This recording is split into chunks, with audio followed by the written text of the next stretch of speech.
Chapter 1499. As soon as He Qingjian finished speaking, He Zhichu quickly asked, when Shuyi no longer has any security privileges. How did she enter this study? With both hands in his trouser pockets, he stood elegantly beside Wen Shuyi. His shimmering almond-shaped eyes were cold and indifferent as he stared at Wen Shuyi without a trace of emotion. Wen Shuyi froze, then blushed. She pretended to be calm and said, "General, he let me in." He Qingjian waved his hand and said nonchalantly, "Yao Guang asked her to come and talk to me about something else. It's easier to talk in the study." "It's fine. I let her in." Since He Qingjian had agreed, He Zhichu no longer hesitated and said calmly, "I was the one who suggested this banquet to welcome Nianji back. As for the engagement and marriage, they had to be solemn ceremonies. There was no need to rush to bring them up at the welcoming banquet. This is too disrespectful to Nianji. A reception was a reception, and an engagement was an engagement. Although it wasn't a big deal to have two functions in one banquet, for people of their social class, it wasn't prudent enough. It was obvious that the man didn't value the woman enough, so he conveniently announced his engagement at the reception banquet. He Qingjian thought about it and felt that what He Zhichu said made sense. However, what he was most concerned about wasn't whether this matter was important or not, but that he could only be at ease if Gu Nianji married He Zhichu immediately. He narrowed his eyes at Gu Nianji, wondering if her heart had already returned to He Zhichu. Wen Shuyi smiled and nodded at Gu Nianji. "Did you see that? The He family did treat you wholeheartedly. Although Auntie Qin has always said that she doesn't treat you as her biological daughter, she doesn't mean it. She has always had you in her heart. She has never neglected your happiness. It's your good fortune to be able to marry young Master He and marry into the He family. All the single girls in Huaxia are scrambling for this opportunity. Of course, it will only be left for their biological daughters." Her words not only complimented He Qingjian, but also helped Qin Yaoguang smooth things over. Even He Zhichu had to admit that Qin Yaoguang's suggestion was a little motherly. Otherwise, He Zhichu would have a terrible impression of her based on her behavior in the ward at the Qin hospital. In He Qingjian's heart, of course, his son was the best. There were only people his son didn't want, and there was no girl who didn't want his son. Even if he did, he would only be temporarily blind. After a long time, he would know how good his son was. He had spent so much effort to get Gu Nianji back so that she could be with He Zhichu. Qin Yaoguang's suggestion was indeed very favorable to He Qingjian. He Qingjian was elated when he heard that. "Shuyi, you're exaggerating. Actually, I'm old. As long as you juniors can be happy together, I'll die without regrets." When Shuyi quickly smiled and said, "General He, don't say that. You're still young. You still have to watch young Master He and Miss Gu have children. You have grandchildren." "Ah, grandchildren." He Qingjian's eyes lit up, and his gaze swept between He Zhichu and Gu Nianji. Gu Nianji watched as Wen Shuyi drew a bigger and bigger picture for He Qingjian. Her eyes darkened, and she had no choice but to say, "Miss Wen, what do you mean by that?" "In the ward today, Mrs. Qin and I already made it clear. She doesn't treat me as her biological daughter, and I don't treat her as my biological mother. We almost signed a mother-daughter relationship. May I ask where she and you got the nerve to turn around and interfere with my personal marriage?" "Ha! You're still blaming Auntie Qin." Wen Shuyi pretended to be enlightened. "But in the ward today, Auntie Qin was too impatient. You were also like little chili pepper. You were at odds with each other. Didn't you start quarreling?" She then clicked her tongue. "Actually, after seeing you talk in the ward today, no one doesn't believe that you're not mother and daughter. You're both equally stubborn." He Qingjian understood that Gu Nianji had gone to see Qin Yaoguang today and seemed to have caused a scene. He quickly said, "Nianji, your mother is indeed a straightforward person. She says what's on her mind. Although her words may not be pleasant, she doesn't hold a grudge against others. She forgets after saying it. She's all about medicine and doesn't know much about the ways of the world. Gu Nianji blinked and thought to herself, so Mrs. Qin Yaoguang was using the persona of a straightforward scientist who didn't understand the ways of the world. In front of General He, this persona was indeed quite interesting. If she offended you, it was because she didn't understand the ways of the world, and if she said the wrong thing, it was because she was straightforward. She was in an invincible position. But it didn't matter. She, Gu Nianji, also knew how to set up a persona. She was now the persona of a little cabbage who yearned for maternal love but couldn't be abandoned by her biological mother. Let's see who can act better. Gu Nianji's eyes reddened, and tears immediately fell. Yes, she's a straightforward person. She can say in front of me that she doesn't treat me as her biological daughter. But all these years, what I've yearned for the most is a mother who dotes on me, loves me, and puts me first. She's straightforward, but she's also the director of a big hospital. She has so many people in her hands, so how could she not know how to speak? She just thinks that to me, she doesn't need to put in so much effort to speak properly. He Jichu thought about what he had seen in the ward today and felt extremely sorry for Gu Nianji. He put his arm around her shoulder and patted her gently. He Qingjian saw that Gu Nianji was crying and felt pity for her. He quickly handed her a tissue and said, "Nianji, don't cry. If you feel wronged, tell Uncle He.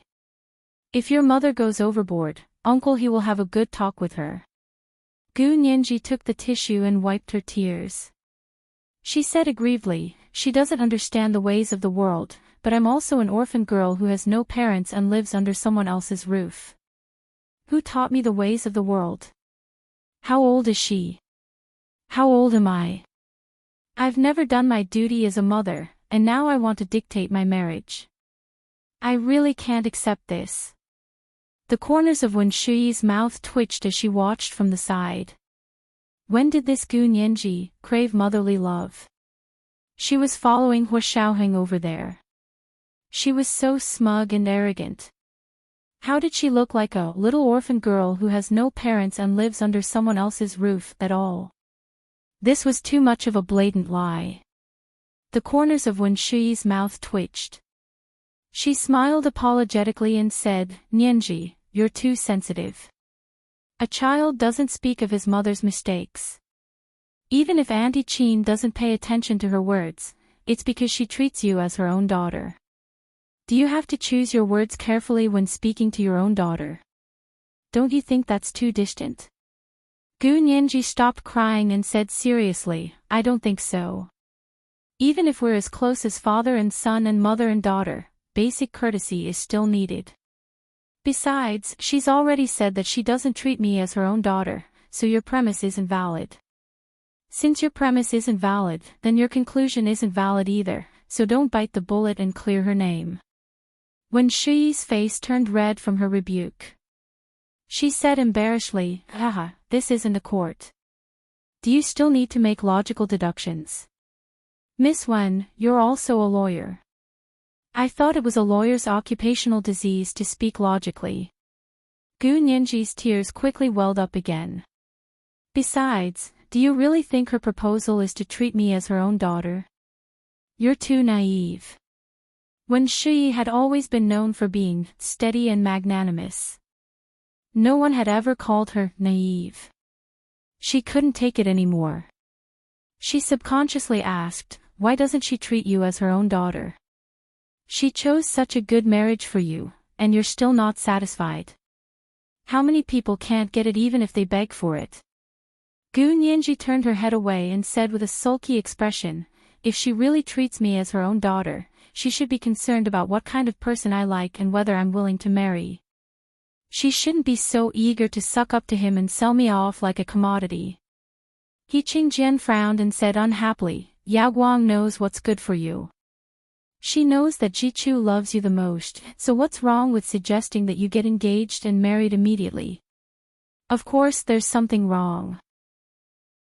Gu Nianji even refuted He Qingjin's words. Who is the most important person to you, Uncle He? Of course it's Shi Chu, He Qingjin said without hesitation. That's right. Then what were you thinking about when you were considering a marriage partner for Professor He? Of course I was thinking about who the girl he loves the most is. My greatest wish is for him to marry the girl he loves the most. Gu Nianji sighed and said enviously, Professor He is really lucky to have a father like you. To He Zhichu, being a father was the best he could be. But, for Miss Qin, has she considered my feelings? Does she know who I love the most?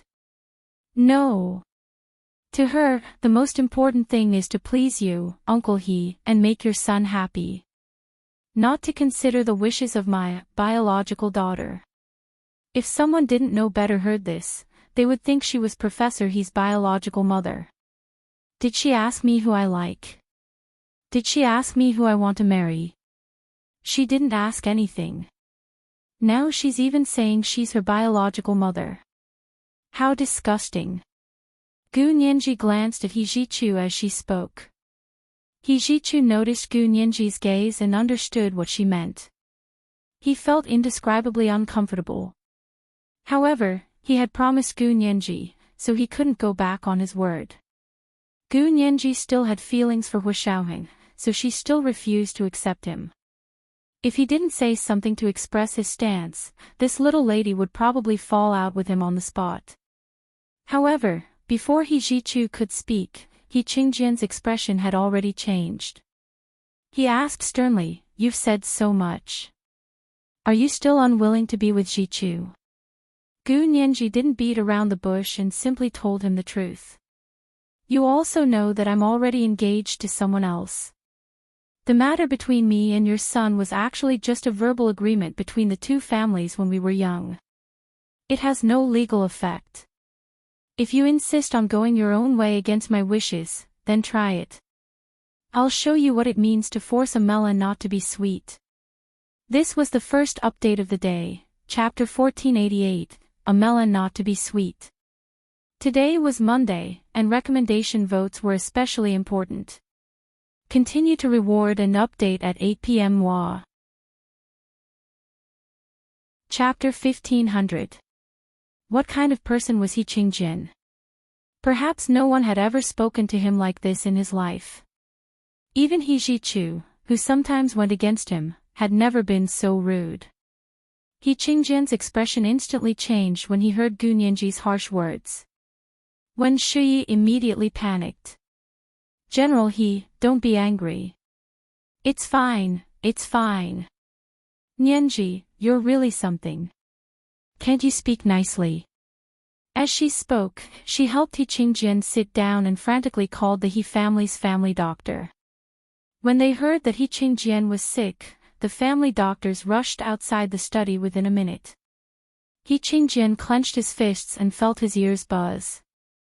All the blood seemed to rush to his brain, and his vision was a little blurry with a dark red color. He allowed Wen Shui to help him sit down. He covered his heart with his hand and slowly calmed his breathing. He Zhichu was also shocked. He turned around and opened the study door to call in a family doctor. This person was the head of the family doctors. He came in with a medicine box on his back and walked straight to He Qingjin. Seeing his expression, he immediately said, This is angina. Hurry up and take some medicine. They all had medicine for angina pectoris. He Zhichu poured a glass of water and personally took the medicine from the doctor's hand. He gave it to He Qingjin. He Qingjin took the medicine and closed his eyes to rest against the chair for a while before he recovered. The buzzing in his ears disappeared, and his vision became clear. His face, which was flushed with blood, gradually returned to normal. However, his chest was still a little stuffy. Gu Nianji felt a little regretful when she saw how angry He Qingjin was. Wasn't she going too far? He Zhichu looked at He Qingjin intently and poured him another glass of warm water. Drink some more. He Qingjin drank the water with his hand. He glanced at the family doctor in the room and said, Zhichu, help me send the doctor off and get me a few more bottles of medicine. I don't have much medicine left. He Jichu nodded and followed the doctor out. After He Jichu left, He Qingjian sat for a while before glancing at Gu Nianji. Gu Nianji moved closer to his desk and said embarrassedly, "General He, I'm sorry. If anything really happened to He Qingjian because of her words, she would be in deep trouble." He Qingjian looked at her with a dark gaze. After a while, he said, "Nianji, you're not young anymore. You're already 19, right? You're turning 20 in October. In less than a month's time." Gu Nianji nodded, and her mood immediately sank. Her 20th birthday was coming up, but Hu Xiaoheng could no longer celebrate it for her. She really didn't want to celebrate her birthday anymore. He Qingjian looked at her absent-minded look and thought of his son's calmness. His hands secretly clenched into fists. Was 7 years really that irresistible? What was so bad about her son? Wen Shi didn't seem to notice the undercurrent between them. She chuckled and said, "Nianji, don't be too willful. With such good conditions, why are you still struggling? As for your engagement with Hu Xiao, that's something from another world. Just treat it as a dream.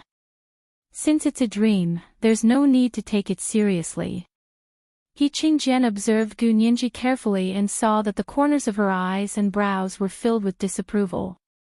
It was probably because of what she had said just now that he was so angry that he almost had a seizure, so he didn't continue arguing with Wen Shi.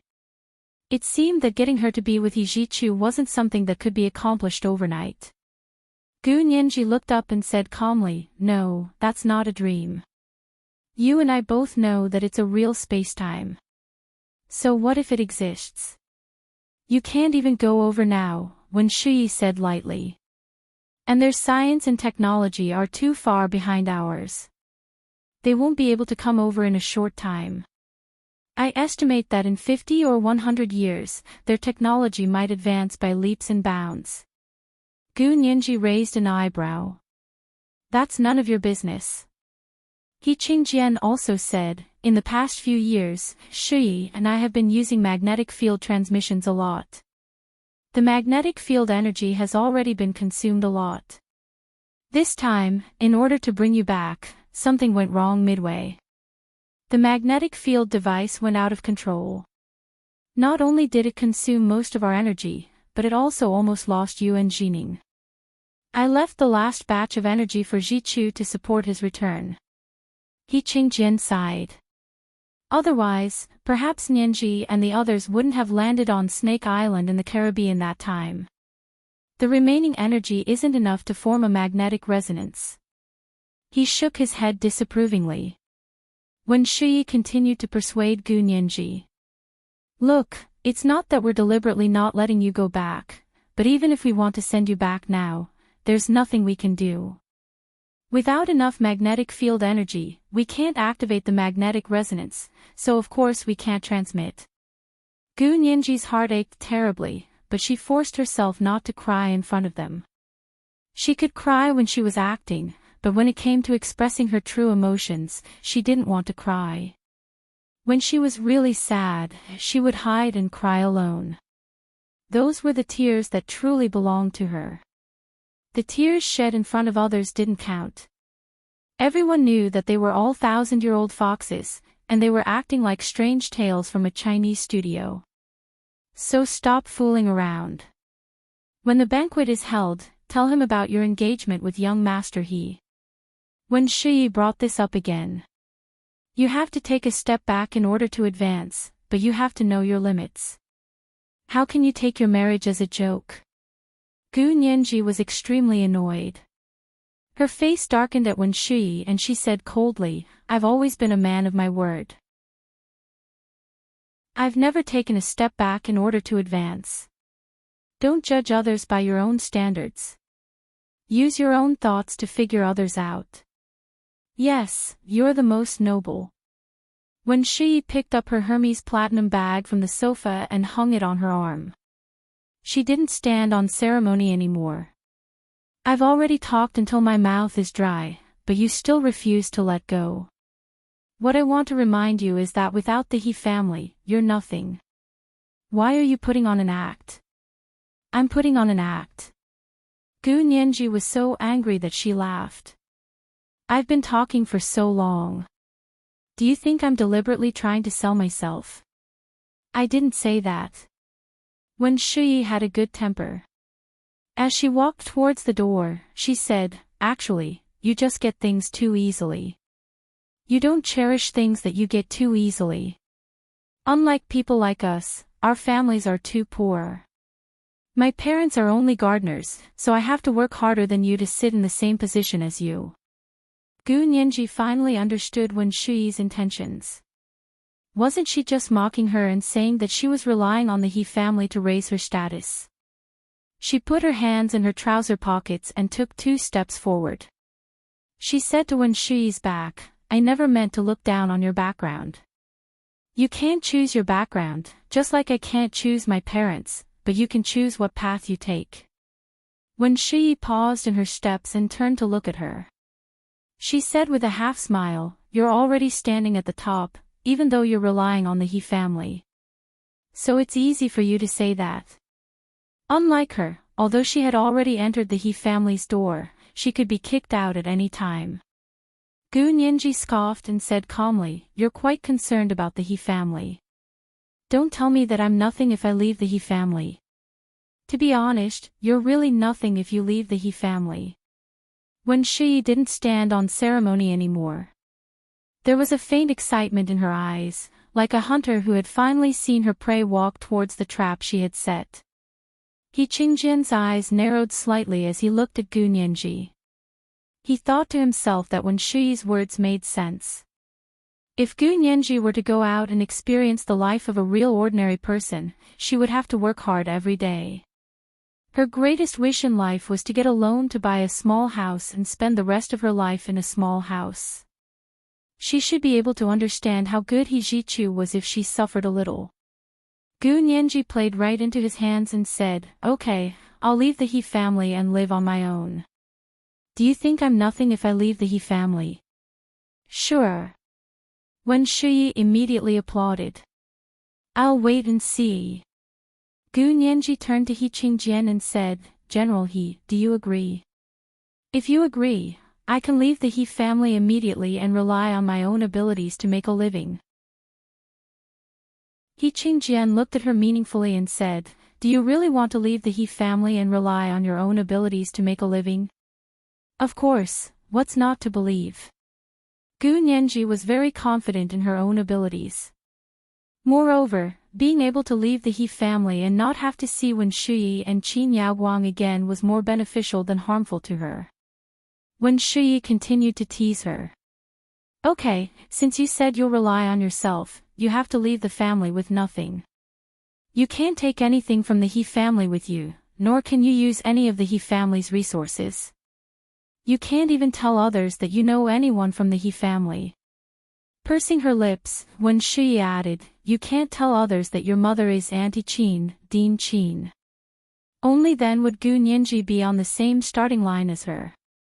She wanted to see how Gu Nianji, who had nothing and didn't even have a diploma, could do so well here. Gu Nianji didn't fall for her trap. She crossed her arms and snorted. Are you stupid? I'm not cheating on you. Why would I leave the family with nothing? Is there a connection? I'm just saying that you can't take a single needle from the He family, Wen Shuyi said with a smile. General He, do you make sense? He Qingjian looked at Gu Nianji and couldn't bear it. Although he wanted Gu Nianji to experience the life of an ordinary person in society, he didn't want her to live too hard. She just needed to experience the suffering of the people and suffer a little. If she suffered too much, not only would He Jichu be unhappy, but even he, as her uncle, couldn't stand it anymore. However, he wanted to see how Gu Nianji would react, so he didn't reply. He smiled but didn't say anything. Gu Nianji saw that He Qingjian didn't say anything and looked at her calmly like an old fox. She scoffed and said, of course I won't take a single needle from the He family, but I still want what belongs to me. There's something here that belongs to you. Wen Shi stretched out her arms and casually walked around the room. Why didn't I know? How do you know? Gu Nianji retorted bluntly. Are you the He family's nanny or housekeeper? Do you know what the He family has? Of course, Wen Shi wasn't a nanny or a housekeeper. She was a law JD graduate with first-class honors from Harvard Law School. She was also the director of the military's legal department. No, she had been the director of the legal department. Wen Shi straightened her back when she thought about how He Zhichu had removed her military record. She didn't want anyone to see her dissatisfaction and anger. She said lightly, "This is based on common sense. You've been away from here for 7 years, and the things here have long changed." Gu Nianji chuckled and said, "I understand what you mean. Don't worry, I won't take a single cent from the He family. What I want is indeed what belongs to me." As she spoke, Gu Nianji looked at He Qingjian. "General He, I'm new here. You have to get me a legal identity document, including an ID card, a passport, and an official education certificate." He Qingjian laughed. "You want me to open the back door for you? What happened to not relying on the He family?" Gu Nianji didn't blush at all. She said plausibly, "How is this opening the back door? I'm alive and well in the other world. I have my own identity, my own job, my own degree certificate, and my law license. You were the one who forcefully brought me here against my will. So, based on the principle of reciprocity, shouldn't you provide me with the same identity document and education certificate?" What she meant was that she had to be responsible for ending the sin she had committed. He Qingjian thought about it for a moment and agreed. "Okay, I'll get you an identity document and education certificate, but you'll have to retake the law license yourself." "It's a deal." Gu Nianji and He Qingjian high-fived to make an oath and smiled meaningfully. Wen Shi hadn't expected Gu Nianji to easily obtain a master's degree and education certificate from the university's Faculty of Law. Of course, there was also proof of education from primary school to university. With her ID card and education certificate, her identity in this world would be confirmed. To Gu Nianji, she only needed these things to find a job to support herself.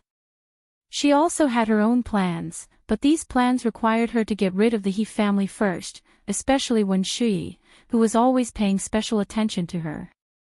Wen Shi was silent for a moment before suggesting, "Although Nianji wants to experience life, the security in those ordinary neighborhoods isn't very good. She's so beautiful. What if she encounters a gangster?" He Qingjian said, "I've already considered this. I plan to send someone to protect her closely." "Who are you going to look for?" Wen Shi asked with great interest. "I know a few people who are good at martial arts. They're all young Master He subordinates in the military." Gu Nianji could tell that they wouldn't let go completely and let her leave the He family alone. However, this wasn't a bad thing. After all, Gu Nianji still didn't know anything about this world. She didn't know how the security was like, so she still needed time to adapt. She only felt grateful that He Qingjian had promised to send someone to protect her closely. Gu Nianji looked at Wen Shi, who had been giving her ideas, and said calmly, "I have a candidate. I hope General He will agree." "Oh. Who do you want to protect you closely?" He Qingjian asked in surprise. Gu Nianji raised her chin. "Colonel Qin Jining. He's a very good person. If I need someone to protect me closely, I'll only trust him." He Qingjian was also very confident in this person. Otherwise, he wouldn't have specially appointed him to go there to pick Nianji up. He nodded immediately. "Okay, I'll let Jining follow you. You'll call each other cousins." Half of Wen Shi's face darkened. "Why do you want Qin Jining to accompany you? You did it on purpose, didn't you?" This was the second update of today's 4,000-word reward, Chapter 1489, You Did It on Purpose, Didn't You? Today was Monday, and recommendation votes were especially important. P.S. The big chapter is I Am Master Rashi's Spiritual Pet Fate Reward last October. Good night, sweethearts. Chapter 1501. Gu Nianji thought to herself, I did it on purpose, but why would I tell you? In the face of Wen Shuyi's sudden aggressiveness, she immediately chose to panic.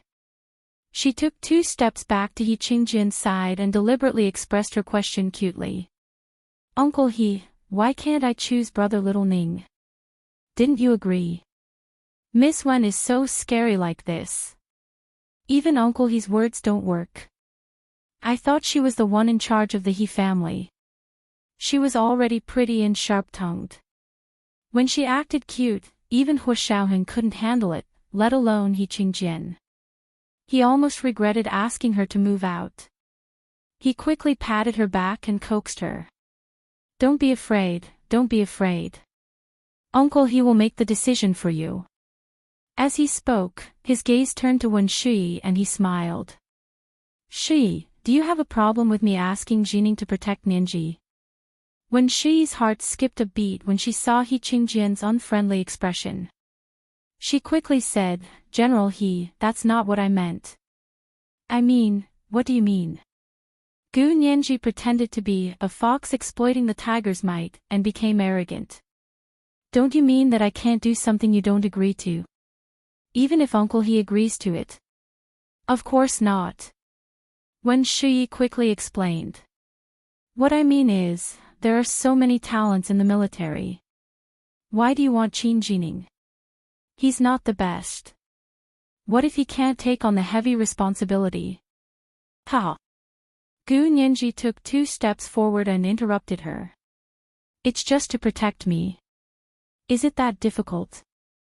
Does Miss Wen think that in a country like Huaxia, under the full protection of General He, I will still be in great danger? Wen Shuyi's expression froze, but she quickly calmed down.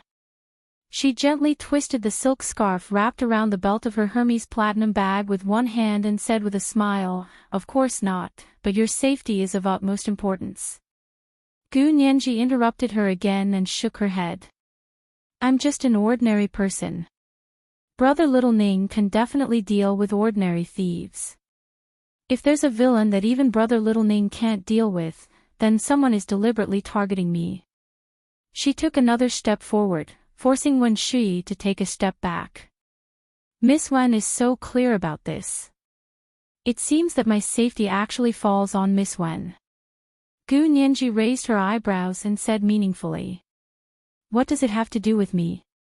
Wen Shuyi quickly glanced at He Qingjian. He Qingjian still maintained his smile. It was so natural that she couldn't tell what he was thinking at all. Gu Nianji folded her hands behind her back and moved closer to Wen Shuyi. She whispered in her ear, Of course it matters. If I'm really being pursued by an unknown person, it can only be Miss Wen's instigation. She turned around and pointed at Wen Shuyi with one hand. She looked at He Qingjian and smiled softly. Uncle He, remember this.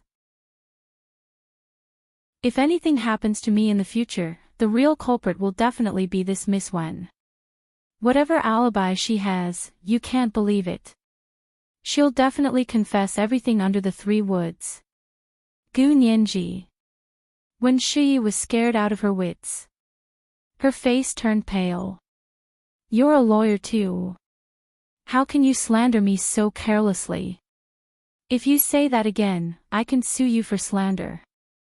How did I slander you? Gu Nianji turned her head calmly. Do you want me to explain the legal meaning of slander to you? And you say you didn't slander me. You're implying that if anything happens to you, I'll be the murderer. Wen Shuyi was so angry that her chest puffed up. I said if something happens to me. Don't you understand the word if? Gu Nianji's voice was clear and melodious, like pearls falling onto a jade plate. If means that it might not happen. If it happens, then it's an objective fact. I didn't slander you. If it doesn't happen, then you're not the murderer. May I ask how I slandered you? Why are you in such a hurry to put the murderer label on yourself? Gu Nianji's expression darkened. Or did you actually have the intention to set a trap to chase me out of the He family so that you could find someone outside to do it? Actually, why did you have to go so far? You could have done it in the He family, and there would have been no consequences at all. If you had done it in the He family, you could have escaped unscathed. Nothing would have happened. Why did you have to go so far as to chase me out? When Shi caught the indignation in Gu Nianji's words towards the He family and immediately said, "It's fine if you're talking about me, but why drag the He family into this? If the He family isn't safe, where else in the entire Huaxia Empire is safe?" He Qingjian coughed. "Nianji, you really don't have to worry about your safety in the He family." "Oh. Is that so?" Gu Nianji didn't turn around. She said aloofly, "Uncle He, have you forgotten that just this morning at the He family's house, I was almost forced to commit suicide by them? Are you saying that I don't have to worry about my safety in the He family?" He Qingjian was rendered speechless by her. But how could he have imagined that Yao Guang would go against his own daughter? Now that the mother and daughter were like fire and water, He Qingjian also felt a headache coming on. He shut his mouth in embarrassment. When Shi was indignant. "Even if something happened to you, why am I the murderer? You still say you're not slandering me." Gu Nianji crossed her arms over her chest and said calmly, "I'll tell you why. If something happens to me, you're the murderer. Because if something happens to me, you'll be the one who benefits the most. The general inference in murder cases is that most murderers want to obtain some kind of benefit from the deceased. Whoever reaped the most benefits would be the most suspicious. Do you still need me to teach you that?" When Shi's face turned red and white, she clenched and unclenched her fists. After a while, she said agitatedly, "Nonsense. If something happens to you, what benefit can I get? Don't slander me." "Yes, what benefit can you get? Let me think." Gu Nianji walked around her. "How did you get to Professor He's side? You don't need me to remind you, do you? 7 years ago, because Professor He mistakenly thought that I had died in a car accident, you came to Professor He's side as a replacement. So as my replacement, don't you hate me the most? Because I didn't die, everything you once had slipped away from your hands. What people are most afraid of is not having what they have, but losing what they have." The more Gu Nianji spoke, the more excited she became. Although she actually didn't have any evidence, her words were almost like nonsense. When Shi's palms gradually became sweaty, but she still asked Gu Nianji very calmly, "Are you serious?"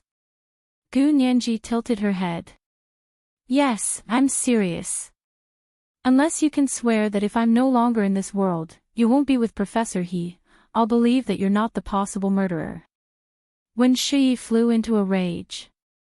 "Why would I make such an oath? You've gone too far. Are you saying that you've actually been coveting Professor He? Then why are you holding on to brother Little Ning?" Gu Nianji glanced at He Qingjian and gave him a, look. He Qingjian's eyes darkened, but the corners of his lips curled up at her teasing. When he smiled, the deep wrinkles at the corners of his eyes curled up. His pair of peach blossom eyes looked even more charming than He Jichu's. Gu Nianji looked away and thought to herself, no wonder her cheap mother had waited for this man for more than 20 years. Ordinary people wouldn't be able to resist such a fine specimen, only Major General Hu could compare to him. Gu Nianji thought of Hu Shaoheng, and her eyes softened. The smile on her face was as sweet as honey. He Jichu happened to push open the door and come in. He saw Gu Nianji's sweet smile and big, watery eyes. His heart skipped a beat and he almost couldn't breathe. He held the door handle and stood for a while before asking, "What were you talking about just now?" When Shi's face was flushed red. She was completely too embarrassed to stay any longer. She hurriedly said, "I'm going back." Auntie Chin is still waiting for my reply. General I'm leaving first. She turned around in a panic, opened the study door, and quickly ran out. Gu Nianji didn't want to stay here any longer. She bowed slightly to He Qingjian. Uncle He, please inform Brother Little Ning that I'm going to pack my luggage now and move out of the He family immediately. What's going on? He Jichu immediately grabbed Gu Nianji's arm and asked nervously, why are you moving out of the He family? Gu Nianji gently pushed his hand away and said with a smile, Professor He, ask Uncle He. I'll be leaving first. You father and son have a good chat. Although she wasn't very strong, her actions were very firm. She pushed He Jichu's fingers away one by one and resolutely left. The door to the study slammed shut again. There were only He Jichu and He Qingjian in the room. He Jichu glared at He Qingjian angrily. His almond-shaped eyes were almost on fire. You'd better explain it to me. What's going on? He Qingjian felt a little sorry for his son. In order not to bear He Jichu's anger, he covered his chest with his hand and cried out again. My chest hurts. Do you have any more medicine? He Jichu hurriedly walked over and took out the medicine. He then picked up the landline phone. Why are you not feeling well again? I'd better call the doctor quickly. He Qingjian had no choice but to press down on his hand and smile obsequiously. Achoo, it's okay. Dad is fine. I was just joking with you. You were so angry.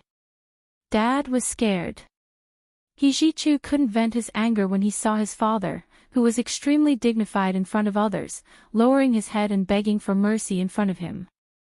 He closed his eyes and rubbed the space between his eyebrows with his hand. He sat down on the sofa. Dad, what's going on?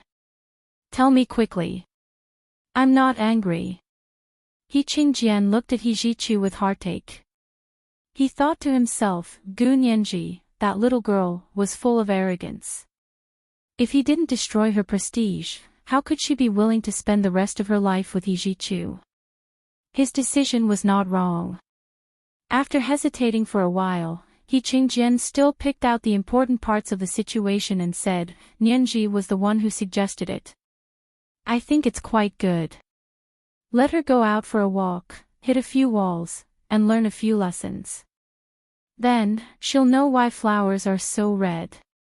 Only Jichu is good in this world. He Jichu didn't know whether to laugh or cry. He only felt his head hurt even more. It seemed that no matter who met Gu Nianji, they would become abnormal. Dad, you really don't understand Nianji. He Jichu sighed. Let her go out. What you have to worry about is not that she'll hit a wall, but that the wall will hit her. If she gets angry, she can tear down the wall for you.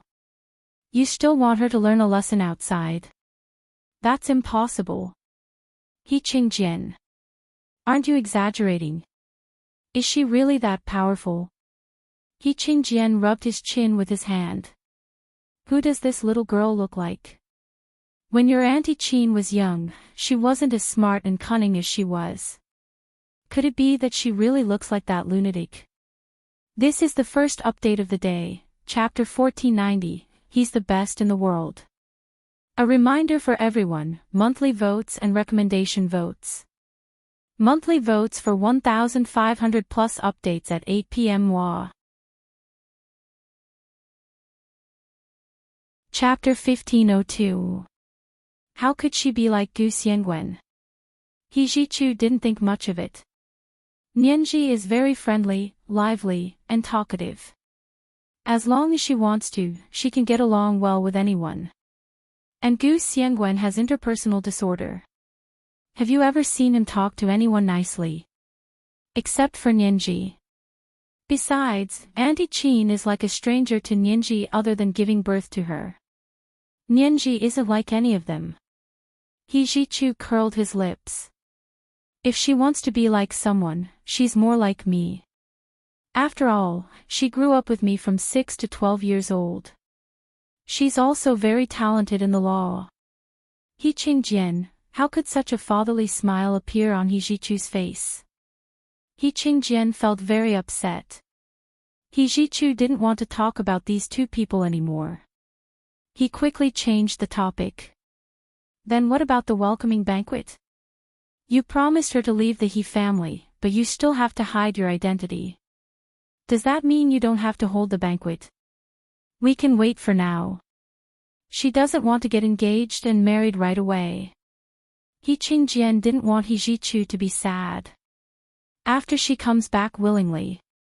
He Jichu reached out and made a pause gesture. Stop. So you listened to Auntie Qin's opinion and rejected my suggestion. He Qingjian, He Jichu stood up calmly. Looks like my mother has been dead for so many years. It's time for a new generation to replace the old. Jichu. He Qingjian panicked. He stood up and growled, what do you mean by that? What do you mean by a new generation to replace the old? I've only had Su Wen in my heart. Really? He Jichu's expression was calm to the point of indifference. But that doesn't stop you from listening to others. Moreover, between your son and your wife, you chose your wife's opinion. Isn't that obvious? My mother is in your heart, and only in your heart. Your mind is now occupied by Qin Yaoguang. He Jichu pointed at his head. But I don't blame you. We're all adults, and we don't care about who we'll be for the rest of our lives. If you were the one who died first, I would also persuade my mother to remarry. He Qingjian's lips trembled violently. His face gradually turned pale, and his rosy lips turned purple. He Jichu looked at him and pursed his lips. Don't be agitated. I didn't mean to criticize you. But I have never meddled in your affairs with other people, and you must not meddle in my affairs. But Yaoguang saved your life after all. He Qingjian said in a trembling voice, you were terminally ill. The best doctors in the world said you wouldn't live to adulthood. It was Yaoguang who proposed the gene therapy. For you, she experimented many times and finally gave birth to Nianji. I know you don't like her, and I never wanted you to call her mom, but we can't be heartless. Su Wen gave birth to you, but Yaoguang also gave you a second life. He Jichu rubbed his temples in pain. I'll remember your kindness to me. But if you think that because she saved my life belongs to her and I have to listen to her, then please take this life back. I don't want to live anymore, okay? His eyes gradually reddened, but he gritted his teeth and tried his best to restrain himself. The beginning. That's not what I meant. He Qingjian's voice became serious. Yaoguang never wanted you to do anything for her. She saved you for me and Su Wen, and also to challenge the pinnacle of medicine. He paused and continued, Yaoguang has a straightforward temper and speaks bluntly, but she doesn't have any bad intentions. People who devote themselves to scientific research are all like that. Yes, she's good to everyone, but she abandoned her own daughter. He Jichu smiled bitterly. Actually, what right do I have to criticize her? Isn't everything she did for me? He Jichu had very complicated feelings about Qin Yaoguang. He should be grateful to her. After all, without her, he would have died at the age of 16 like He Jichu over there. However, Qin Yaoguang had been so good to him, but now it was obvious that she didn't treat Gu Nianji as her own daughter. To her, Gu Nianji was just a medicine to treat He Jichu. This way of expressing her feelings confused He Jichu. He had thought that no matter what, Qin Yaoguang was Nianji's biological mother. What mother wouldn't love her daughter? Perhaps he was wrong. In this world, there really were mothers who didn't love their biological daughters. He remembered that when Nianji was still young, she had been rather distant from this mother. Qin Yaoguang didn't come to see her often, but she didn't mind. The happiest time for her was when Gu Xiangguan came to see her. However, Gu Xiangguan was also very busy, even busier than Qin Yaoguang. Once he went into the laboratory to do experiments, he could not come out for half a year. Gu Nianji would be happy for a long time if he came by occasionally. She would place the gifts he brought on the floor of the room and carefully paste a small note on each gift with the date of the next year before putting it back in the box. Then, she would open the box every day and take out a gift in chronological order. This way, it would be as if Gu Xiangwen came to see her every day. Although He Jichu disliked Gu Xiangwen very much, he had to admit that he was a good father. Of course, this was compared to Qin Yaoguang. Compared to He Qingjian, Gu Xiangwen was at least as far away from a good father as two parallel universes. Gu Xiangwen was a genius, a well-deserved genius. Geniuses usually had weird habits and bad tempers. He really could not get along with anyone. He was very impatient with the laboratory staff under him. Whenever he was unhappy, he would scold them, "Your brain is as small as an atom. You can't even see it with a high-powered microscope, or, are you a paramecium? There's only one single cell in his entire body." The assault was very serious.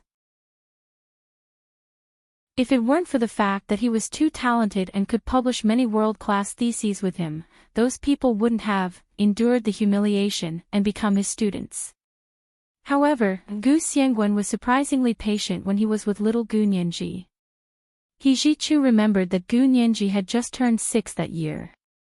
Gu Xiangwen had given her a copy of Quantum Physics for Serious. Quantum Mechanics for Serious. He Jichu disagreed at the time and said, "Uncle Gu, isn't this book too profound for a 6-year-old child?" Unexpectedly, Gu Xiangwen said, "This is a children's book on quantum mechanics that I specially wrote for her." He Jichu knelt on the spot. He had personally written a book for his daughter, and it was a children's book on quantum mechanics. The book was still in He Jichu's room. It was the only thing that Gu Xiangwen had left behind that hadn't been smashed and burned by the furious He Qingjian. He Jichu wasn't very surprised by the conflict between Qin Yaoguang and Gu Nianji, but he was still very sad. He felt sad for Gu Nianji, so he wanted to give her more love, but she didn't need it. He Jichu put his hands in his pockets and clenched his fists tightly. His fingernails dug deep into his palms. After his wife passed away, the most important person in He Qingjian's heart was his son, He Jichu. Now that He Jichu was dissatisfied with Qin Yaoguang, He Qingjian chose to give up on Qin Yaoguang without hesitation. He couldn't make his son unhappy. This was the treasure that Su Wen had left him. If he didn't take good care of her, he wouldn't have the face to see her in the afterlife. Since Nianji is leaving the He family, I don't plan on staying either. He Jichu put his hands in his pockets. His figure was tall and straight, like a bamboo pole. Take care. Jichu. Forgive me this once. I really didn't mean to reject you. He Qingjian felt a wave of panic in his heart. Had he really done something wrong? Wasn't the person He Jichu loved the most in his heart Gu Nianji? He only wanted to help him be with the person he liked. What was wrong with him? Perhaps he was wrong. The last thing he should have done was listen to Qin Yaoguang's suggestion today. He rejected He Jichu's suggestion and even agreed to Gu Nianji move out of the He family. He Qingjian staggered out from behind the desk and said anxiously, "I'll go find Nianji and ask her to stay. Let's have a welcoming banquet. It's happening right away. I'll ask the housekeeper and orderlies to prepare the list." He Jichu held his arm with a pained expression. "Dad, don't be like this. Jichu, I really just want you to be fine." He Qingjian's tears streamed down his face. "I've let your mother down. I've let you down. He suddenly raised his other hand and slapped himself hard in the face. He Jichu was stunned for a moment. He quickly pressed down on He Qingjian's other arm and said sternly, "Dad. Jichu, it's Dad's fault. Dad will divorce Qin Yaoguang immediately." He Qingjian couldn't care less now. "Don't go. And Nianji, I'll go talk to her myself, apologize to her, and ask her to stay, okay? Faced with such a father who was so devoted to him, Hijichu couldn't continue insisting on moving out. He knew that his father's illness was already very serious, and this illness wasn't a genetic illness. Even if Gu Nianji was there, she wouldn't be able to cure him. It was an injury he had suffered in his early years in the military that caused his organs to fail. To put it bluntly, he was old. Coupled with the fact that his heart wasn't very good, if the stimulation was too much, he could die at any time. Hijichu's heart was burning, but he finally endured it and said, "Dad, take good care of yourself. I won't move out.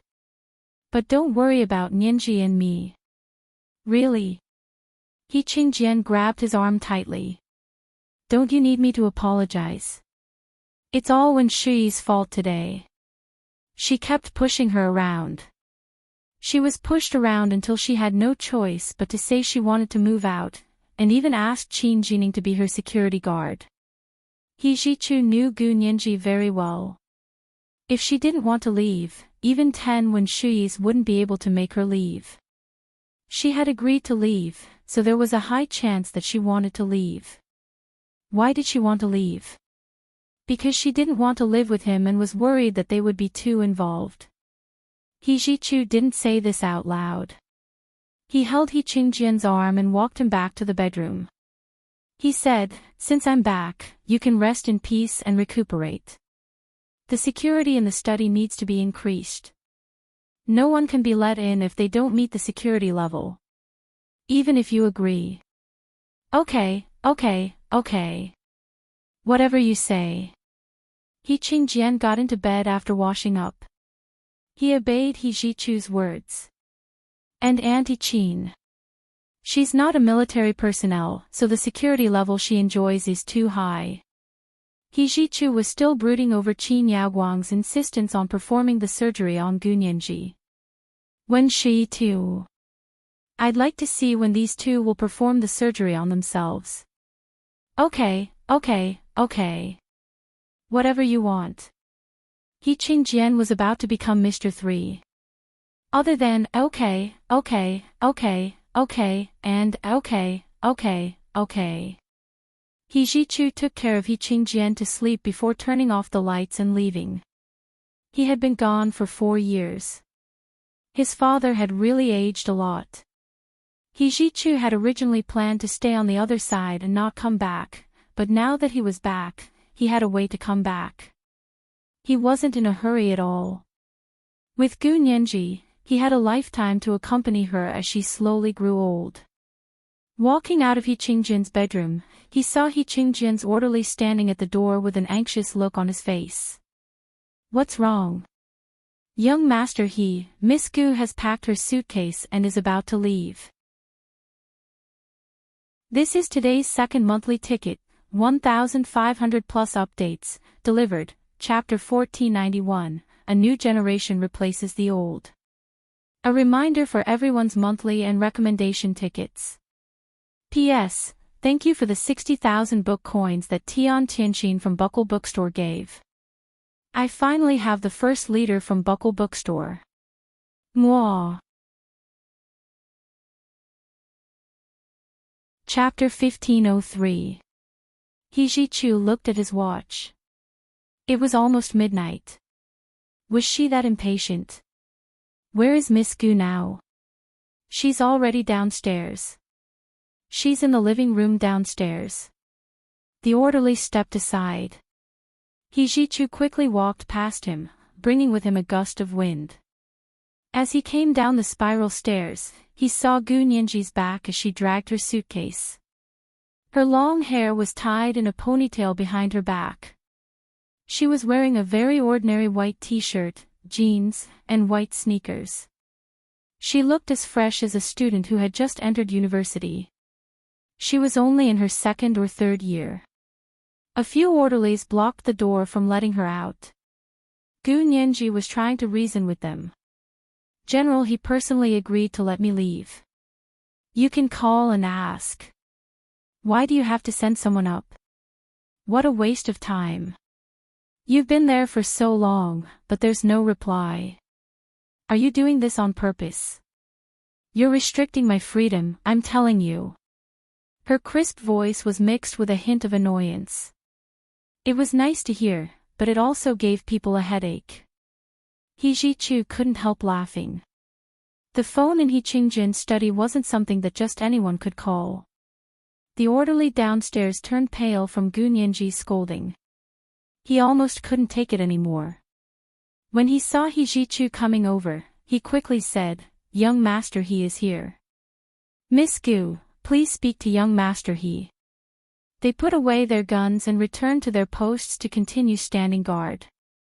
Gu Nianji turned around and smiled as if she had seen her savior. "Professor He, you're finally here. You heard it with your own ears in the study just now." He Ji-chu bent down and helped her pick up her suitcase. He said, "Let's go back and stay for the night. We'll leave tomorrow." But Gu Nianji blinked and saw that He Ji-chu had already carried her suitcase up the stairs. She quickly followed him and said anxiously, "Professor He, you'll still have to leave sooner or later. Why do you have to do this? It's just one night." He Ji-chu closed his eyes and stopped at the top of the stairs. He turned around and said, "Stay one more night. I'll get you your lawyer's license." "Huh?" Gu Nianji's eyes lit up. "Are you serious?" Previously, He Qingjian had only promised to give her an ID card, a passport, and proof of her education since she was young. He had specifically said that he would not give her a lawyer's license and that she would have to take the exam again. Although Gu Nianji wasn't afraid of exams, the problem was that she had just checked. The law exam here was held once every 2 years in July. She had just taken the exam in July this year, so if she wanted to take the exam herself, she would have to wait another 2 years. After she returned to her room to check the time, she realized that she had been tricked by He Qingjian. If she had to wait 2 years before she could get her lawyer's license, then she wouldn't be able to appear in court as a lawyer for the next 2 years. At most, she would be an intern in a law firm. But how could she make a name for herself in such a short time? At that time, he was so angry that in a fit of anger, he packed his simple luggage and planned to leave the He family that very night. She thought about how not only had she been bullied by her own mother, but she had also been bullied by He Qingjian. Why? She hadn't expected He Ji-chu to immediately understand why she wanted to leave in the middle of the night and immediately grant her wish. Gu Nianji beamed. "Professor He, I knew you were the best." He Ji-chu looked at her with a half-hearted smile. "I'm no longer a professor. Young Master He is the best." Gu Nianji smiled so widely that her eyes curved. Although He Ji-chu wasn't satisfied with this title, it was much better than the distant Professor He. He carried his luggage upstairs and said, "You can stay for the night first. I'll get someone to get you all kinds of documents. You can leave as soon as tomorrow afternoon, okay?" Gu Nianji had been most worried that He Ji-chu would stop her. Now that he had let her go, her uneasy heart was immediately relieved. She followed He Ji-chu back to her room on the 3rd floor with a smile on her face. He Ji-chu put her suitcase back. "It's late. Have a good rest." "Young Master He, you're not angry with me, are you?" Gu Nianji moved closer to him and observed his expression. "So what if I'm angry? Will you stay?" He Ji-chu looked at her calmly and stroked her high ponytail. Gu Nianji shook her head with a smile and said sincerely, "Young Master He, I'm planning to leave your He family. I'm not deliberately retreating in order to advance, nor am I acting on a whim. I really want to live on my own." After a pause, Gu Nianji's voice lowered. It was no longer noisy and crisp. Instead, it was a little more coarse. "Actually, Wen Shuyi is right. I've always lived under your protection. There's Major General Huo over there, and you here. I'm grateful to you, but your status is too high. To me, standing too high always makes me feel unrealistic and illusory. Young master he, let me have my feet on the ground for once and experience the life of an ordinary person. My heart is in a mess. I want to leave you guys and calm down. I'm not afraid to tell you that ever since I found out that Mrs. Chin was my biological mother, I wish that I was a real orphan. With a mother like this, it's really better not to have one. Gu Nianji honestly expressed her feelings. I can't even be an orphan now. She smiled bitterly. I really don't want to see her, so let me go. If I stay here, I'll make things difficult for you and Uncle He. Why? There were some things that she might not even be able to say to Hua Xiaoheng, such as how she felt about her biological mother, but to He Jichu, she said it very naturally. He Jichu looked at her emotionally. Nianji, I'm very happy that you told me this. He opened his arms and hugged Gu Nianji. Don't feel burdened. I definitely won't like someone you don't like. Even if she saved my life. Gu Nianji was extremely surprised. Mrs. Chin really knows medicine. He Jichu was amused by her expression and scratched her delicate nose. Mrs. Chin is indeed a genius in medicine. He thought about it for a moment and told Gu Nianji. Your father, Gu Xiangwen, is an absolute genius. Even he is full of praise for Mrs. Chin's medical attainments. Your father developed a good impression of Mrs. Chin because of the academic exchange. He Jichu implicitly mentioned the relationship between Gu Xiangwen and Qin Yaoguang to Gu Nianji. Gu Nianji remembered that Qin Yaoguang had personally said that she had never been married and had never loved anyone else. She only loved He Qingjian, and her heart felt even more stifled. She pursed her lips and said disdainfully, then my father really doesn't have good taste. He Jichu patted her shoulder. Alright, your father does have average taste in women, but as a scientific genius, it's already a miracle that he has such a relationship. This kind of person should have been married to his lab for the rest of his life. He didn't want to talk about Gu Xiangwen anymore, so he changed the topic. Sleep early. I'm leaving tomorrow. What gift do you want? Gu Nianji recalled that He Qingjian had once said that her father was involved in a murder case, and that He Jichu's attitude was a little strange when he mentioned Gu Xiangwen. She tugged at the corner of He Jichu's shirt. Young Master He, why do you always hesitate to say something to my father? Do you dislike him so much? Is it because he's involved in a murder case? Young Master He, you don't have to avoid it. Tell me about it. Gu Nianji looked at He Jichu pitifully. He Jichu was speechless. He knew he couldn't hide it for long, but he couldn't bear to tell Gu Nianji the truth. He didn't know what to say. Gu Nianji's heart skipped a beat when she saw He Jichu hesitate.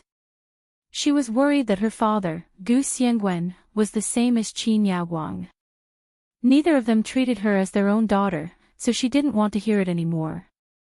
She stammered, I'm sleepy, young master He. See you tomorrow. Without waiting for He Jichu to speak, she had already pushed him out of the room. The door closed in front of He Jichu's eyes, and He Jichu heaved a sigh of relief. Gu Nianji was really understanding, He Jichu thought. Knowing that it was difficult for him to speak, he didn't ask anymore. Gu Nianji slept very soundly that night. When she woke up in the morning, it was almost noon. She stretched and sat up from the bed. Looking at the low-key and luxurious bedroom, she smiled and let out a long sigh. She got up to wash up and change her clothes. She tidied up her suitcase and was about to stand up when she heard someone knock on the door. Gu Nianji turned on the video call and saw He Jichu standing outside the door with a translucent file bag in his hand. She quickly opened the door and said with a smile, Young master He is so efficient. Is this my ID? He Jichu handed over the translucent file bag and said, Your ID, passport, education certificate, degree certificate, graduation certificate, and lawyer's ID are all inside. It's exactly the same as your situation over there. It's not fake, is it? Gu Nianji deliberately expressed her worry. Of course not. The ID is all real. Of course, the experience is fake. He Jichu knew her little trick. It's the same as your ID over there. Gu Nianji opened the file bag and took out the things inside to check them one by one. As expected, even the ID number was exactly the same as the one over there. She kissed her ID and smiled. Young master, he is indeed amazing. The key is that even Major General Hu might not be able to do it so quickly. It would take at least a month to complete the entire set of things over there. However, He Jichu had done it in just one morning. He Jichu smiled. Our side is different from the other side. The technology is more advanced, and all the systems are connected to the internet. It's very easy to add or change them. Gu Nianji rolled her eyes and drawled sweetly, really? That's great. I like such a technologically advanced network system. He Jichu saw that she had taken out her ID and didn't look inside the file bag anymore. He coughed. There's something else inside. Gu Nianji replied with an "oh" and reached out to take out a black card and an ordinary Huaxia bank card. He Jichu's ears turned red, but he still said very calmly, "You have to use money to live alone when you go out. The black card has no limit. There's 100,000 yuan in the Huaxia bank card. You can use it first." Gu Nianji was speechless. If she had so much money in her hands, what was the point of her going out? Besides, this black card was like a locator. As long as she used it, no matter where she was or what she bought, He Jichu would know it clearly. Gu Nianji stuffed the black card back into He Jichu's hand and frowned. There's no need for the black card. Why don't you give me some cash? He Jichu raised his eyebrows. Cash? How do you use it? I'm telling you, we don't have any cash in circulation here. All purchases are made in virtual payments. Gu Nianji was speechless. He stared at Gu Nianji for a while until she turned her head away in embarrassment. He Jichu finally reached out to her. Give me your phone. Gu Nianji placed the phone in He Jichu's hand. He Jichu looked at it and saw that she had already deleted his locator program. He didn't make it clear and directly called her. He added an unlimited data plan and also opened online banking for her Huaxia bank card. After installing the online payment system, he said, "Okay, I know you think the black card has too much money. There's only 100,000 yuan in this Huaxia bank card. Take it to rent a house and it should be enough for your living expenses for half a year. That should be enough for you to find a job, right?" Gu Nianji nodded repeatedly and felt that He Jichu was so thoughtful. She quickly said, "That's enough, that's enough. When I save enough money, I'll buy you a big gift." He Jichu wasn't short of money, but if Gu Nianji thought about buying him a gift after earning money, he would still be very happy. Even Hu Xiaoheng hadn't enjoyed this kind of treatment, right? He Jichu was happy and went back to his room to find the book Quantum Physics for Serious. He gave it to her and said, "This was a birthday gift from your father on your 6th birthday." Gu Nianji was speechless. He was really her biological father. He knew she was terrible at physics, but he still used this kind of book to hurt her. After lunch, Gu Nianji pulled her suitcase and put on her sunglasses. She waved happily at He Jichu and left the He family's front door. He Jichu stood on the balcony on the 2nd floor and watched Gu Nianji drag her suitcase as she walked away. He suddenly felt like an empty nest old man. The child had grown up and her wings had hardened. Look how fast she flew. He Jichu, the empty nest old man, watched Gu Nianji get into a car at the door reluctantly. He Qingjian walked over and stood beside him. He whispered, "If Nianji had grown up on our side, she would be at the age to go to university. Yes, just treat it as making up for our shortcomings." He Jichu crossed his arms. Dad, I haven't been to the military in a long time. I'll be busy soon. You should rest more. Don't tire yourself out. I know. I'll take good care of myself, He Qingjian said with a smile. With you sharing my worries, my illness will recover faster. He Zhichu turned to look at He Qingjian. Seeing that his complexion was indeed much better than yesterday, he nodded slightly. Then I'll go to the military. He then asked, what about Qin Jining? Has the order been given? Yes, Qin Jining is driving that car. He will settle down with Nianji first, then go from public to private. In the future, he will walk around as a cousin, as a relative. He Qingjian had made very detailed arrangements. He Zhichu was also at ease with Qin Jining. Thank you for your hard work, cousin. I'll treat him to dinner when we settle down. Gu Nianji got into Qin Jining's car and sat in the front passenger seat. Qin Jining was going to be Gu Nianji's bodyguard now. Although he didn't like her very much, he wasn't that dissatisfied anymore. He asked calmly, where are you going? Gu Nianji waved her phone at him. To the airport. The airport? Qin Jining was stunned. Aren't you going to rent a house and find a job? Why are you going to the airport? I'm going to rent a house and find a job. Gu Nianji raised her chin. But I'm not going to rent a house and find a job in the imperial capital. The He family was too powerful in the imperial capital, and this place was too close to Qin Yaoguang. Gu Nianji didn't want to breathe in the same haze as her. Then where are you going? Qin Jining was speechless for a long time. He turned the steering wheel and got on the road to the airport highway. Gu Nianji took out her phone and started to book plane tickets. There were a lot of flights from the imperial capital to Sea City. They took half an hour. Gu Nianji asked Qin Jining for his ID number and quickly booked 2 plane tickets. She winked at him and said slyly, let's go to Sea City. This was today's big chapter, chapter 1492, this is really your biological father. A reminder for everyone's monthly votes and recommendation votes. I'm still wondering if I should add updates at 8 p.m. PS. Thank you to Heaven, Tang Tang, Sheikh, Irma, and Xan Yanghua for each tipping 10,000 Chidian coins yesterday.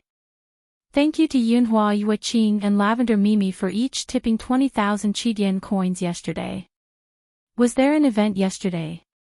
So many gifts from my relatives moi. Chapter 1504. Gu Nianji had lived in Sea City for 5 years. She was more familiar with all aspects of Sea City than the imperial capital. She just didn't know how different Sea City was from the other side. When they arrived at the airport, He Zhichu and He Qingjian each received a text from Qin Jining saying that he and Gu Nianji were about to board the plane to Sea City. He Zhichu didn't say anything and replied with a text, protect her well. He Qingjian's reply was even shorter. There were only 3 words, got it. Qin Jining bent over and sat beside Gu Nianji. He secretly looked at his phone to see if there were any instructions from his superiors. When he saw the text messages from the 2 of them, he was a little speechless. He put his phone away and turned around to see that Gu Nianji had already stood up in high spirits. He said, it's time to board the plane. Her suitcase had already been checked in, and she was carrying an orange Hermes platinum bag on her arm. Qin Jining looked up at her and stood up to say deliberately, this kind of bag looks better on a mature woman. You, right? You're a little lacking. Mature woman. Gu Nianji was deep in thought. You mean older women, right? Qin Jining nodded. You could say that. Like when she. Gu Nianji tilted her head and smiled slyly. Qin Jining was annoyed. He turned his head and ignored her. He walked to the boarding gate alone. Gu Nianji followed beside him and smiled. Don't just be angry. I bought you a plane ticket. Remember to pay me back. Qin Jining stopped in his tracks and said coldly, "Your phone number." Gu Nianji gave him a string of numbers. Qin Jining entered his phone and transferred the money for the plane ticket to her. "We don't owe each other anything now." "Yes, yes, yes." Gu Nianji nodded repeatedly and smiled. "That's great. It doesn't hurt money if we don't talk about feelings." Qin Jining didn't say much along the way. Fortunately, it was only 2 or 3 hours from the imperial capital to Sea City. Gu Nianji took a nap. When she woke up, the plane was already about to land. Qin Jining stood up and took his backpack down. He asked, "Do you have a place to stay here?" Gu Nianji thought about it. "Let's find a hotel first, then rent a place." She had lived in Sea City before, and the West District was where the government's main departments were located. The residential areas there were especially expensive, but the facilities were very good. Also, the military base was in the West District, and Gu Nianji and Hua Xiaoheng lived there. The northern part of the city was where the rich lived. Most of them were bosses of listed companies and business families. Sea City's financial and high-tech industries were very developed. The Dongqing district was a business district with many skyscrapers. Several of Huaxia's most famous internet companies were located there. The people living in Nanqing district were all ordinary working-class people. The population density here was the highest. Although the houses were also high-rise buildings, they were densely packed together. Each building was erected in a narrow space like a matchbox. The houses were very close to each other. Pushing open the window, he could almost clearly see the people in the opposite building. When Gu Nianji was attending university in Sea City, she had followed her classmates to Nan City to do social research and legal services. Her plan was to rent a small apartment in Nanqing and stay there for the time being. There were many people here, and all kinds of signals were mixed up. When she entered Nanqing, it was like a small raindrop falling into the sea. It wasn't that easy to track her or follow her. As long as she sent Qin Jining away, she could enjoy her time alone. Gu Nianji opened the app on her phone and deliberately found a hotel in Bay City. She said, "I've booked 2 rooms. How long are you staying here?" Qin Jining said nonchalantly, "When you settle down, I can go back and report back." It's that simple. Gu Nianji looked at him suspiciously. "Aren't you going to go underground to protect me from the shadows?" Qin Jining. "How did you know?" Qin Jining felt more and more that Gu Nianji wasn't simple. "Did young master he tell you?" Gu Nianji rolled her eyes and smiled. "Yes, young master he told me." Actually, she had deduced it from Hua Xiaoheng and the others' working conditions. Gu Nianji had already realized that although there were no special operations forces here, Qin Jining's work was similar to that of the special operations forces. Qin Jining narrowed his eyes. "Really? You're not lying to me, are you?" "Of course not." Gu Nianji put away her phone and changed the topic with a serious expression. "By the way, help me ask young master if he can give me a driver's license so I don't have to take the test again." Gu Nianji's heart ached when she thought of the car she had left there. She didn't want to talk to Qin Jining anymore. The two of them got off the plane, rented a car at the airport, and drove to the hotel Gu Nianji had booked. Gu Nianji, who had been chatty and talkative, suddenly stopped talking. Qin Jining wasn't used to it. He glanced at Gu Nianji from time to time, but after trying several times, Gu Nianji pretended to be deaf and dumb and refused to speak, so he stopped asking. Qin Jining was stunned as he drove the car to the hotel in Bay City in silence. "You booked a 5-star Hilton hotel?" "Yes, what's wrong?" Gu Nianji pushed open the car door with a dark expression. "It's only 5,000 a night. Do you think it's too low?" She had booked a cheaper standard room. If it was a presidential suite or something, the 100,000 yuan He Jichu had given her would only be enough for a few nights. Qin Jining trembled. 5,000 a night. Can I check out? I can't. Gu Nianji turned to look at him and laughed. Look at how useless you are. I'll pay for your room today, but tomorrow, you should go back and get me a driver's license. Qin Jining immediately nodded. I can go back now. 5,000 a night. She would get pregnant if she slept there.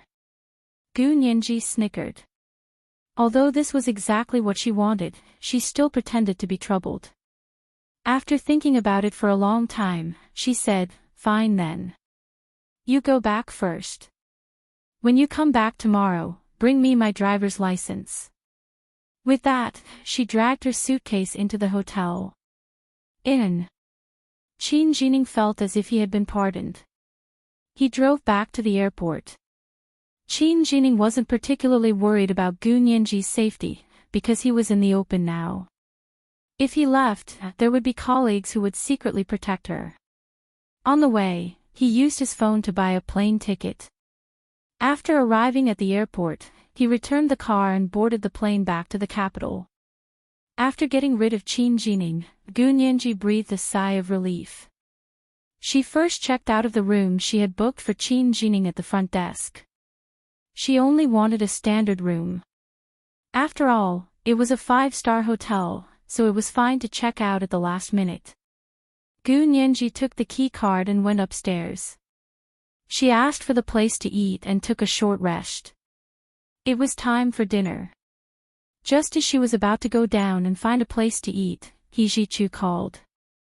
Nianji, have you checked in already? He Jichu sat in his office and called Gu Nianji with his Bluetooth headset on. Gu Nianji smoothed her hair in the mirror and walked out with her phone in her hand. I just checked in. Brother Little Ning has already returned to the capital. Young Master He, can you help me get a driver's license for him to bring over? He Jichu knew that Gu Nianji had a driver's license there, so he nodded and agreed. When little Qin comes back, I'll ask him to bring it over for you. Gu Nianji smiled and thanked him. Is there anything else, young Master He? I'm going to have dinner. He Jichu quickly said, hurry up and go eat. Don't starve yourself. Thinking of Gu Nianji's culinary skills, He Jichu reminded her again, after you rent a house, remember to find a part-time helper who knows how to cook. Don't always order takeout. Got it. Gu Nianji made a face at her phone. I won't eat red wine like a meal every day. She was teasing He Jichu that he often drank red wine like a meal over there. He Jichu. You're getting naughtier and naughtier. He Jichu curled his lips, and his sparkling almond-shaped eyes rippled with an intoxicating smile. Gu Nianji walked into the elevator as she called. Thinking that the restaurant where she was eating was on the 4th floor, she glanced around and saw the word 4. She casually pressed the floor. In the end, the elevator slid all the way down to the 4th floor underground before stopping. The elevator door opened, and Gu Nianji saw a very elegant and fashionable corridor. A few well-dressed people walked past her, and the pleasant sound of a piano came from the private room. It sounded very classy. This was a restaurant. Gu Nianji walked out of the elevator and looked for signs everywhere. After looking for a long time, she finally realized that this was the 4th floor underground. There was a dash in front of the 4 she had pressed, but she hadn't noticed it. However, from the looks of it, it seemed to be a place to eat, and it was very stylish. Gu Nianji was curious and decided to find a place to eat here. She looked at the private rooms one by one. Some of the private rooms were closed, while others had their doors ajar. There weren't many people inside, and they were in groups of 3 or 5, sipping wine. There were also many people, and it seemed like they were having a party. However, it wasn't noisy, and everyone seemed very polite. Gu Nianji was almost at the end of the corridor, but she didn't see a place like a restaurant to order food.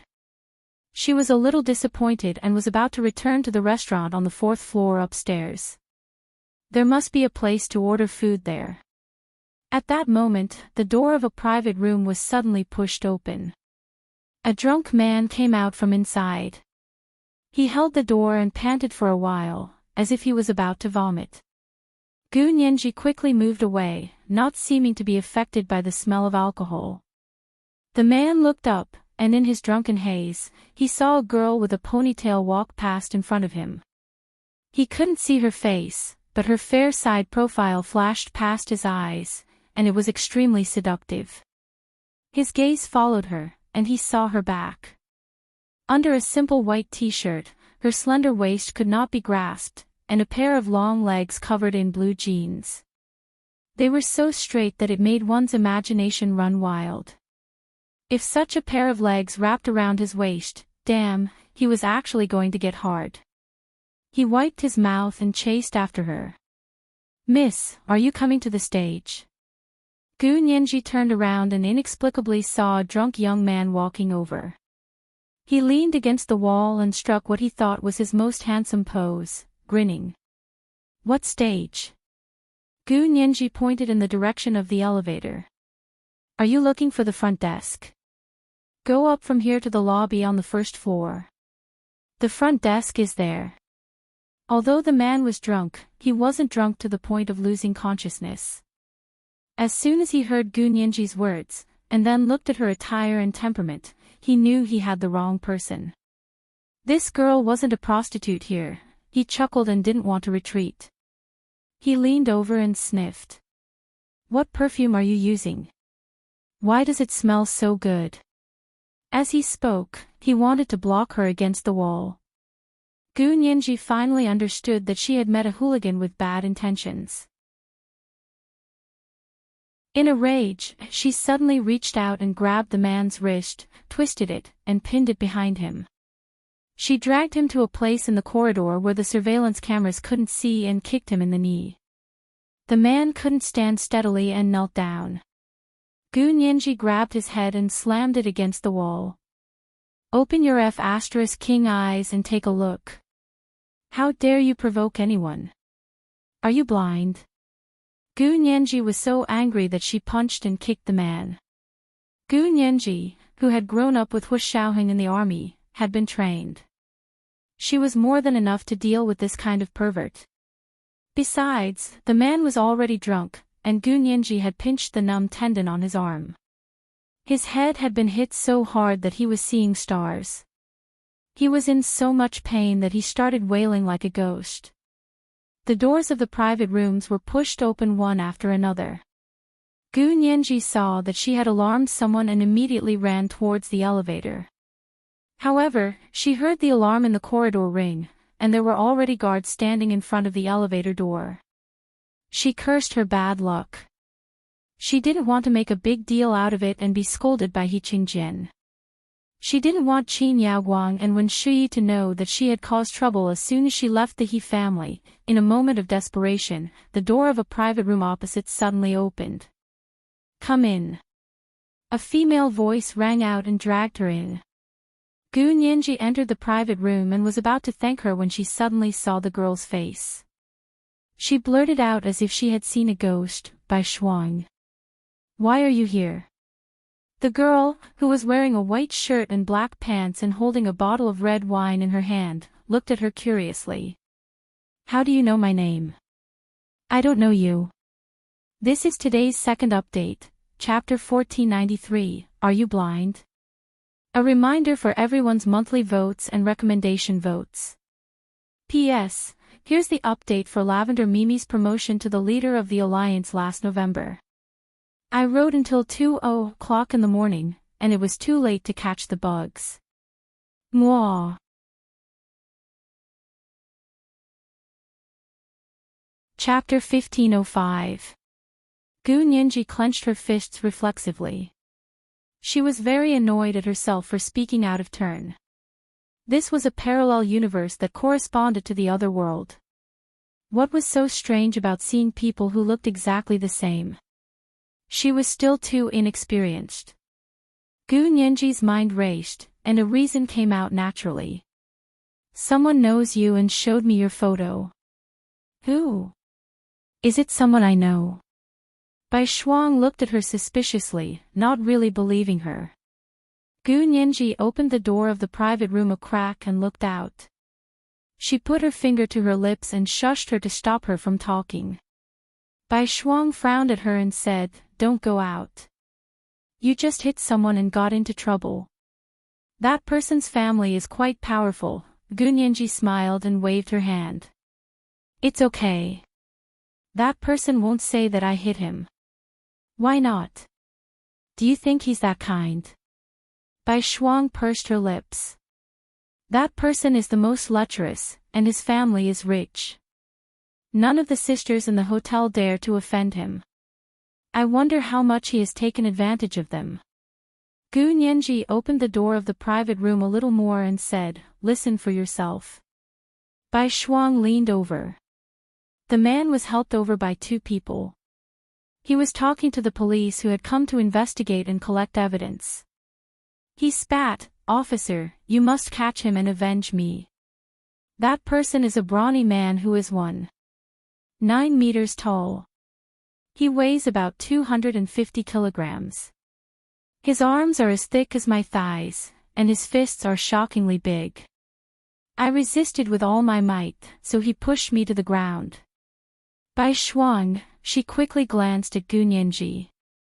The girl was tall and slender, with curves in all the right places. Her appearance was even more delicate and intelligent. How was that a brawny man who was 1.9 meters tall? Had the man outside been beaten silly by this girl? Was he talking nonsense? Gu Nianji saw her doubt and closed the door of the private room tightly with satisfaction. She smiled and said, "This kind of B***tch bullies the weak and fears the strong. He also wants to save face. He won't give me up. Think about it. If his friends find out that he was beaten black and blue by a young girl, how will he be able to show his face in the future? Where's his shame?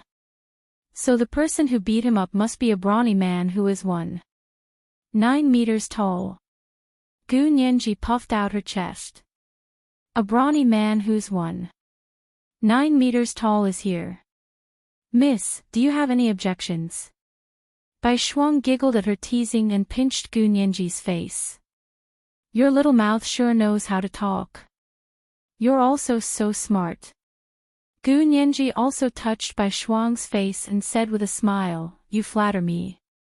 She quickly glanced at the private room and saw that there were 8 large screens as tall as a person facing the door. They blocked the view of the people entering the room and she could not see who was inside. There was a wine table beside him with all kinds of red wine on it. It looked expensive. The lady in the hotel uniform should be the lady selling red wine. Gu Nianji had a strange expression on her face. She didn't expect that Bai Shuang was actually a bar girl in the hotel. On the other side, although Bai Shuang was implicated by her father and didn't end up well, before that, Bai Shuang was the spokesperson for the Ministry of Foreign Affairs. It was like heaven and earth. Bai Shuang noticed that Gu Nianji was looking at her strangely and asked her in confusion, "Who showed you my photo? Maybe I know him." Gu Nianji sighed inwardly and casually said, "You know him.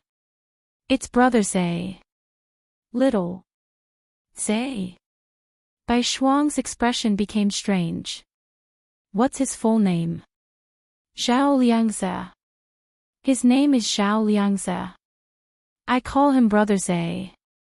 Gu Nianji randomly made up a story. At that moment, she keenly noticed that there seemed to be someone talking on the other side of the screen in the private room, but it had now quieted down. Her gaze fell on Bai Shuang and saw that her fair and pretty face had actually turned red. Gu Nianji was secretly surprised and couldn't figure out why she was blushing. At that moment, Bai Shuang leaned over and whispered in her ear, "This Zhao Liangze you're talking about, this Brother Zhe, who is he to you?"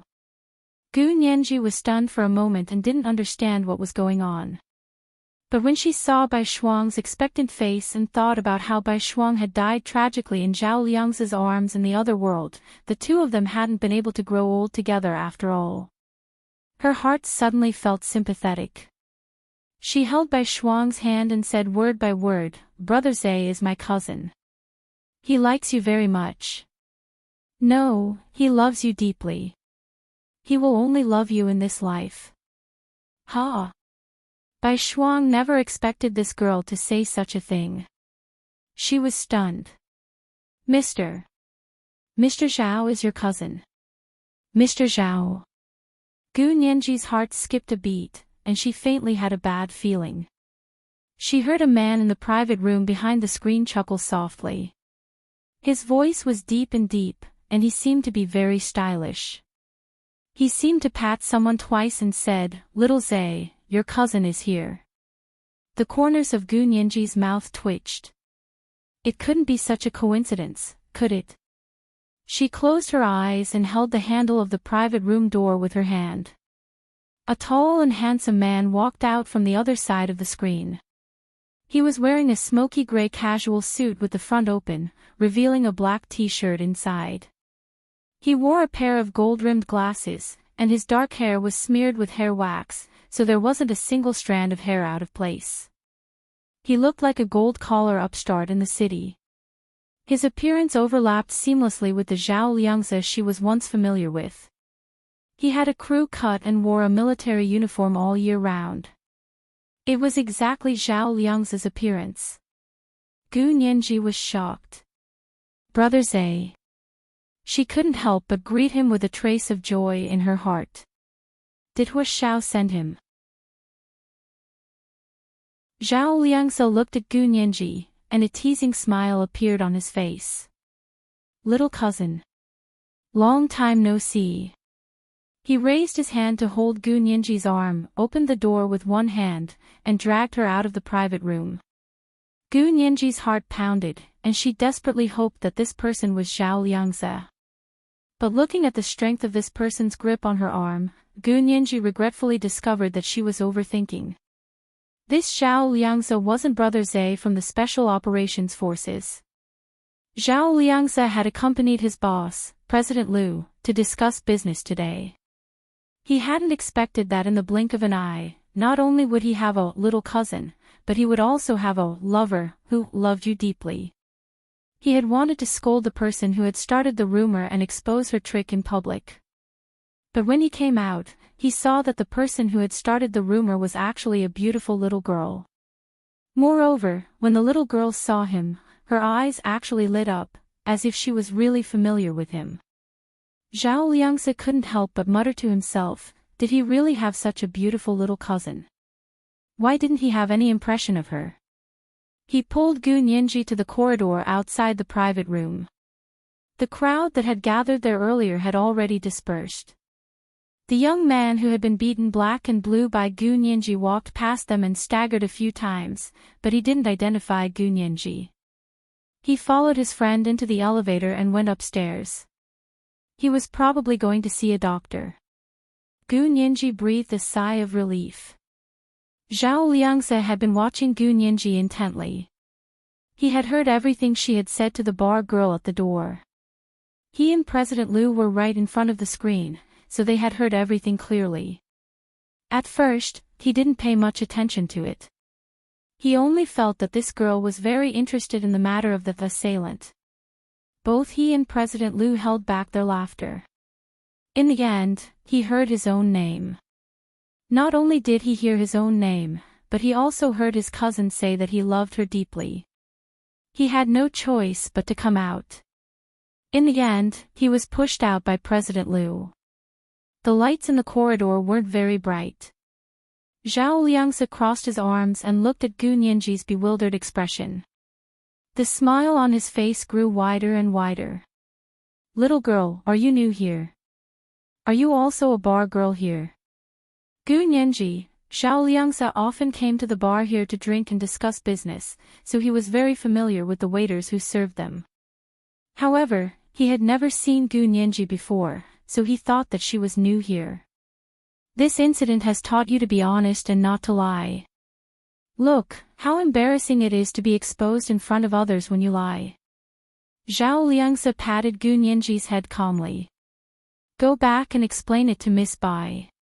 Tell her that you're talking nonsense and that I don't love her deeply. You're joking too much. If my girlfriend hears you, she'll never let you off.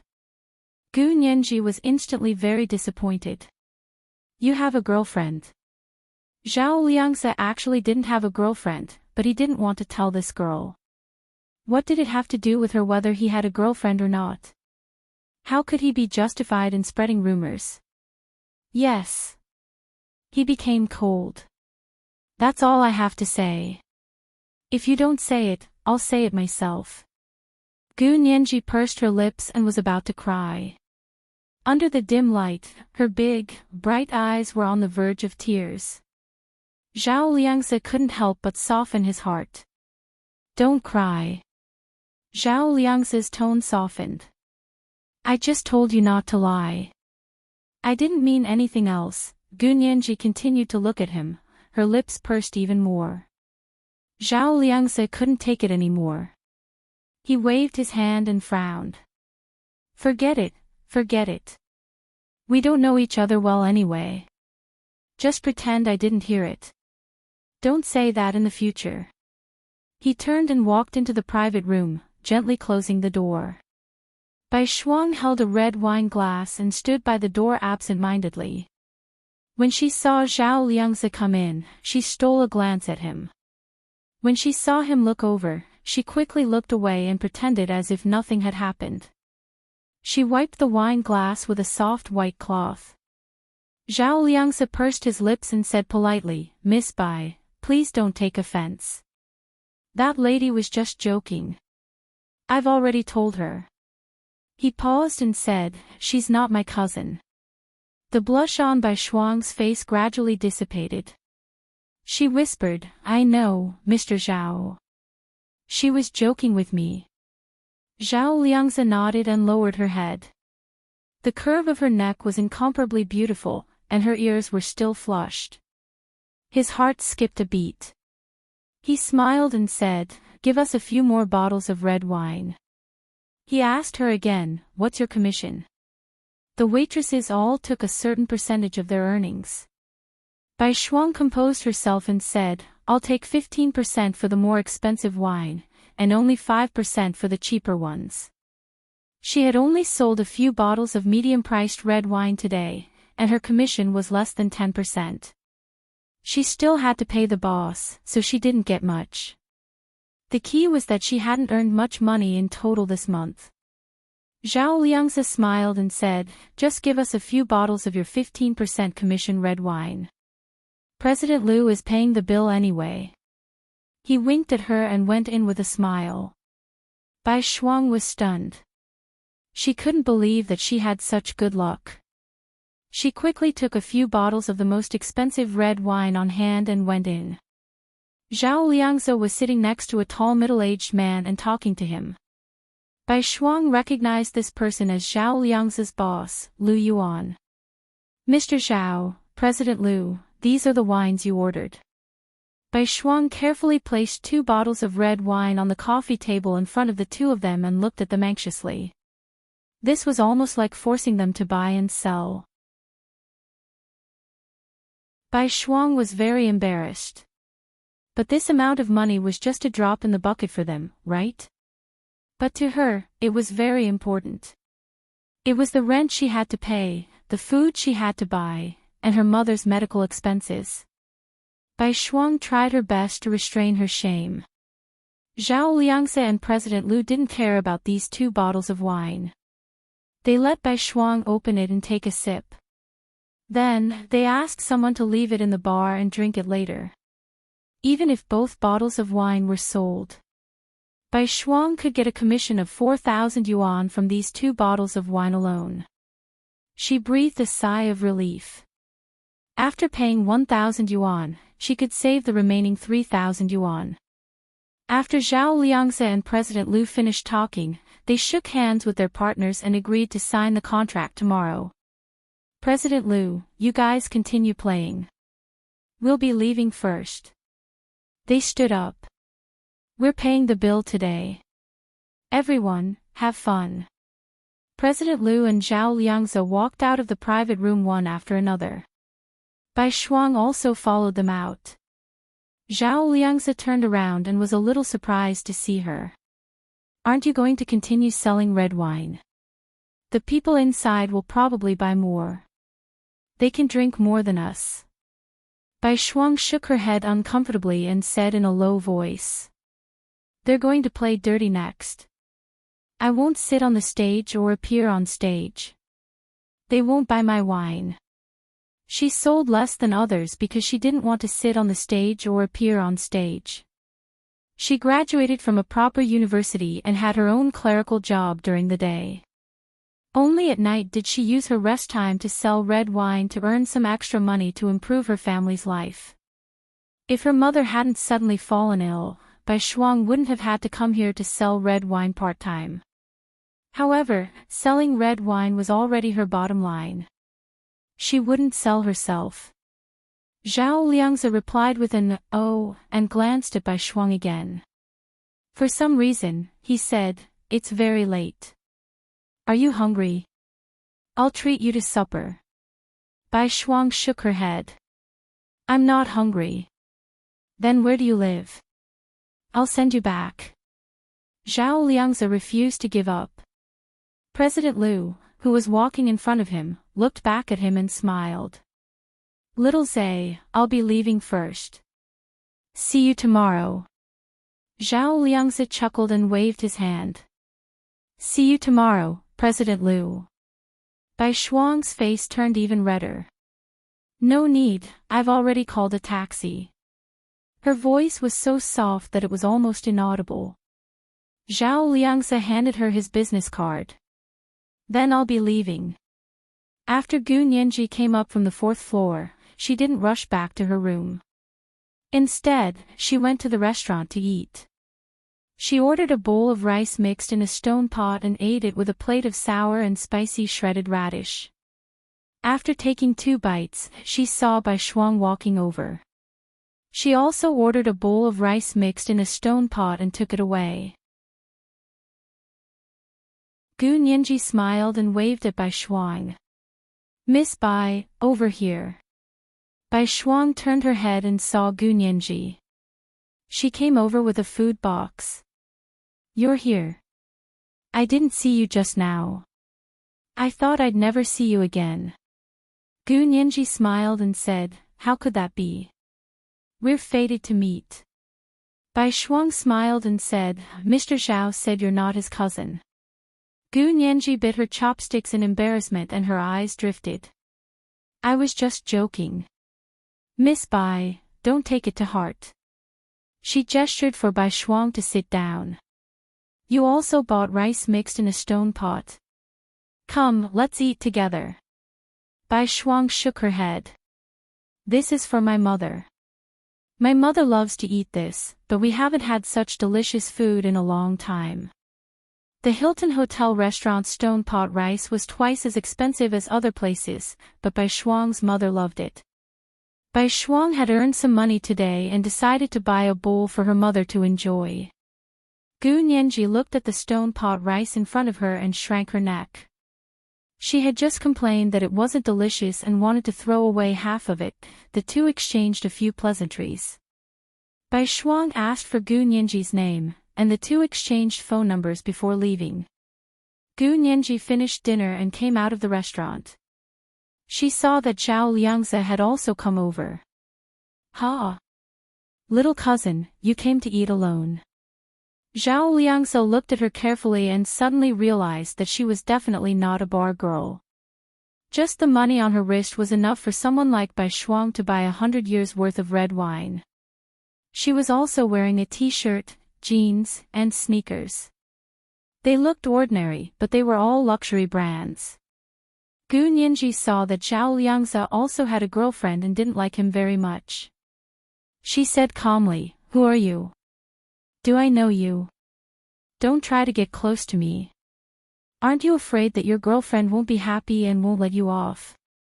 This is today's big chapter of 4,500 words, chapter 1494, We're fated to meet. A reminder for everyone's monthly votes and recommendation votes. I only slept for 4 hours yesterday, so I have to go to bed early today. It's almost midnight. Mwah.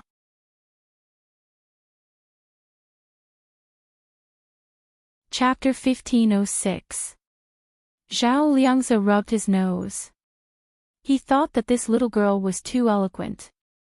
Didn't he just say that she was lying to his face? Could it be that he was wrong? But of course, it seemed like he was lying too. He told her that he had a girlfriend, so she was unhappy and kept nagging about it. Could it be that this little girl actually had a crush on him? Was that why she was dissatisfied with the fact that he had a girlfriend? Zhao Liangzi studied Gu Nianji. He couldn't remember when he had seen her before. She was so beautiful. If he had seen her before, even if it was just a glance in the crowd, he would definitely have an impression of her. Zhao Liangzi thought about it and sat down in front of Gu Nianji. He smiled and asked, "What's your name? Have I seen you before?" Gu Nianji looked up at him, then calmly looked away. "I haven't seen you before. I mistook you for someone else." "You mistook me for someone else? But you know my name is Zhao Liangzi." Zhao Liangzi rubbed his chin and looked at her thoughtfully. "Don't tell me you know someone who not only looks like me but also has the same name as me." After saying that, he laughed. "This is too unbelievable. So, little girl, I'll say it again, don't lie. You're so young, and you're so beautiful.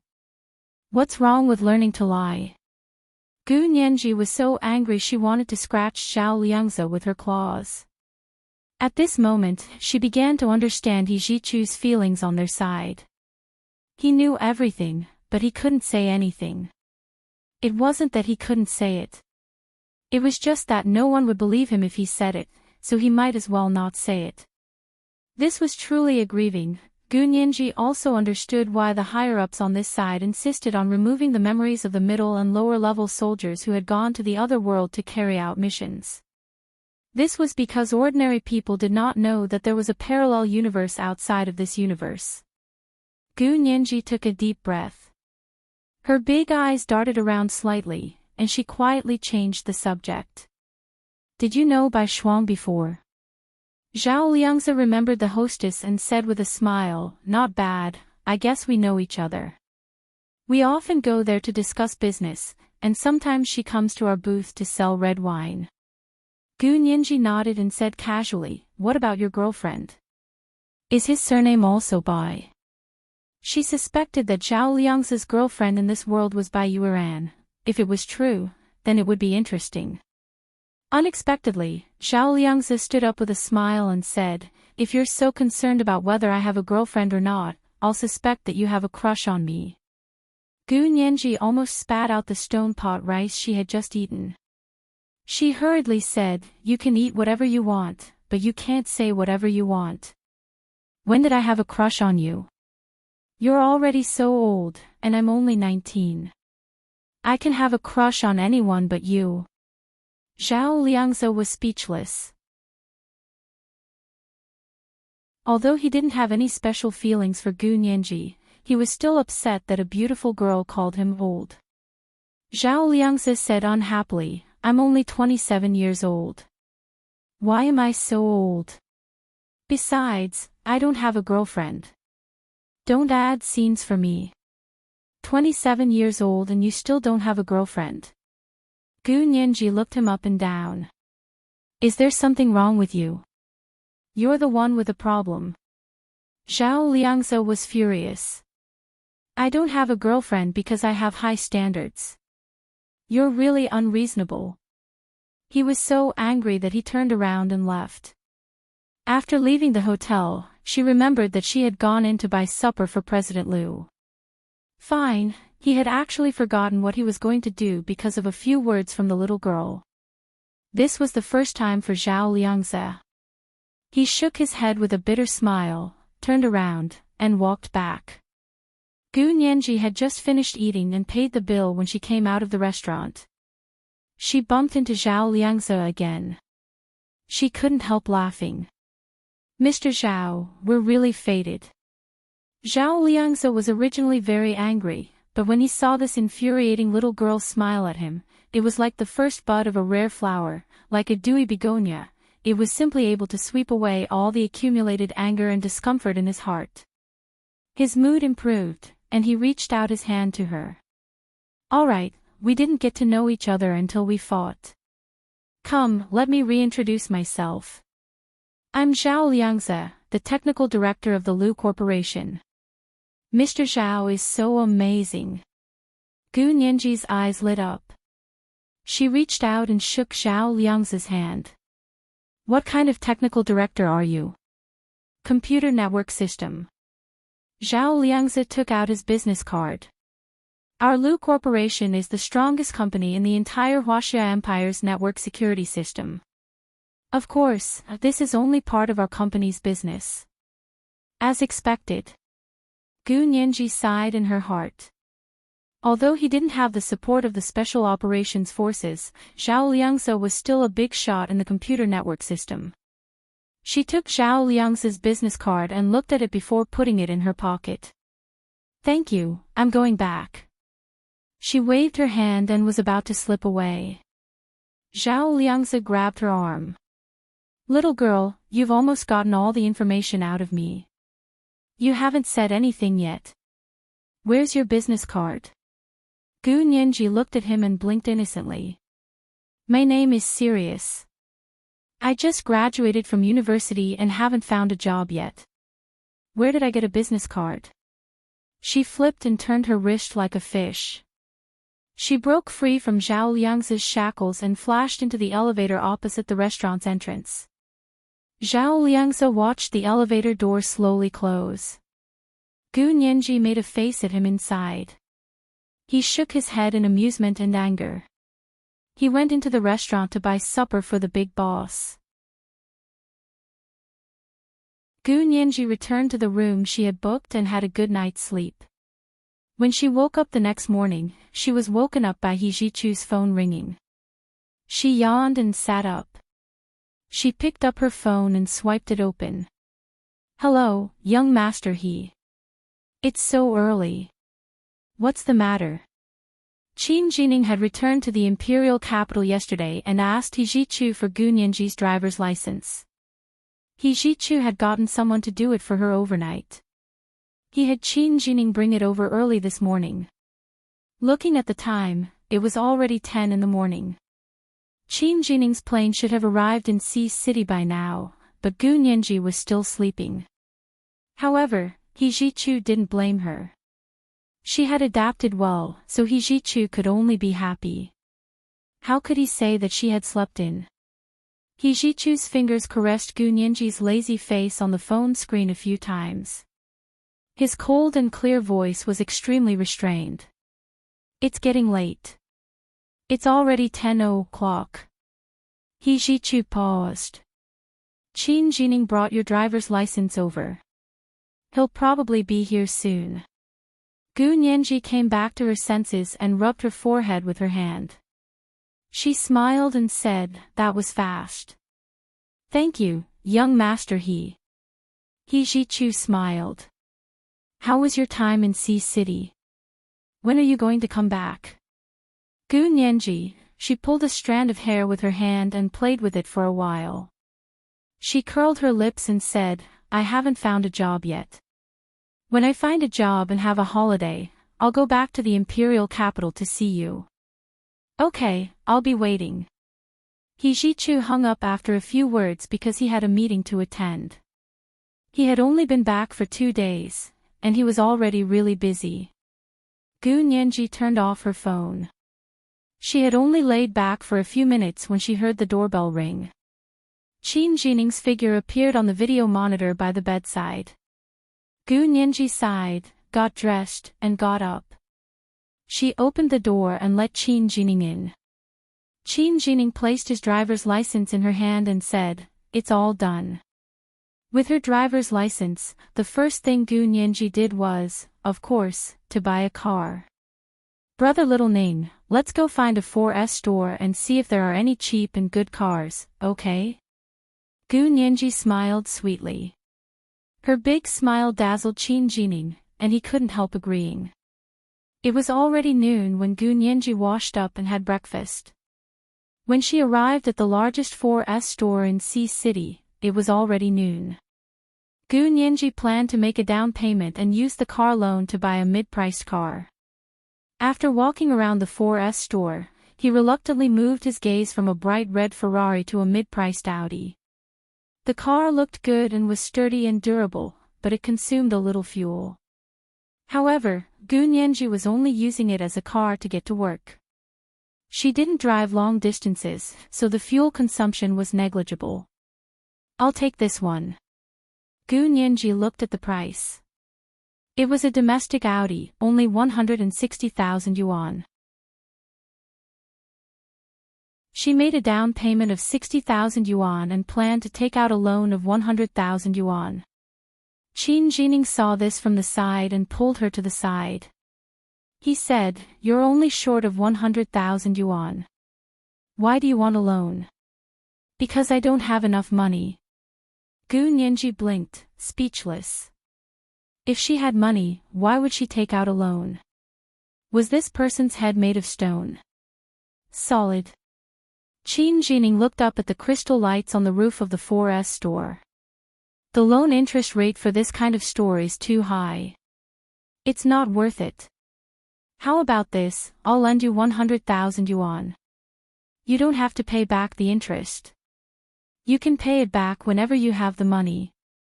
If Qin Jining had told her not to pay it back, Gu Nianji definitely wouldn't have agreed to lend him the money. However, he said that she didn't have to pay back the interest. Gu Nianji didn't think it would be a problem when she had the money to pay back the principal. She nodded. "Thank you then. I don't have any credit history right now. If I take out a loan, the interest rate will indeed be very high." Qin Jining smiled. Gu Nianji wasn't bad. She wasn't the kind of person who was pedantic. He gave her his card and swiped another 100,000 yuan. In total, he bought the car for 160,000 yuan. Qin Jining helped Gu Nianji with the formalities and used his connections to get the license plate directly. Gu Nianji didn't have to wait alone for long before Qin Jining finished all the formalities and handed the car keys to Gu Nianji. Gu Nianji was overjoyed. She took Qin Jining out for a few rounds to familiarize herself with the streets and alleys of Sea City. The layout of the city here was very similar to the Sea City she had stayed in before. Although there was no Special Operations Forces base, there was still a military base. The general direction was not bad. Gu Nianji drove the car around. It looked very familiar. It really didn't look like it was her first time in Sea City. Qin Jining was secretly surprised, but didn't say anything. After returning to the hotel, Gu Nianji said to Qin Jining, "I can settle down now. I'll submit my resume tonight and then look for a house to move. Brother Little Ning, you can go now. You're burning the bridge after crossing the river." Qin Jining knocked her on the head and smiled. "I'll leave when you find a job and rent a house." Gu Nianji nodded with an eager expression. "I'll do it as soon as possible." She had never experienced a serious interview in the other world, but it wasn't difficult for Gu Nianji, who had a very strong learning ability. She had gained experience after a few interviews. In fact, her chances of getting an interview were quite high. She had submitted a total of 5 resumes. 4 large law firms and 1 small law firm had all gotten an interview. But the strange thing was that the 4 large law firms had praised her profusely during the interview, but they had rejected her when they went back to do a background check. Gu Nianji's intuition told her that there was something wrong, but she held back her anger and refused to beg the He family. She didn't even mention a word to He Jichu. The last interview. She looked at her schedule and sneered. "If anyone dares to play tricks again, I won't be polite." This was the first update of the day, chapter 1495, I won't be polite. A reminder for everyone's monthly votes and recommendation votes. We'll continue to reward and update at 8 p.m. PS. Thank you, Beth1211, for the 10,000 Chidian coins.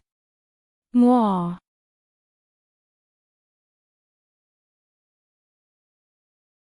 Chapter 1507. Gu Nianji looked at the interview notice in her mailbox and shook her head speechlessly. She had only casually applied for this kind of small law firm to make up the numbers. She had never thought that she would have to go for an interview one day. But now, this small law firm had become her last straw of hope.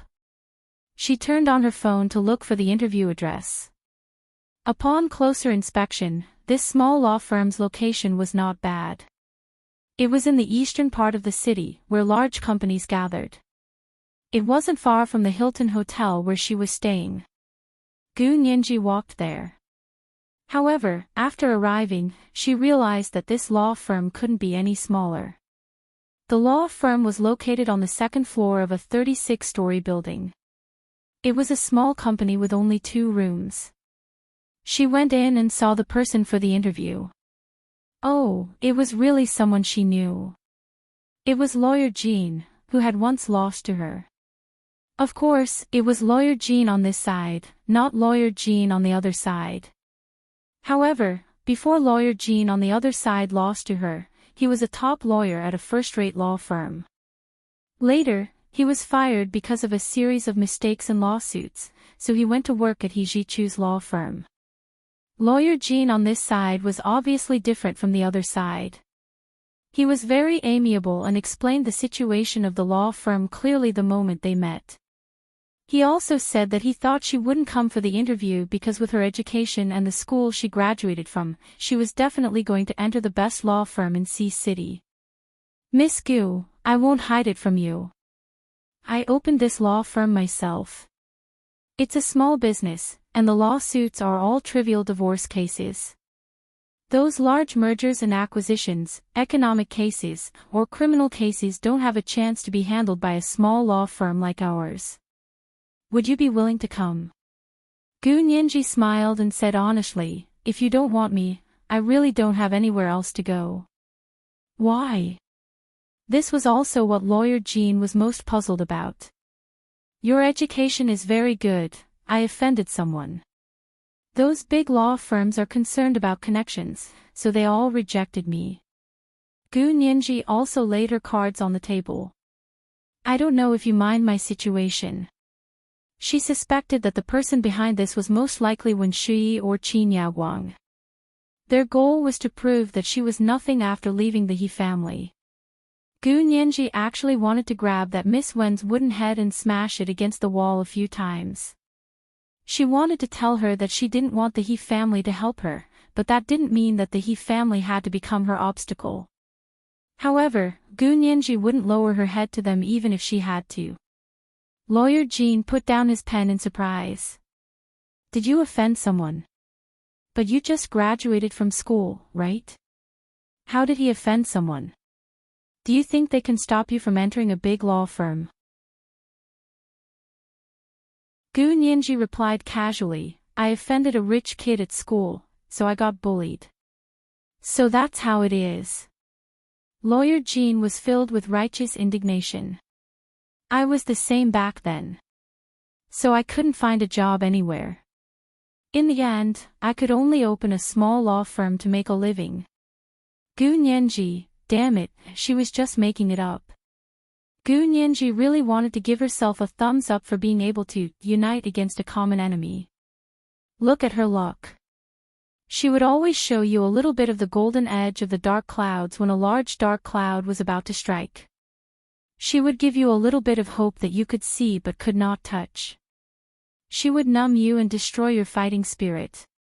Gu Nianji made a face inside and immediately said, I already have a lawyer's license. You won't lose out if you hire me. I will work very hard to find cases for the station. Of course, Lawyer Jean couldn't ask for more. His small law firm had been open for 10 years, and he had accumulated some connections in the middle and lower class households. Although he didn't earn much, he was much better than the average salaryman. Recently, there had been more and more business. He really couldn't handle it alone, so he wanted to find a capable helper. The two of them hit it off and immediately signed an employment contract. Lawyer Jean gave her a starting salary of 8,000 yuan a month.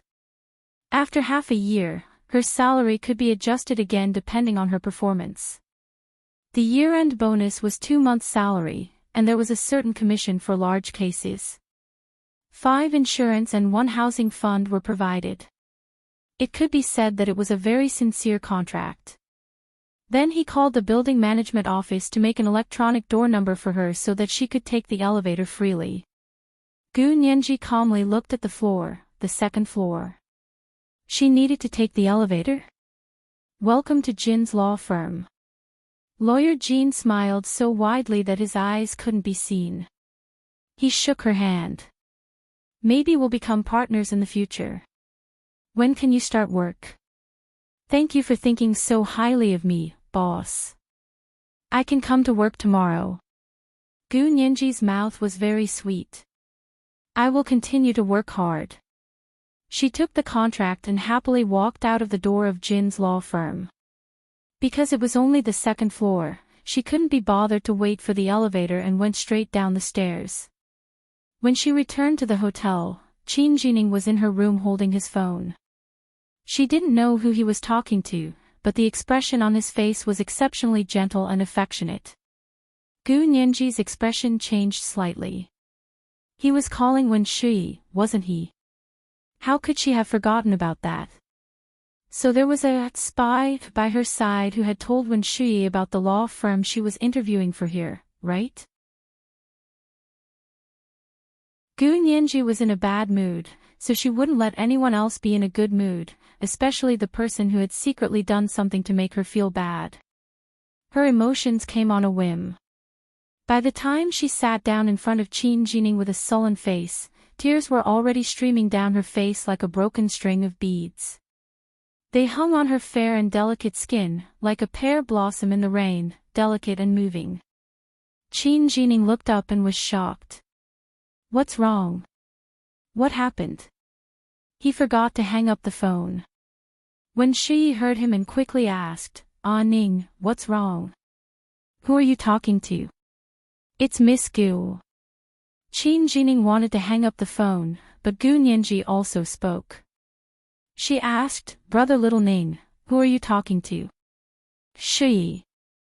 Qin Jining felt like he was a microphone, passing messages between Wen Shui and Gu Nianji. Gu Nianji nodded and wiped her tears with a tissue. She said pitifully, Really? Brother Little Ning, you should go. You're too big, and my temple is too small. I can't afford to keep you. What do you mean? Qin Jining was anxious and quickly hung up the phone. He leaned forward and asked, What happened? What happened? You're asking me. Gu Nianji glared at Qin Jining. It's all your fault. You told everyone about my interview.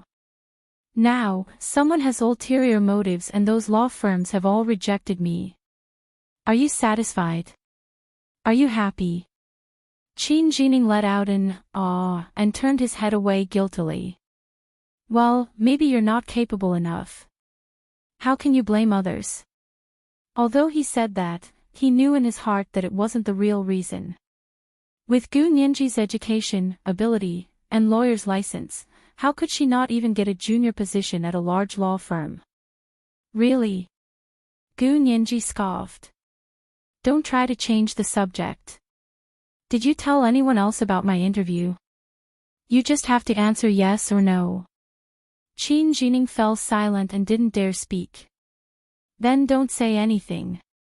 Gu Nianji began to reason logically. Did you tell Wen Shui? Qin Jining pursed his lips. He wanted to defend himself, but he had indeed told Wen Shui, so he didn't say anything. I'm not wrong, am I? Gu Nianji stood up, picked up the pillow from the sofa, and hit Qin Jining hard on the head. As she hit him, she cried, Do you know how hard it was for me to get the interview? During the interview, they clearly said that they would want me, but the other party didn't want me after a background check. You're saying that I'm not capable enough. Let me tell you, if I wasn't capable enough, the other party wouldn't have done a background check at all.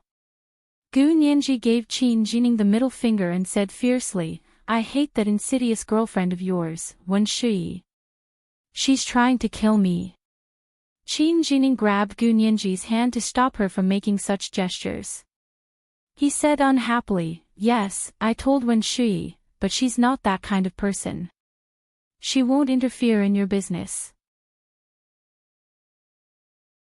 Really? You dare call her and confront her face to face? Gu Nianji pointed at Qin Jining's phone.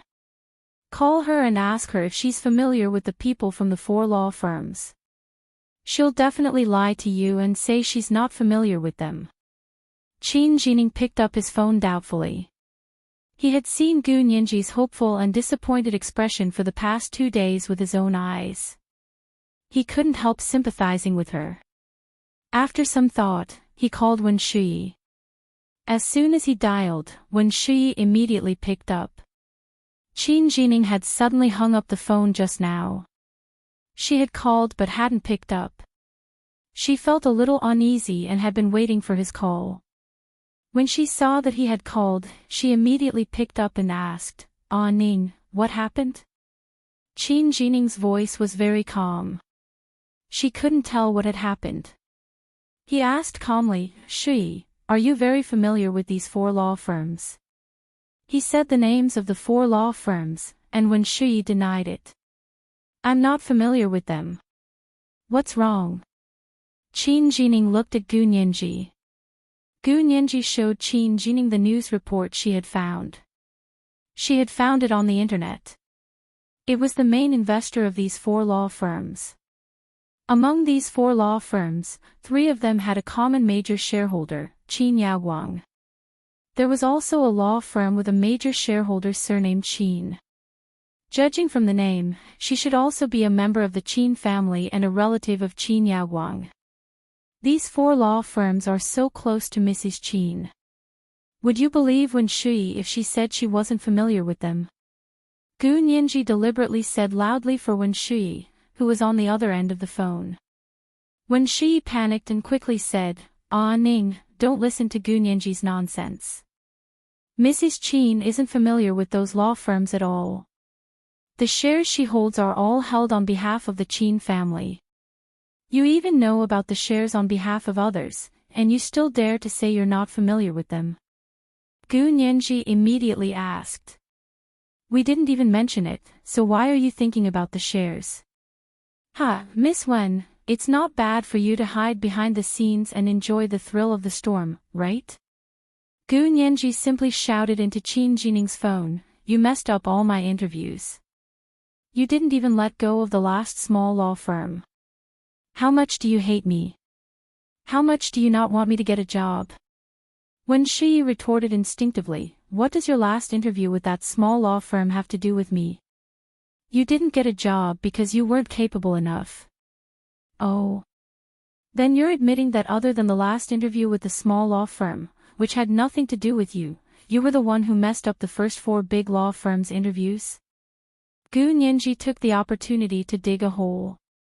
Then shouldn't I thank you for showing mercy? This is today's second update, chapter 1496, meeting an old friend again. A reminder for everyone's monthly votes and recommendation votes. This is for the 50,000 Chidian dollars that President Ji Yu rewarded last month. Mwah.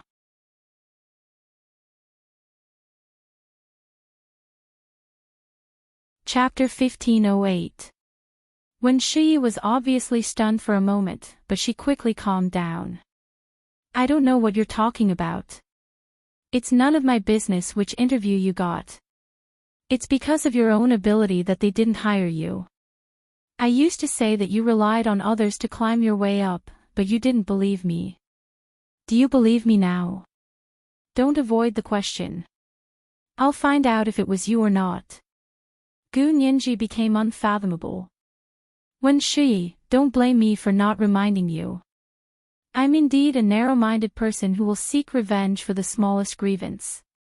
If you want to mess with me, you'd better kill me. Otherwise, as long as I'm alive, I won't let you off. When Shi wanted to throw her phone away, she sneered and said, "Your threat is enough to call the police. I've already recorded it. If this happens again, I'll call the police." Sure. Gu Nianji propped her head up with her hand and said lazily, "So you recorded your phone call with brother Little Ning. Are you always preparing receipts as evidence to present in court?" Unfortunately, recordings can't be used as evidence unless it's a call from the notary office. You don't know what you're talking about. When Shi squeezed out the words from between her teeth. Qin Jining didn't want the two of them to quarrel. He held his phone and said to Gu Nianji, "I'll give you an explanation for this." He wasn't someone who didn't understand the ways of the world.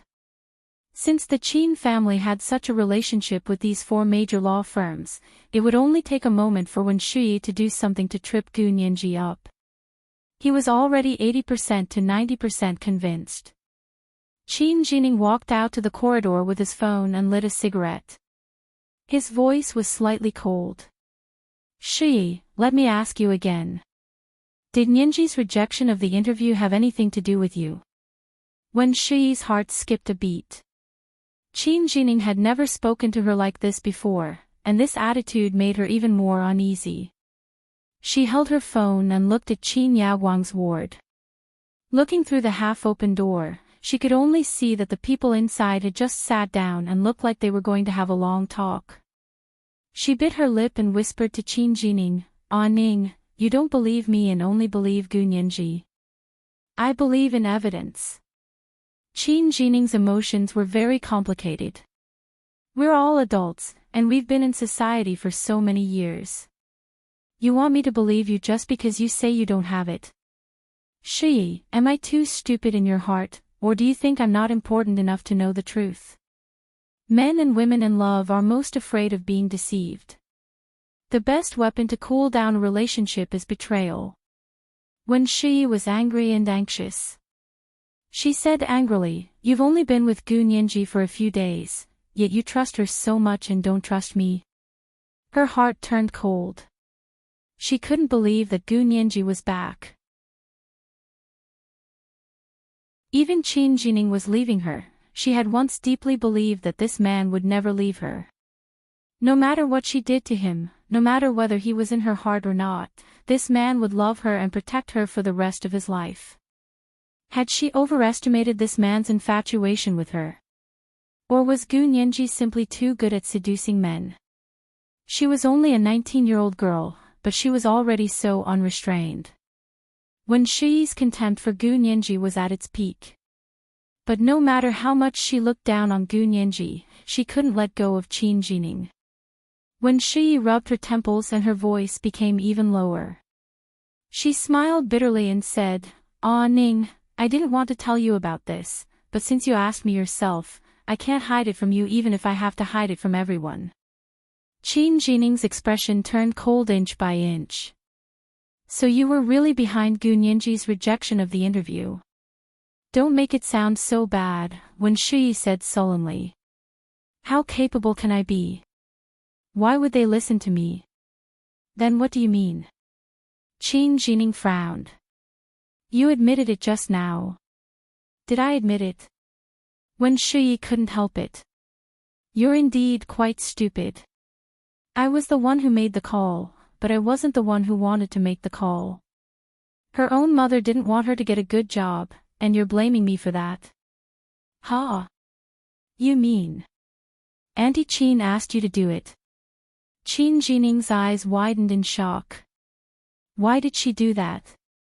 "Nianji is her biological daughter." Wen Shui scoffed. "Why are you guys still so stubborn? Auntie Qin has said so many times that she doesn't treat her like her own daughter.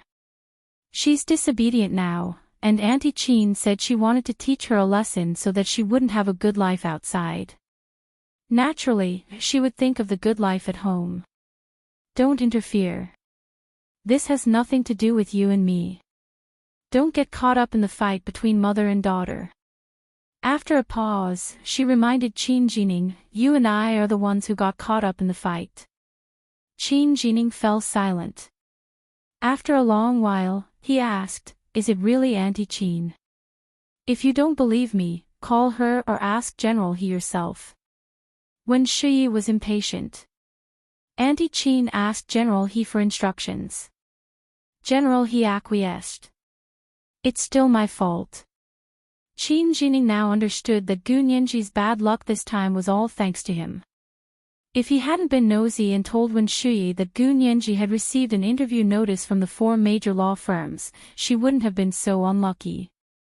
Wen Shuyi understood what he meant and knew that he was blaming her. Of course, he was blaming her as well. She couldn't say that it was wrong. It was indeed because Qin Jining had proudly praised Gu Nianji when he was chatting with Wen Shuyi on the phone that Wen Shuyi had accidentally let it slip and told Qin Yaoguang. The atmosphere in Qin Yaoguang's ward was no less relaxed than outside. There were some visitors in her ward. The nurse cut them some fruit and brought it over. She smiled and said, "Old Mr. Qin, please sit here." "Dad, why are you here?" Qin Yaoguang pressed the button on the bed and pushed the bed up. Her face was pale as she sat on the bed. Sitting in front of her was an old man with white hair and a ruddy face. His eyes were big and bright, but the expression on his face was very serious. Old Master Qin was the current head of the Qin family and Qin Yaoguang's father. "Yaoguang, I heard that Nianji is back. Did you treat her badly?" Master Qin's face was very solemn as he played with the 2 iron walnuts that had been wrapped in starch in his hands unhurriedly. "You don't love your own daughter, but you push her away and take a gardener's daughter as your baby. Are you out of your mind?" Old Master Qin had just arrived in the imperial capital from Z City.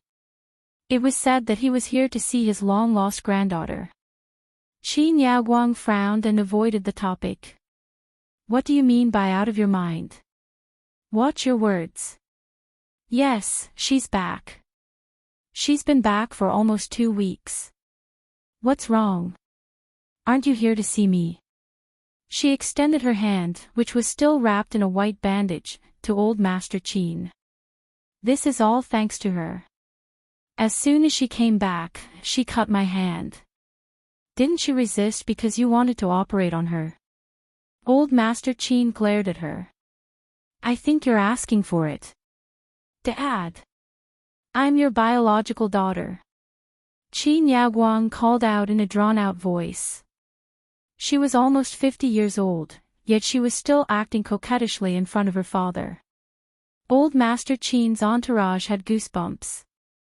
Old Master Qin only had this one daughter in his life, and she had worked hard since she was young. He did indeed dote on her a lot. The only dissatisfaction was probably her attitude towards his daughter. "You also know that you're my biological daughter. Don't you know what your biological daughter is like?" Old Master Qin didn't hesitate to knock Qin Yaoguang down. "You're already so old, yet you still don't know the severity of things. You only have this one child. No matter how much you don't like her father, she's your biological daughter." Qin Yaoguang pursed her lips and leaned against the hospital bed. She said lightly, "I've also said it before. The biological child I approve of should be a child born from mutual love. Does she deserve it? You're her biological mother, and you personally carried her for 10 months. She's the only surviving child," Old Master Qin said meaningfully. "I thought you would value her very much." "I know, so what? It only proves that the experiment was successful." Qin Yaoguang shrugged, her expression very indifferent. "Don't tell me I still have to pour maternal love into my house of lab rats. Dad, do you think this is fair to me? My job is to do experiments. My dream is to find a scientific and efficient treatment method to overcome all kinds of difficult and complicated diseases." Qin Yaoguang turned her head away. "It was that lunatic Gu Xiangwen who suggested doing the experiment, but I was the one who did the follow-up work. I failed so many times, and it wasn't easy for me to succeed once. Are you satisfied? Now that you remember that Nyenji is a human being, you immediately threw all the mess to me and turned around to accuse me of being inhumane. I'm sorry, I'm just like that. I can't have maternal love for experimental equipment and objects. Qin Yaoguang straightened her neck and her face was red with anger. Old Master Qin was almost speechless. Evil creature. You evil creature. Old Master Qin pointed at her and coughed violently. Come with me to apologize to Nyenji. You can't be like this in the future. No matter what, she's young master He's fiancé. For Nyenji's sake, for the He family's sake, treat her better. Old Master Qin fainted as he spoke, scaring Qin Yaoguang so much that she almost fell off the hospital bed. Dad! Don't scare me. Are you okay? Call the doctor. Call the doctor. This was the Qin Corporation's private hospital. The chairman of the board of directors suddenly fell ill in his own hospital and immediately received first-class treatment. When she watched as the doctor ran in and pushed old Master Qin out, she quickly said into the phone, I still have something to do. Talk to you later. She quickly hung up the phone and ran into Qin Yaoguang's ward. Qin Yaoguang ordered her with a cold expression, get me discharged. I want to be discharged. Qin Jining returned to Gu Nyenji's hotel room and looked down at his phone. His heart was in turmoil. Gu Nyenji looked at him with disdain and said, you can go. I'm moving away today too. Where are you moving to? Qin Jining leaned against the door awkwardly. I'll send you there. I'm going to rent a house, Gu Nyenji said as she began to pack her suitcase. She had already spent 15,000 yuan in the 3 days she had stayed here. She only had the 100,000 yuan He Jichu had given her. She had spent 60,000 yuan on the car and 15,000 yuan on the hotel. In addition to the food and things she had bought for the past few days, she only had about 20,000 yuan left. It was only enough for her to rent a small one-bedroom house in a cheaper residential area in Nanjing district. Gu Nyenji had already made an appointment online to look at the house today. If it was ready, she could move in immediately. Qin Jining felt guilty. Although Gu Nyenji had rebuked him, he didn't take it to heart. He followed her to Nanjing district to look at the house and watched her sign a half-year rental contract with the landlord. The small house here cost 3,000 yuan a month. After paying half a year's rent and deposit, Gu Nyenji only had 2,000 yuan left in her bank card. The house had simple furniture, so it was okay to live in, but she still had to buy some daily necessities. Qin Jining followed her to the supermarket to buy kitchen utensils and bathroom supplies. Gu Nyenji's taste in shopping was more picky. Qin Jining helped her pay for the whole set, which cost nearly 10,000 yuan. Gu Nyenji was in too much debt to worry about. She said nonchalantly, put it on the account. I'll pay you back 110,000 yuan when I have the money. Qin Jining. Gu Nyenji rented a house, bought daily necessities and some simple furniture, and decorated the house. It looked a little like her apartment over there. The second-hand house that she had bought with her own money. Qin Jining saw that she had settled down, so he went from light to dark and hid in Sea City.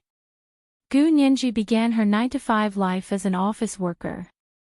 The work at the law firm was very simple. In the first month of her work, Jin Dazhuang only asked her to familiarize herself with the cases here, understand the applicable laws, and see if there were any mistakes in the previous cases. She just had to write him a memo.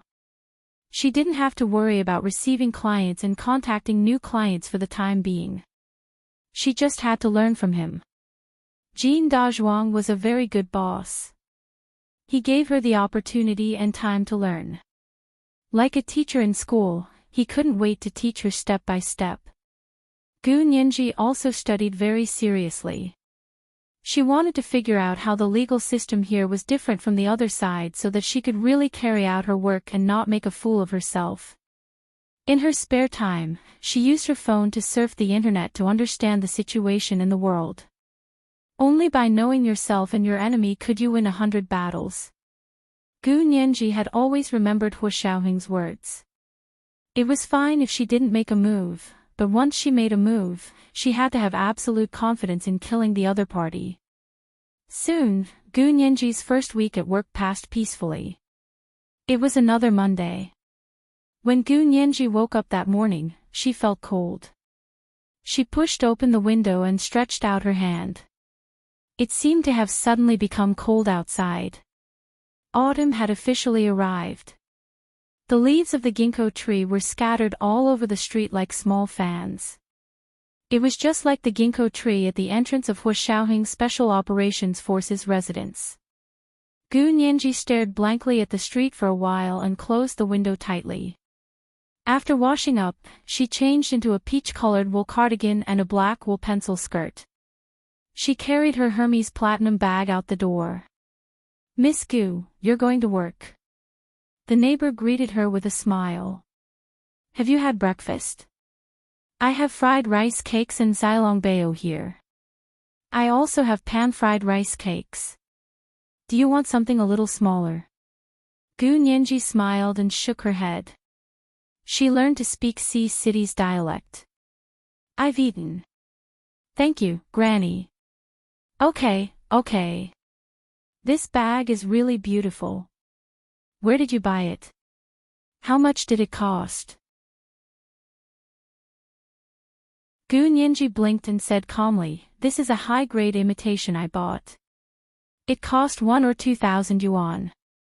The Hermes platinum bag that was worth hundreds of thousands of yuan wore a high-grade imitation hat and squatted in the corner, shivering. She drove to the Dongqing district. The building where she worked was called the Lu Building. It had a total of 36 floors and towered into the clouds. After parking the car, she didn't take the elevator. She took the stairs directly from the underground parking lot to the second floor. It was convenient and fast, and she could also exercise. She arrived a little late because of the traffic jam today. However, Jin Dazhuang didn't particularly care about attendance.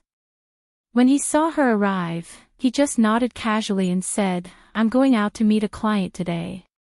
Remember to stay here in the morning." Xiao Zhang at the front desk took half a day off today and will only be here at noon. "If you leave, there will be no one in the office." Gu Nianji quickly said, "No problem, leave it to me." She had nothing to do the whole morning. She finished her daily work, and when it was lunchtime, Xiao Zhang at the front desk came. Both of them were young girls, and the boss wasn't around. They quickly got together and started gossiping. Xiao Zhang said mysteriously, "Lawyer Gu, do you know what kind of big shot is coming today?" Gu Nianji, "I don't know." In their small law firm, a street director was already a big shot.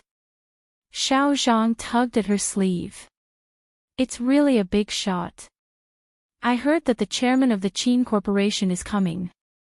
When I went upstairs, the entrance of the building was already under martial law. Gu Nianji, Qin Corporation. "Which Qin Corporation?" Gu Nianji asked carefully, thinking that it couldn't be such a coincidence, right? In the end, it really was such a coincidence. "It's the Qin Corporation that runs a private hospital." "Don't tell me you don't even know about the Qin private hospital?" Xiao Zhang rolled her eyes at Gu Nianji. Gu Nianji smiled and said casually, "Is it very famous?" "I'm from the countryside, so I don't know." Before she could finish speaking, a man pushed open the small glass door of their law firm. He was wearing a well-ironed suit, and his hair was combed until it was shiny. His entire body seemed to say, "I am the CEO's secretary. May I ask if Miss Gu Nianji is here? Our chairman Qin wants to see her."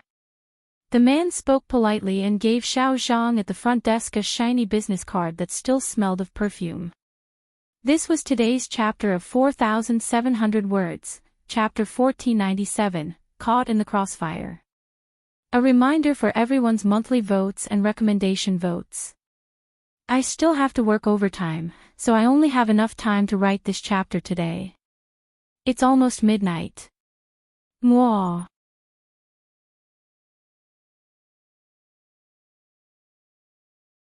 Chapter 1509. Gu Nianji was sitting next to Xiao Zhang, but the man ignored her and handed the business card to Xiao Zhang at the front desk. He didn't even look at Gu Nianji. Gu Nianji's heart sank.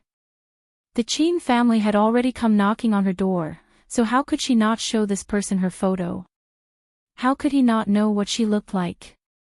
He clearly recognized her, but he pretended not to. This kind of behavior had already expressed their attitude.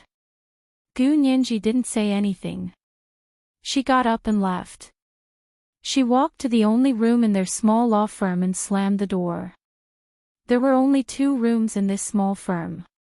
The lawyer's office was inside, and the front desk was outside. Xiao Zhang was almost dumbfounded by the man's business card. The big shot that they had just been gossiping about had suddenly descended from the sky and stood in front of her. Oh my God! Her legs had gone limp. She didn't even notice when Gu Nianji had left. She only came back to her senses when she heard the door slam. She said enthusiastically, "Mr. Fang, right? Are you really the secretary of the president of the Qin Corporation?" This man was the first secretary of the chairman and president of the Qin Corporation. He smiled reservedly and nodded. "This is our company's phone number. If you don't believe me, you can call to check. Our chairman's motorcade is still parked at the entrance of the building. The police have sent people downstairs to secure the building." Xiao Zhang gasped and quickly said, "Please wait a moment, I'll go look for Lawyer Gu." She got up and knocked on the office door, but there was no sound from inside. Xiao Zhang was stunned for a moment. She returned to the front desk and called Gu Nianji. In order to show her respect for the chairman of the Qin Corporation, Xiao Zhang put the phone on speaker. "Lawyer Gu, the chairman of the Qin Corporation wants to see you." Xiao Zhang was so excited that her voice was trembling. Gu Nianji's calm voice came through the phone. "Really? Do you have an appointment?" Secretary Fang, she was really putting on airs. Xiao Zhang, oh my. Lawyer Gu was so cool. Xiao Zhang had been suppressed by the aura of the secretary of the Qin Corporation's president, but when she heard Gu Nianji's calm demeanor, she immediately calmed down. She turned off the speaker and picked up the phone. Xiao Zhang's professional front desk manner also came out. Her voice was even sweeter. "Lawyer Gu, let me check your appointment record." She pretended to dig through the computer. After a while, she said regretfully, "The other party doesn't have an appointment." Of course there was no appointment. Gu Nianji had only been working for a week and hadn't seen a single client. How could there be an appointment? The corners of Gu Nianji's lips curled up in the inner office. She turned her chair to look out the window. The second floor did not have a good view of the skyline. All he could see was the building right in front of him, and it was completely blocked. However, she was no different from sitting in Speaker Long's office overlooking the beautiful scenery of the entire imperial capital.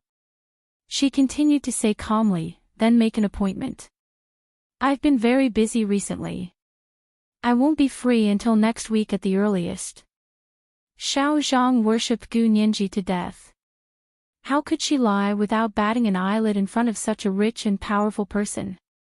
Anyway, the other party didn't want to see her, so Xiao Zhang immediately went into spectator mode and cooperated with Gu Nianji's performance.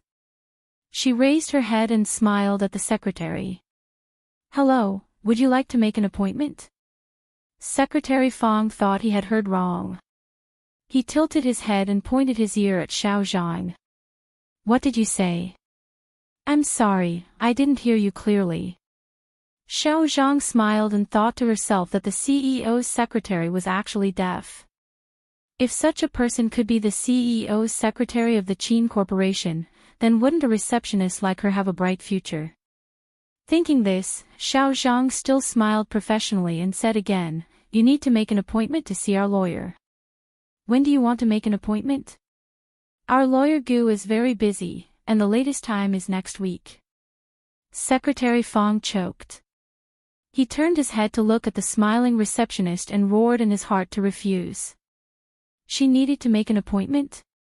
To think that he would be able to do whatever he wanted in the entire Huaxia Empire with Chairman Qin.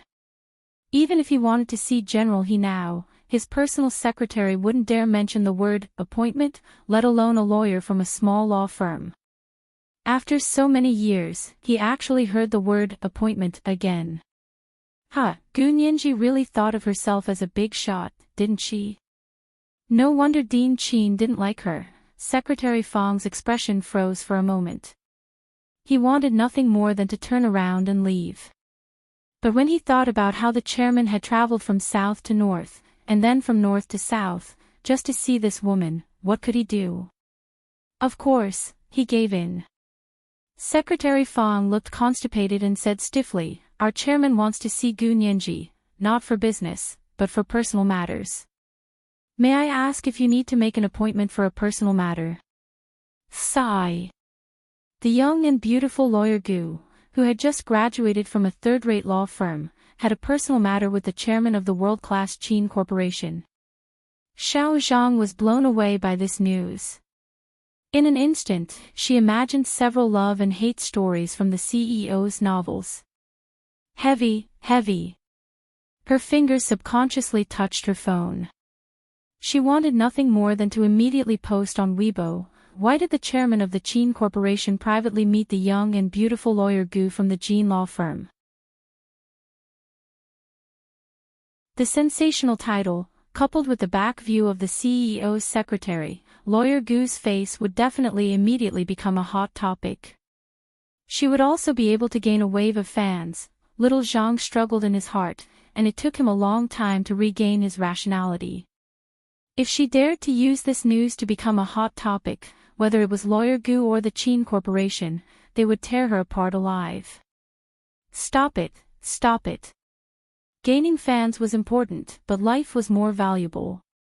Looking at Secretary Fong's fake smile, Xiao Zhang had no choice but to call Gu Nianji again. "Lawyer Gu, the other party said that he was looking for you for personal matters, not business." Gu Nianji smiled widely in the inner office and said righteously, "If it's not business, then it shouldn't be.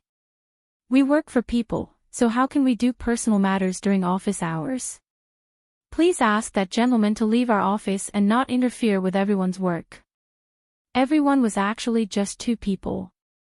Xiao Zhang was extremely curious, but she still knew her duty as a receptionist. She also wanted to send this man away so that she could interrogate Gu Nianji about her relationship with the Qin Corporation. After hanging up the phone, Xiao Zhang spread out her hands at the secretary. "I'm sorry, our lawyer Gu said that it's working hours now, so she can't handle personal matters. Please go back." Secretary Fong was furious. How many large meetings had he organized? How many meetings had he coordinated between the heads of state and his boss? How did he get screwed over in a small law firm? Secretary Fong turned off the pinhole camera on his lapel and slammed the front desk. With a dark expression, he said, "Okay, don't refuse a toast only to drink a forfeit." He turned around and left. He kicked open the glass door of the small law firm and went back to the 30th floor to report. At that moment, Old Master Qin, the 70-year-old chairman of the Qin Corporation, was having a meeting with the president and chairman of the Lu Corporation, Lu Yuan. "President Lu, this time, our company has completely replaced the computer security system. We've inspected many companies, and your bid is the most suitable for our requirements." Old Master Qin sat on the sofa in Lu Yuan's office. He held a cup of kung fu tea in his hand and lowered his head to sniff the fragrance of the tea. He was wearing a tang shirt and trousers made of fragrant cloud gauze. His hair was all white, but his face was rosy. He looked ancient and very stylish. Lu Yuan brought his technical director, operations director, and finance director to sit opposite Old Master Qin. He smiled and picked up a cup of kung fu tea to sniff it. He said, "Thank you for your kindness, Old Master Qin. It was a pleasant surprise that our company was able to win the bid this time." The technical director of the Lu Corporation was Zhao Liangze. He was the one who had drafted the bid. He also smiled and said, "Old Master Qin is really bold. When we were bidding, your vice president once said that our bid was too expensive. I hope it's not too expensive, ha ha ha ha." Old Master Qin also laughed out loud and said, "They're petty. They only know how to save money for me. But didn't they think that in terms of network security, they could also save money? I believe in the technology of the head office. If you don't have a diamond, don't do porcelain work. It's too cheap. I'm worried that they don't have the ability." The Qin Medical Group's assets were now spread all over the world, and the security of the entire group's network system was even more urgent. It wasn't something that could be solved by installing a 3x0 system. In the end, Old Master Qin still knows what's good for him. Lu Yuan smiled, and the corners of his lips curled into a happy arc. The lines at the corners of his long and narrow eyes rose, and he was so charming that people couldn't close their legs. The female secretaries and female executives on Old Master Qin's side quickly retracted their gazes and didn't dare to look anymore. If they continued to look, they would probably fall into an extramarital relationship. They quickly agreed on the general direction of the cooperation, and the specific contract would be negotiated by the executives, lawyers, and accountants of both sides. The total value of the entire contract could exceed 1 billion yuan, and each clause had to be verified by the lawyers and accountants of both sides. Zhao Liangze led them out of Lu Yuan's office and went to the conference room next door to discuss the contract. Only Lu Yuan and Old Master Qin were left in the office. They drank kung fu tea and chatted until Secretary Fang's slightly urgent knock on the door interrupted their conversation. "Come in." Lu Yuan glanced at Old Master Qin and asked the people outside to let him in. Secretary Fang walked in with a sullen face and nodded at Lu Yuan. "CEO Lu." Lu Yuan smiled at him. "Hello, Secretary Fang. I was wondering why Old Master Qin didn't bring his most trusted Secretary Fang when he came to our place. This compliment was just right." Old Master Qin and Secretary Fang both laughed. Secretary Fang composed himself and said to Old Master Qin, "Chairman, Gu Nianji said that you can only see her if you make an appointment." Old Master Qin, Lu Yuan, Secretary Fang was extremely happy to see the expressions on the faces of these two people. As expected, it was better to be wronged than to be wronged alone. He felt comfortable when he saw that others were unhappy as well. The corners of Old Master Qin's mouth twitched. "What did you say? She really wants to make an appointment? What exactly did you say?" Secretary Fang glanced at Lu Yuan. Lu Yuan stood up and put his hands in his trouser pockets. He said calmly, "I'm going out for a while." Old Master Qin waved for him to sit down. "President Lu isn't an outsider. There's no need to avoid him." He explained to Lu Yuan, "It's like this. This Gu Nianji is actually my granddaughter. She was born to my good-for-nothing daughter before she married General He. She only gave birth to this one child in her life, and they're like fire and water. I couldn't stand it anymore, so I wanted to meet this child and be a peacemaker for the mother and daughter." Lu Yuan replied with an "oh" and sat down with a smile. "So that's how it is. Old Master Qin is already so old, but he's still worried about his children." "Not at all." Old Master Qin shook his head with emotion. "When I was young, I was also focused on my career and didn't pay much attention to my daughter. By the time I remembered to care more about her, she had already grown up and become an adult. She had her own values and principles. It was too late, too late." Lu Yuan smiled but didn't say anything. This was someone else's family matter, so it wasn't appropriate for him to interrupt. Old Master Qin played with the iron walnut and said to Secretary Fong, "You also need to make an appointment for private matters. Didn't you make it clear?" "I did." Secretary Fong took out the pinhole camera he had on him. "I recorded it all. Take a look for yourself. Otherwise, if old Master Qin thought that he was playing tricks, he really wouldn't be able to explain it clearly." Secretary Fong transferred the contents of the pinhole camera to his phone and showed it to old Master Qin. Lu Yuan sat opposite him. Although he couldn't see the contents of the video, he could clearly hear the voice coming from the phone's microphone. When they heard someone say, "I'm sorry, our lawyer Gu said that it's working hours now and we don't deal with private matters. Please go back." Lu Yuan and old Master Qin laughed together. Old Master Qin was so happy that he couldn't close his mouth. "I like this child.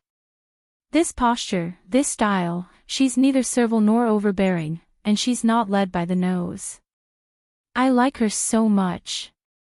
I want her to change her surname to Qin and be a child of our Qin family." Lu Yuan, Secretary Fong. Old Master Qin waved his hand.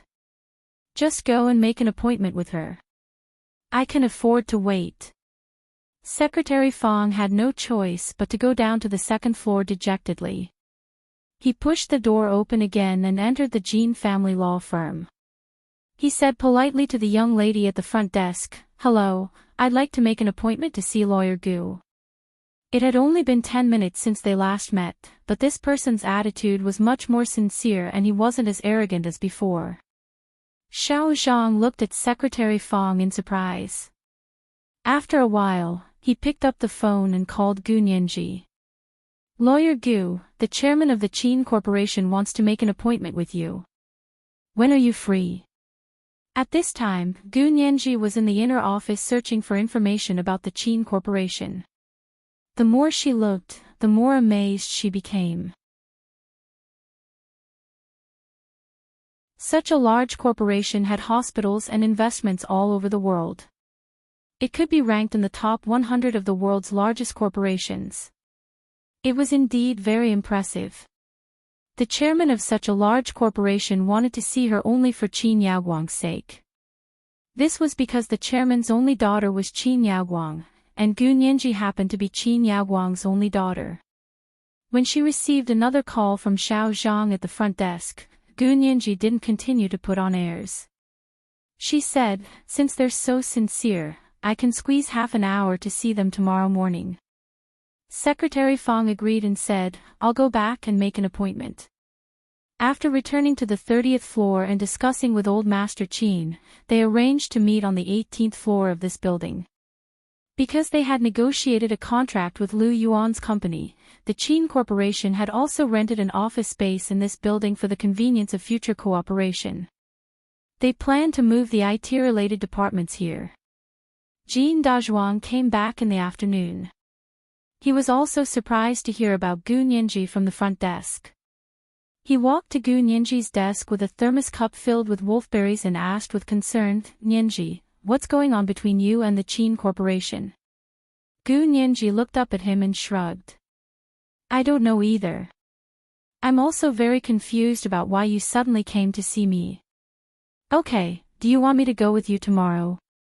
Jin Dazhuang saw that she was a little girl and was very afraid that something would happen to her. Gu Nianji's heart warmed. She thought to herself that although she wasn't popular with her family, she was still popular with passers-by. She could always meet people who were willing to treat her well and show kindness. She shook her head with a smile and pointed above her head. "No need, it's on the 18th floor here. If anything goes wrong, I'll call you right away." "Okay." Jin Dazhuang was relieved to hear that they would meet here. After a night of rest, Gu Nianji went to work in high spirits the next day. Jin Dazhuang and Xiao Zhang at the front desk cheered her on. "Good luck. It's best if you can curry favor with the Qin Corporation." We'll follow you and live a good life. Gu Nianji laughed. Don't dream on such a clear day. Wake up and order takeout for me. I didn't have breakfast this morning. She tossed and turned last night and fell asleep very late. Even the alarm clock in the morning didn't wake her up and she was almost late. Of course, she didn't eat breakfast. Go ahead, I'll order it for you. Xiao Zhang at the front desk quickly picked up her phone to order for her. Gu Nianji walked to the elevator. This was the first time she had taken the elevator upstairs. In the past, she had always taken the stairs directly. When she arrived at the 18th floor, Secretary Fong was waiting for her at the door. As soon as he saw her coming out of the elevator, he quickly walked over and said, Miss Gu, this way please. Please call me Lawyer Gu. Gu Nianji nodded. Our law firm's rule is that the first half an hour of meeting with a client is free. Secretary Fong, was he going to call her professional or stupid? He glanced at her and walked in front of her to push open the door of the conference room. This was a small conference room on the 18th floor. There were 7 or 8 people sitting on both sides of the long conference table, and the entire conference room was packed. At the head of the table sat an old man with white hair and a youthful face. He was probably Chairman Qin. There were also 2 people she knew. One was Ms. Qin Yaoguang, whose hand was wrapped in white gauze. The other was Zhao Liangze. Gu Nianji raised an eyebrow and thought to herself that Qin Yaoguang was here. Could Wen Shui be far away? She glanced around but didn't see Wen Shui. Is it Nianji? I've finally seen you. Old Master Qin smiled and waved at her. Gu Nianji walked in and sat down at the place designated by Old Master Qin. Old Master Qin first introduced her to the people in the conference room. Everyone, this is Gu Nianji. She's my granddaughter, and my daughter only has one daughter. As he spoke, he said to Gu Nianji, these are all people from our company. They're all your uncles and uncles. The corners of Gu Nianji's mouth twitched and she nodded politely at them. Of course, she didn't call them uncles and uncles. Those people didn't dare to and all came over to shake hands with her. Old Master Qin introduced the people on the other side. They're from the Lu Corporation. You work here, so it's never bad to get to know more people. This is President Lu, and this is Director Zhao. Gu Nianji memorized them one by one and exchanged business cards with them. The atmosphere became harmonious. Seeing that the time was right, Old Master Qin smiled and said, Nianji, I haven't seen you for a few years, and you've grown up. I know you've been wronged. I've already said it to your mother, so you should also take a step back and apologize to your mother. We're all family, so don't treat me like an outsider. Gu Nianji felt extremely awkward when she heard this. She said it was family business, but didn't she feel awkward talking about family business in front of a bunch of outsiders? She said it was business, but she didn't talk about the company's business. So he wanted to use outsiders to pressure her to shake hands with Qin Yaoguang. Gu Nianji smiled and said aloofly, Mr. Qin, I'm here today for business. Old Master Qin laughed loudly. Child, you have the same temper as your mother. No wonder you're at odds with each other. Qin Yaoguang said reluctantly, Nianji, don't be like this in the future. F***ck, it's her fault now. Gu Nianji's anger flared. However, she didn't show it on her face. She said, I don't understand what you mean. May I ask what it is for? Nianji. Old Master Qin said earnestly, your mother doesn't have bad intentions. She's just straightforward. She's been doing scientific research all her life, so her words aren't pleasant to hear. If she offends you, Gu Nianji couldn't help it anymore. She smiled and nodded. Indeed. Mrs. Qin really isn't an ordinary straightforward person. She's like an earthworm that has turned into a spirit, and her intestines are open to the end. To be able to say to her own daughter that she didn't treat her as her own daughter and that she was just someone else's medicine, this kind of straightforward person could only be explained by an earthworm that has turned into a spirit. This was today's chapter of 5,500 words, chapter 1498, Diamond and Porcelain Work. Reminder, monthly votes and recommendation votes. 5,500 words was actually equivalent to 2 chapters. Mwah.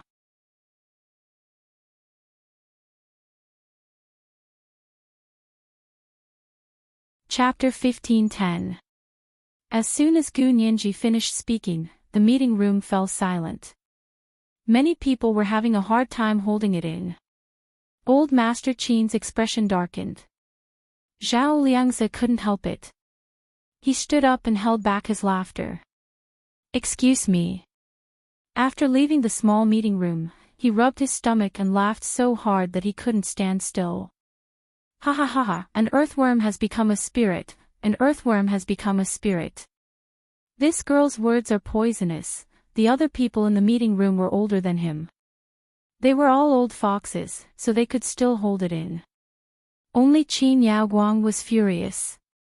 Her expression changed drastically. Red, orange, yellow, green, blue, and purple were all present. It could be said that she was very angry. She stood up with a swoosh and kicked Gu Nianji, who was sitting next to her. She said in a low voice, "Is that how you talk to your biological mother? Why did I give birth to you in the first place?" If it weren't for the fact that her hands were still wrapped in bandages, based on her personality, she would have slapped her. Now that she couldn't hit with her hands, she could only kick with her feet. Gu Nianji hadn't expected Qin Yaoguang to be so straightforward that she would kick her in front of so many people. However, it was obvious that Qin Yaoguang didn't have any martial arts background, so this kick looked domineering. In fact, with Gu Nianji's skills, she could have dodged it. However, the small meeting room was crowded with people. Next to her was Lu Yuan, the chairman and CEO of the Lu Corporation. If she dodged, Qin Yaoguang's kick would have landed on the CEO. Gu Nianji didn't want others to take the blame for her, so she could only quickly turn her head away. She planned to use her back to withstand Qin Yaoguang's fierce kick. Unexpectedly, her seat was suddenly dragged by a strong force. The entire seat slid backward and then stopped. Her shoulder was held tightly by someone, so she didn't fall off the seat due to the inertia. Qin Yaoguang kicked out, but she didn't expect to kick empty air. Unable to stop his momentum in time, he fell hard onto the ground without a care for his image. Yaoguang. Dean Qin. Dean Qin, are you okay? The people from the Qin Corporation immediately surrounded her. With Secretary Fang as the leader, they helped Qin Yaoguang up. Qin Yaoguang's hair was messy, and her forehead was covered in beads of sweat. She glared in Gu Nianji's direction and gritted her teeth, as if she had a deep grudge against her. Gu Nianji shrugged and said innocently, "Everyone saw it. She was the one who started it. She wanted to kick me, but I just dodged to prevent her from doing so." After saying that, she turned to look at the person who had just saved her. Her big bright eyes were filled with gratitude. "Director Lu, thank you for saving me. Otherwise, Madame Qin's kick would have killed me or crippled me." The corners of Lu Yuan's mouth twitched. He thought to himself, Qin Yaoguang's kick would at most leave a footprint on her back. If she wasn't dead, she would be crippled. That woman might not be that capable. However, he also knew that because of his interference, Qin Yaoguang had not been able to kick Gu Nianji down. Instead, she had fallen to the ground with a big split. Not only had she made a fool of herself, but she had also likely sprained her leg bone. Under such circumstances, of course, the more serious the consequences of Qin Yaoguang's attempt to kick Gu Nianji, the better. He withdrew his hand from Gu Nianji's shoulder and nodded with a smile. He said gently, "When I see injustice on the road, I draw my sword to help. Don't take it to heart. I believe that no matter who is sitting in my position, they will save you. His voice wasn't very deep, but it had a magnetism that tugged at one's heartstrings. His tone was also gentle, which formed a strong contrast with his tall and stalwart figure. Not to mention that handsome face, it was so charming that it didn't even know it. Gu Nianji, who was obsessed with his voice and looks, secretly gave President Liu a thumbs up in her heart. Old Master Qin's expression changed again before he scolded Qin Yaoguang. Yaoguang, you're too reckless. How can you lay your hands on your own daughter? No matter how harsh she says, you can only endure it. Who asked you to be a parent? Do you think it's that easy to be a mother? What did I teach you in the past? What did your mother teach you when she was alive? I really can't afford to have this daughter. Qin Yaoguang's eyes were like cold stars as she glanced at everyone in the meeting room. Her gaze swept past Lu Yuan's face and finally returned to Gu Nianji's face. Everyone saw how she humiliated me in public. It seems like we really aren't compatible. Whatever happens to you in the future has nothing to do with me. Don't use my name to swindle people outside. I'm sorry to disappoint you, President Liu. I'll still say the same thing. I've never treated her as my biological daughter. Gu Nianji's heart burned when she heard this, and she interrupted her without hesitation. Mrs. Qin, you've said it many times, and I'll tell you again. I've never known you, nor have I ever treated you as my biological mother. You keep saying that you don't treat me as your biological daughter, but you keep going around proclaiming that I'm your biological daughter. What do you mean by that? If you don't say it, no one will know. But not only did you proclaim it everywhere, but you also interfered in my business. I'm warning you, I've tolerated you for a long time. If you dare to touch me again, I'll make you an internet celebrity in the entire Huaxia Empire, a biological mother who humiliates her biological daughter in every possible way. I'll make your name go down in history. Gu Nianji stood up and gently patted the non-existent dust off her sleeves, as if she couldn't wait to dust Qin Yaoguang off like dust. Qin Yaoguang glared at Gu Nianji and said in disbelief, "Are you threatening me? Is that how you talk to your biological mother? Mrs. Qin, you just said that you've never treated me as your biological daughter, and now you're saying that I'm talking to my biological mother. What do you mean?" Gu Nianji rolled her eyes. Or do you mean that you don't have to treat me as your biological daughter, but I have to treat you as my biological mother, and you can hit and scold me as you please, right? Qin Yaoguang sneered. It's good that you know your limits. I really don't treat you as my biological daughter, but I did give birth to you, so how dare you not treat me as your biological mother? Clap clap clap. Gu Nianji stood up and raised her hand to clap a few times. A smile appeared on her face. Mrs. Qin, it's a good thing you're a doctor, not a lawyer, and not a real scientist with your ability to pester people endlessly. Your logic is so lousy that it's earth-shattering. Did I say something wrong? Qin Yaoguang looked at the people in the conference room. You guys be the judge. What did I say wrong? I'm a mother, and she's a daughter. Can she erase this fact?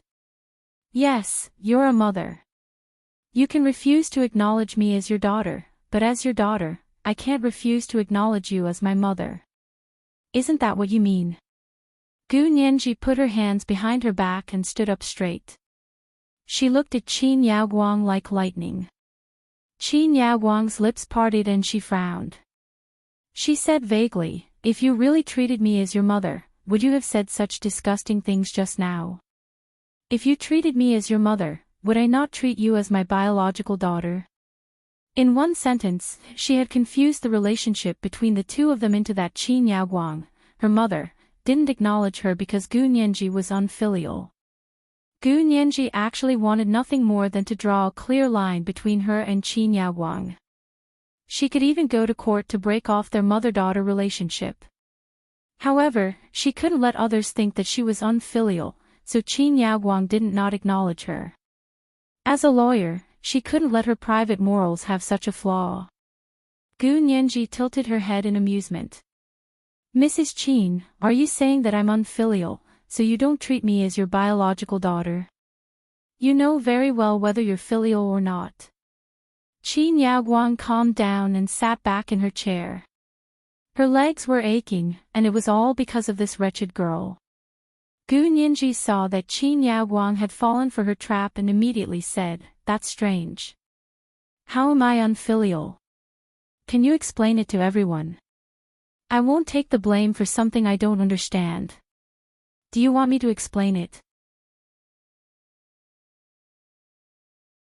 Qin Yaoguang narrowed her eyes and said with a half-smile, "Where have you been all these years? Why did you leave my side and run away with someone? Do you want me to say it?" She was certain that Gu Nianji wouldn't tell everyone about the parallel space, so she brazenly hinted to everyone that it was Gu Nianji who was disobedient, that she, as a mother, wouldn't acknowledge her. Even if Gu Nianji was stupid and dared to tell everyone about the parallel space, Qin Yaoguang would have even more reason to make Gu Nianji undergo a memory removal surgery. In short, she wouldn't be at ease keeping this daughter by her side unless she had a memory removal surgery. Gu Nianji instantly understood Qin Yaoguang's intentions. She was certain that Gu Nianji wouldn't dare to tell her where she had been these past few years to prove her innocence, so she dared to distort the truth. But since Gu Nianji had dug this trap, how could she not have considered this problem? This time, she wanted to shut Qin Yaoguang's mouth once and for all so that she wouldn't dare to bring up the matter of her biological daughter again. Gu Nianji stopped smiling, and her expression became even more pitiful. "Mrs. Qin, what do you mean?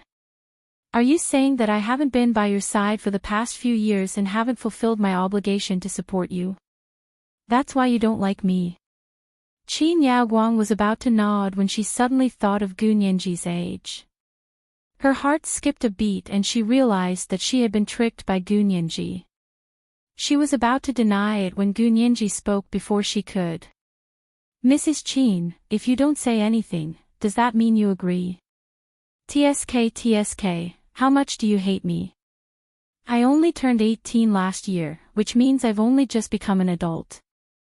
Do you expect a minor child to fulfill her obligation to support you? Is it interesting for you to use this excuse to cover up your felony of abandoning your biological daughter?" Gu Nianji spread her hands in front of everyone and said aggrievedly, "Everyone, listen up. I was abandoned by Mrs. Qin when I was 12 and was adopted by a kind-hearted person. I haven't been by Mrs. Qin's side for so many years, so how can I be filial to Mrs. Qin? I won't talk about Ms. Qin's ridiculous idea of having a minor to support her.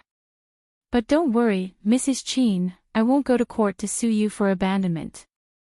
Just like you said, you don't have to treat me as your biological daughter, but I can't not treat you as my biological mother. I'm only thinking about going to court to sue you for abandonment and humiliating you and the Qin Corporation. I won't do it unless I'm forced into a corner. You and old Master Qin can rest assured." Gu Nianji's smile was so natural that everyone in the meeting room was stunned. This was the first update of the day, Chapter 1499, Once and for All. A reminder for everyone's monthly and recommendation tickets. Today was Monday, so there were special recommendation tickets. There was an increase of 2,000 monthly tickets at 8 p.m. Mwah.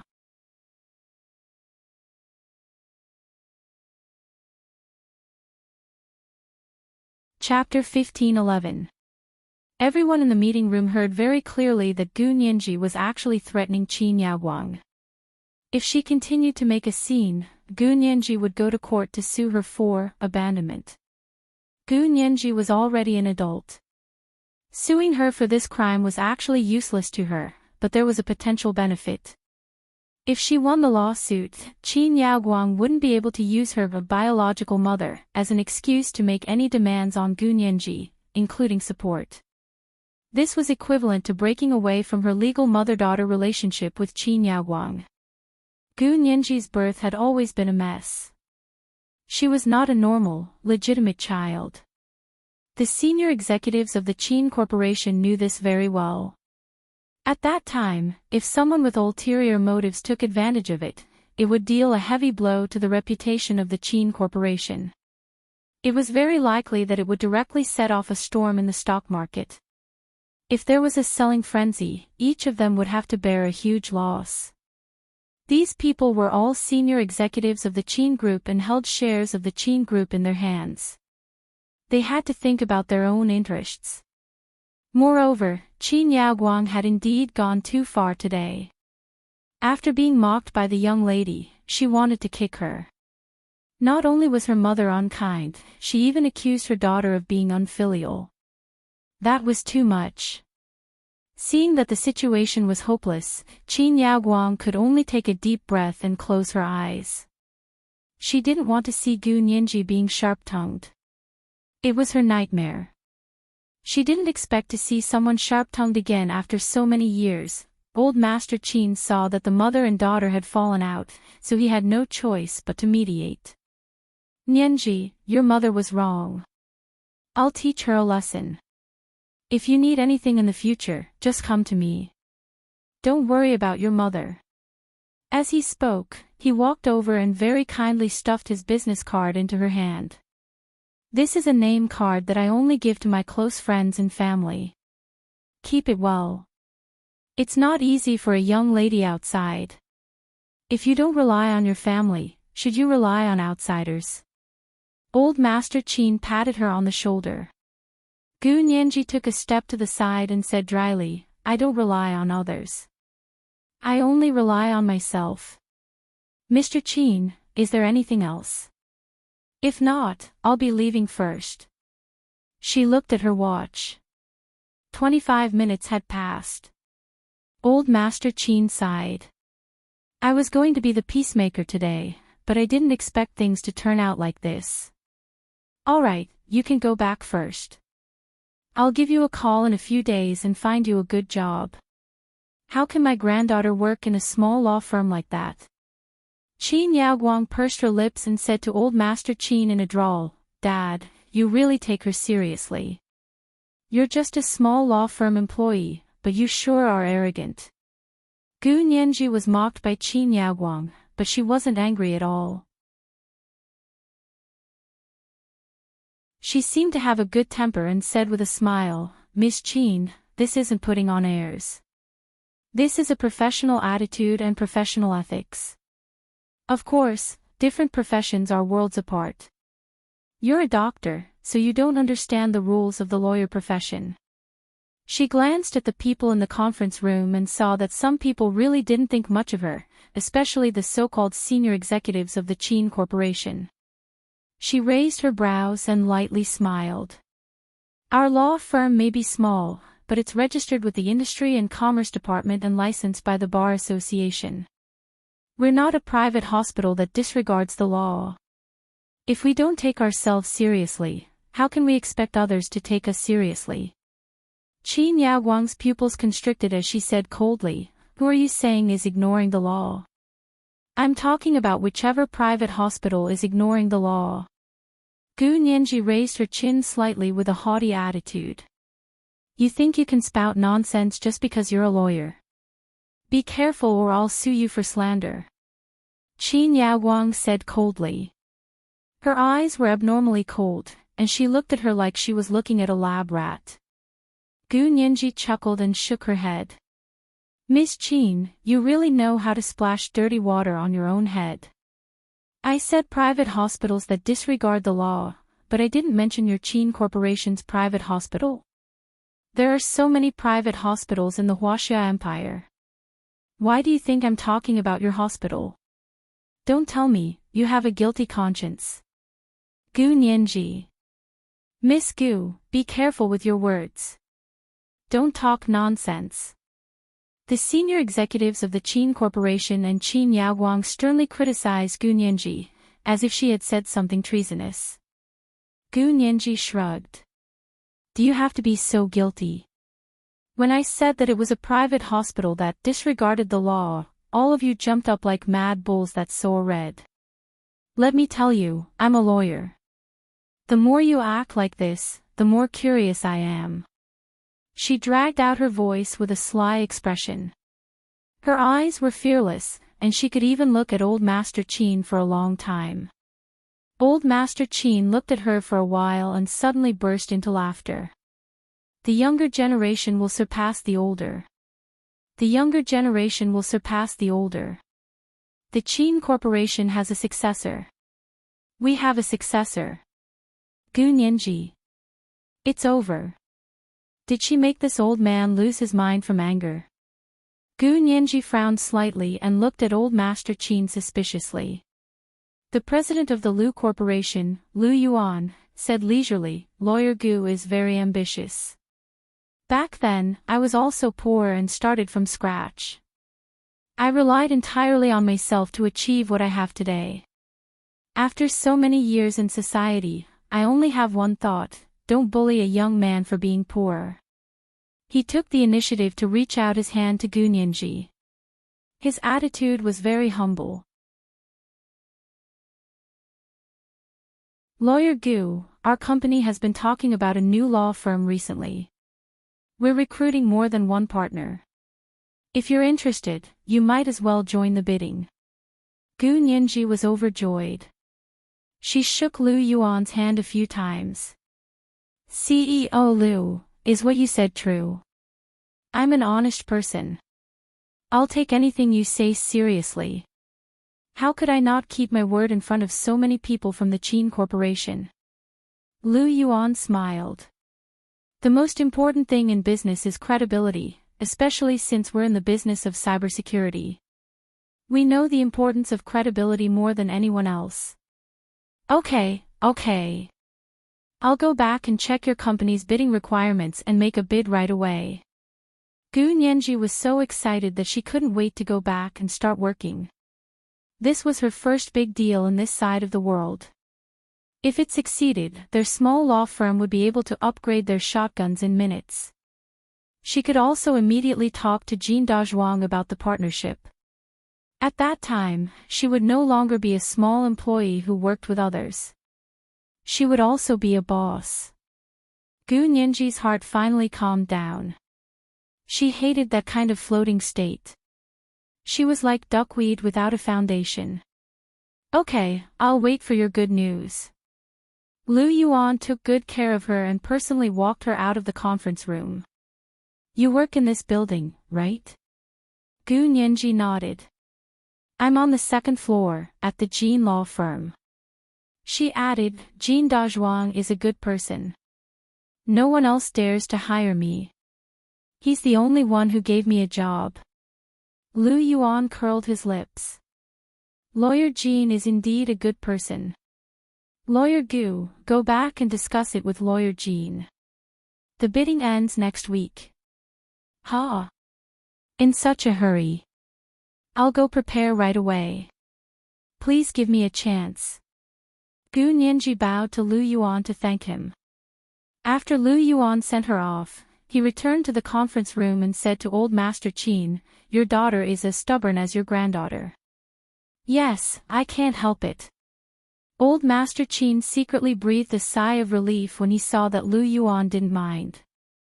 Gu Nianji's promotion today was unexpected. Old Master Chin really cherished talent. After exchanging a few pleasantries with Lu Yuan, he left the Lu Corporation building with his own people. After getting into his car, he said to Qin Yaoguang lightly, don't make things difficult for that child anymore. I want to observe her carefully.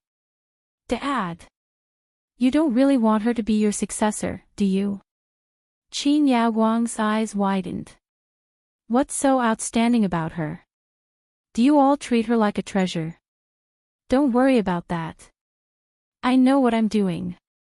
Old Master Chin glared at her. Mind your own business. You don't have to worry about anything else. Gu Nianji returned to her law firm and told Jin Dazhuang that the Lu Corporation was talking about a new law firm. She wanted to try out the bid. Jin Dazhuang was shocked and said, do you know how big the Lu Corporation is? Why would they take a fancy to small potatoes like us? Lawyer Jean, I know, but they won't only work with one law firm, will they? We just need to take a small part of their business, and it'll be enough for us to grow stronger. Don't you want to make a small law firm into a big law firm? With all due respect, the difference between us and a big law firm is only the number of people we hire. Our professional standards aren't inferior to theirs at all. Gu Nianji dared to say such big words because she had just gone through a large-scale selection in the other world and formed her own team. She knew who a large team needed and how to select them. Moreover, Jean Dazhuang in the other world was a big law firm's lawyer. In terms of professional standards, the two of them were on par. The only difference was their fate. She patted Jean Dazhuang, who was almost petrified. Lawyer Jean, we can do it. All the best. The receptionist, Xiao Zhang, was also extremely excited. She jumped over and said, I knew I wouldn't be a receptionist in this small law firm for the rest of my life. This is a good opportunity for a small law firm to become a big law firm. Jean Dazhuang looked at the two energetic young women and was also encouraged. He nodded and said, looks like I'm really old. I'm not as determined as you guys. Okay, then let's work together and try to take down a part of the Lu Corporation's legal business. This was today's second monthly vote of 2000 plus updates, chapter 1500, Don't Bully the Young Poor. A reminder for everyone's monthly votes and recommendation votes. Today was Monday, especially recommendation votes. Mwah.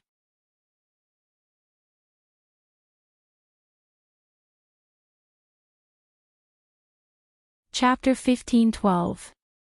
For the next week, Gu Nianji was completely immersed in drafting the bid document.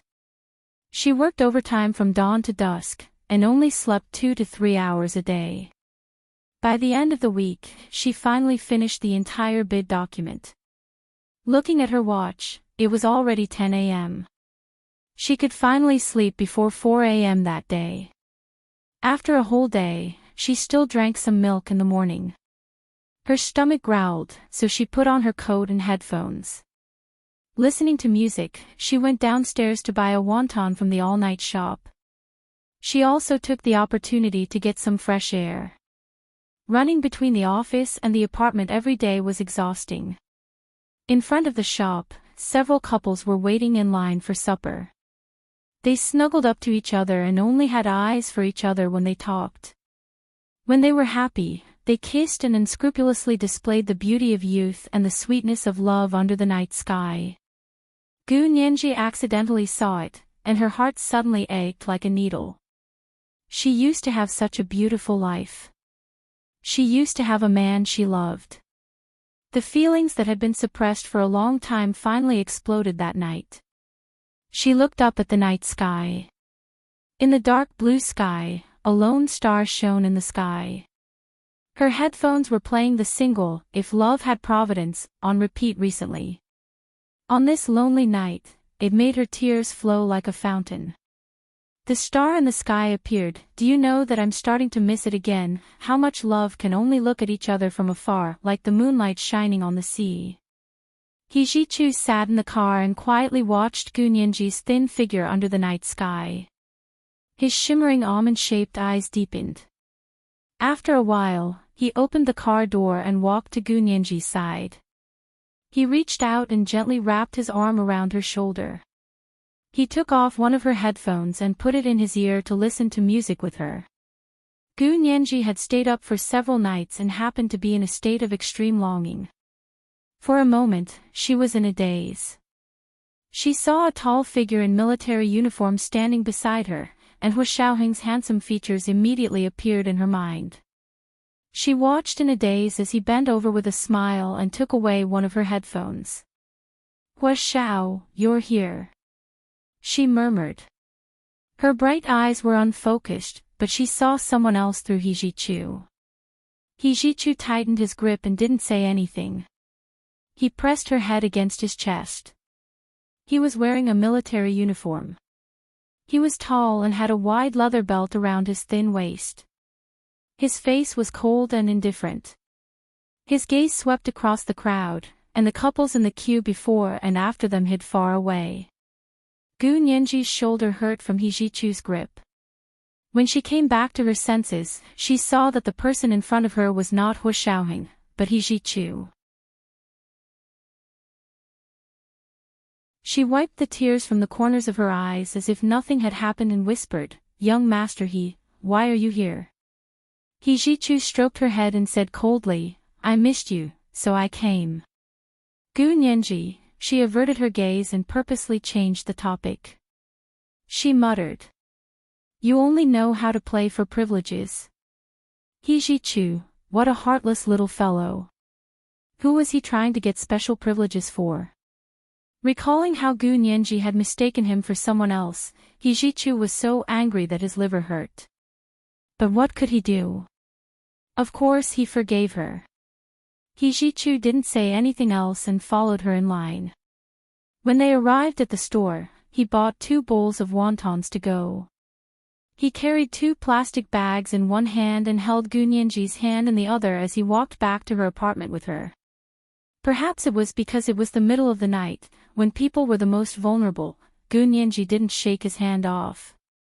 Instead, she allowed him to hold her hand as they walked into the elevator. Gu Nianji turned off the song player on her phone and took her other headphone back. She took the opportunity to pull her hand away and asked, "What are you doing here?" He Jichu raised an eyebrow.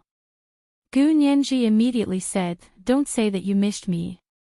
That's a terrible reason. Do you think I'll believe you?" He Jichu looked at her silently for a while and curled his lips. A smile flashed across his sparkling almond-shaped eyes as he said, "Yes, you're indeed very smart. I'm here on business." "That's more like it." Gu Nianji became proud of herself. She raised her right index and middle fingers and pointed at her eyes. "My eyes aren't for show. No matter what kind of monster or snake they are, they can't escape my sharp eyes." He Jichu's expression was cold. "Sister. Gu Nianji, if you don't get beaten up for 3 days, you're going to tear the roof tiles apart, aren't you?" Gu Nianji giggled and cupped her hands. "I'm used to saying that.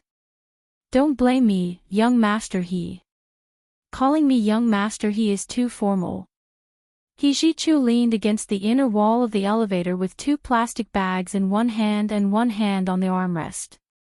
He crossed his long legs in front of him and smiled faintly. "Call me Brother He. Gu Nianji. Young Master He, your appearance is an eyesore. When you called yourself sister just now, I didn't say that you were an eyesore." He Jichu glanced at her. His sparkling almond-shaped eyes contained emotions that Gu Nianji couldn't understand. Gu Nianji shrugged. All right, she had indeed taken advantage of He Jichu just now. "Brother He, you're a magnanimous person. Don't lower yourself to my level." Gu Nianji bowed, making He Jichu purse his lips and laugh. His expression had always been cold and indifferent, but when he smiled, it was as if the ice had suddenly broken and the spring water had melted. It was extremely beautiful. Gu Nianji quickly looked away and lowered her head to ponder He Jichu's intentions. The elevator dinged as they arrived at their floor. He Jichu walked out first. He stood at the door and waited for Gu Nianji to open the door. Gu Nianji tilted her head to look at him and smiled. "Don't you have a key?" She knew that although she had come to Sea City to live alone, He Jichu and He Qingjin's men had been secretly protecting her at all times. Of course, it could also be said that they were monitoring her. She didn't believe that these people didn't have a key to the house she rented. Of course He Jichu had a key, but how could he take it out in front of Gu Nianji to open the door? Just like when Gu Nianji was there, Hu Xiaoheng also had a key to the place where she lived, but he had never used it without her consent. He Jichu looked at the door lock and gestured for Gu Nianji to open the door. Gu Nianji nodded and walked over to open the door. She smiled and said, "My house is very small." It can't even compare to the small closet where young master he keeps his shoes. Hijichu didn't say anything and followed her in. He put down the 2 plastic bags and walked around Gunyenji's room. The 1 bedroom, 1 living room was less than 50 square meters. It was indeed very small, but it was enough for one person to live in. The furnishings and appliances in the room were all newly bought. It was obvious that they weren't cheap. Under the most difficult circumstances, Gunyenji didn't make her life difficult. This was also Gunyenji's characteristic. She had always been a very optimistic girl. Hijichu took out a bowl and chopsticks and called Gunyenji over to eat the wontons.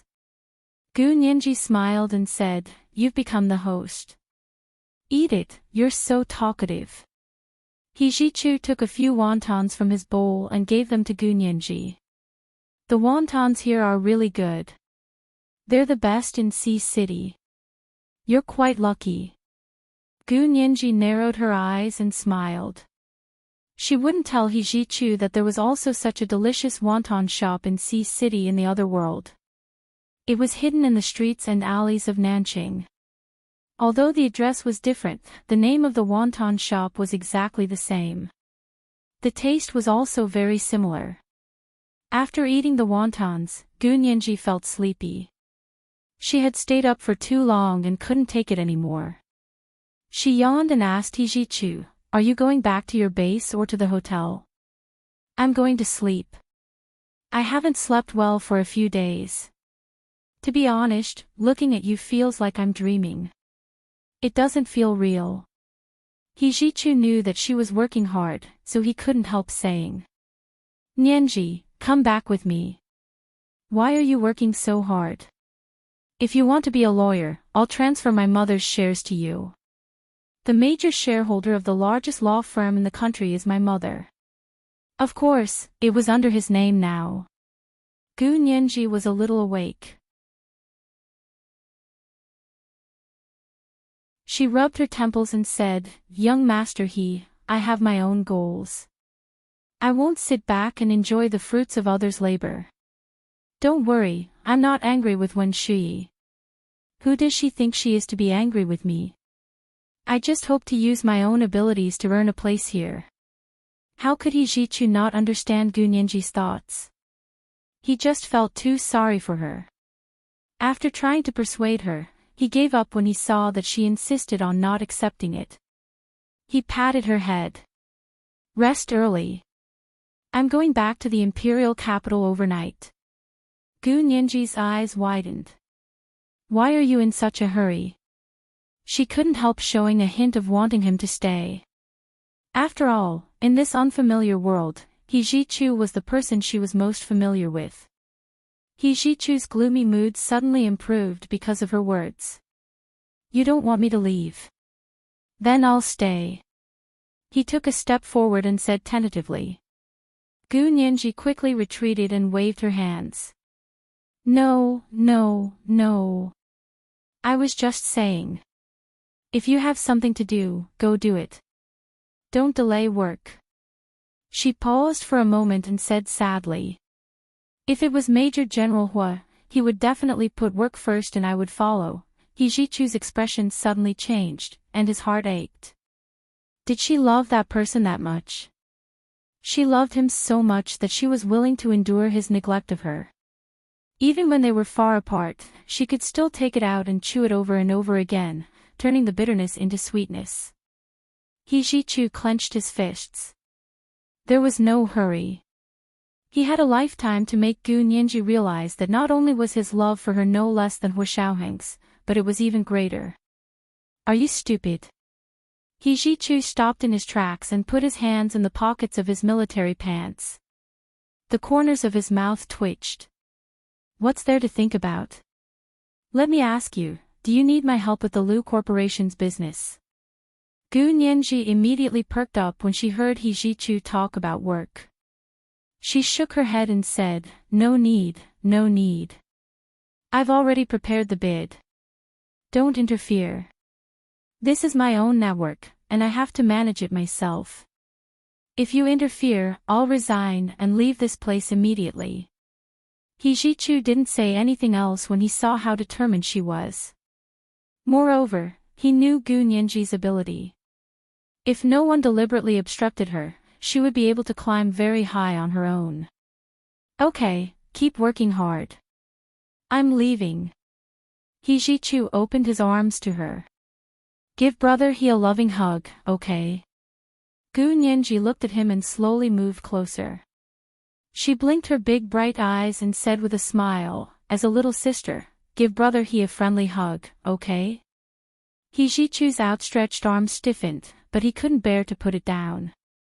Gu Nianji walked over with a smile and hugged him gently. She whispered, brother he, if only you were really my brother. This was the first update of the day, chapter 1501, If Love Had Providence. If Love Had Providence was a song by the singer Li Jian. It was very nice to listen to. Yes, next is the time to ask for votes. Don't be careless and throw your monthly votes and recommendation votes over. Why are you asking for votes? Because there are two important rankings. Although the Major General's ranking is already very low, Nianji refuses to give up.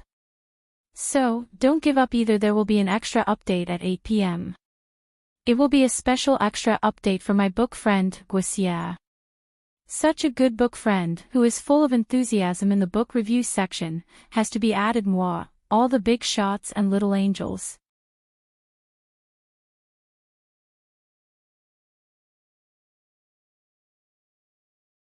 Chapter 1513. I'm your brother he, not your biological brother. You have to understand. He Jichu was moved to refuse. Gu Nianji let go of her hand in embarrassment and stole a glance at He Jichu. She saw that he was looking down and expressionless, so she had no choice but to find a way out. I was just saying.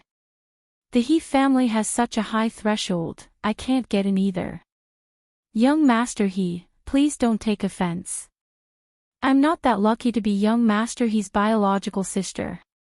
He Jichu's brows gradually furrowed. He grabbed Gu Nianji's hand and pressed it against his chest. He whispered, don't play dumb. Don't you know what I mean? Gu Nianji blinked her large eyes vigorously, her long eyelashes fluttering like 2 rows of tiny fans. Her curvy lips curled up cutely, revealing faint dimples at the corners of her lips. Young Master He, have you forgotten? Didn't you say you wanted me to treat you as a brother? You're not keeping your word. She was referring to the time in the other world. He Jichu was momentarily speechless. That was then, this was now. At that time, he had made up his mind not to come back.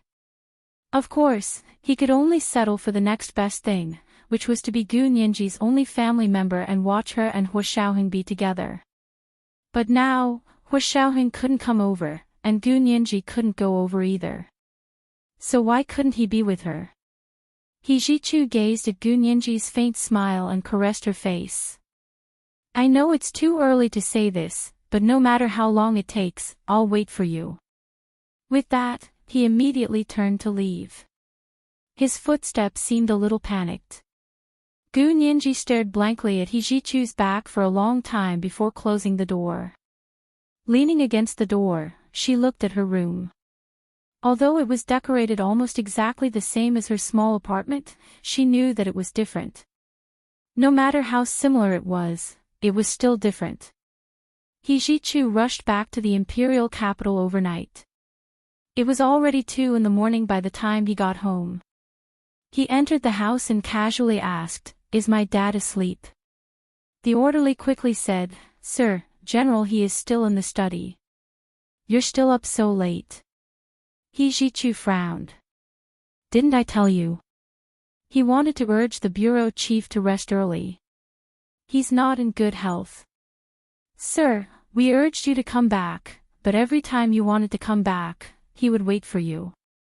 He Jichu closed his eyes and asked, "Other people? Are they all back?"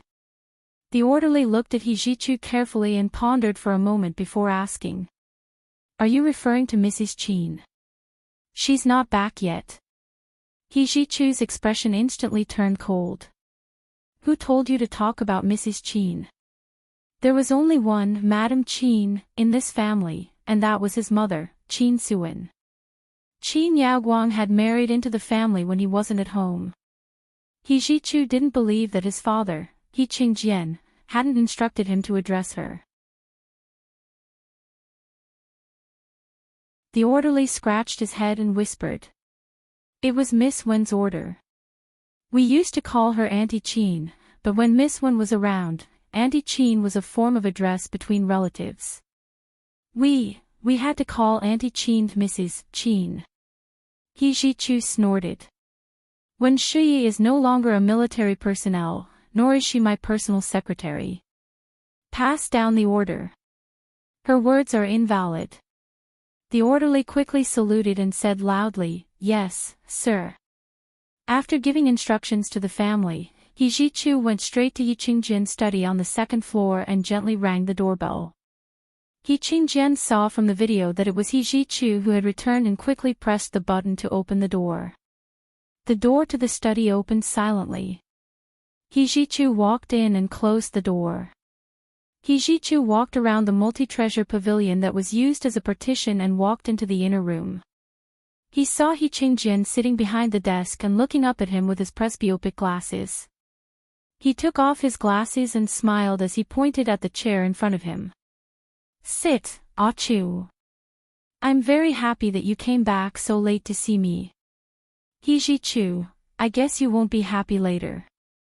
He placed the evidence he had brought back from Sea City on He Qingjian's desk. It was just a small flash drive.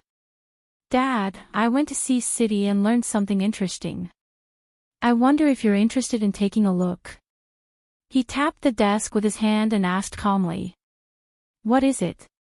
If you think it's interesting, then it must be very interesting. He Qingjian chuckled as he plugged the flash drive into his laptop and pressed play. He Jichu leaned back in his chair and placed his hands on the armrests. He said coldly, This is what my people found out. Look at what your precious wife has done since Nianji went to Sea City. He Qingjian looked at the evidence displayed on the computer. She had instructed Wen Shui to call the 4 big law firms in Sea City and hinted at them not to hire Gu Nianji. She had gone to Sea City with old Master Qin to apologize, but it was actually a humiliation. After being humiliated by Gu Nianji's rebuttal, she was still unwilling to give up and tried to create a bigger obstacle, but was stopped by old Master Qin. He Qingjian's expression darkened. So, she still interfered in Nianji's matter. Yes, that day, you personally promised Nianji that you wouldn't interfere in her affairs outside. You also guaranteed for Mrs. Qin and Wen Shui that the two of them wouldn't interfere in her affairs. He Jichu's voice became colder as he said mockingly, But now you see, the two of them are pretending to be obedient. They don't even take your words to heart. He Qingjian stared intently at the video of Gu Nianji arguing with Qin Yaoguang in the conference room alone. He couldn't look away at all. When he heard Gu Nianji say that Qin Yaoguang was an earthworm that had turned into a spirit, he couldn't help laughing. He pointed at Gu Nianji's image on the computer screen and said with a smile, This child is so mischievous. How could she even think of that? He Jichu didn't laugh at all. He looked at He Qingjian coldly. You think it's funny? You think it's funny to see so many grown men threatening a little girl? What's the hurry?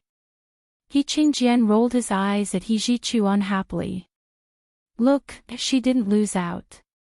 Let me tell you, a person can only become a superior person if they can remain calm in the face of danger, remain calm in the face of poverty, and remain calm in the face of success. Nianji is really a piece of unpolished jade. He looked at her thoughtfully. She is indeed worthy of the position of young madam of the He family. Even if she isn't that capable, she can still take the responsibility. Because other than her, I won't marry anyone else, He Jichu said casually, as if it would rain on a cloudy day and the sun would shine on a sunny day. He Qingjian glared at him. Do you think I'm blind and can't see it? Otherwise, why would I go through so much effort to get her back? He Ji-chu was speechless. He raised his left index finger and rubbed it against his nose. He coughed lightly.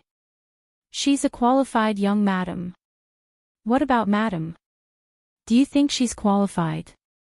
It was obvious that the he Ji-chu was referring to wasn't Gu Nianji, but Qin Yaoguang. He Qingjian's eyes drooped in disbelief. I thought she was just a straightforward person who didn't have so many twists and turns in her mind as a researcher. I really didn't expect her to be able to bully Nianji like this. It's a little too much. Yes, she can choose not to treat Nianji as her own daughter, but she has no reason to treat Nianji as her enemy. He Ji-chu slammed the desk and said angrily, how could she not know what it means for a young person who has just started her career to prevent her from finding a good job?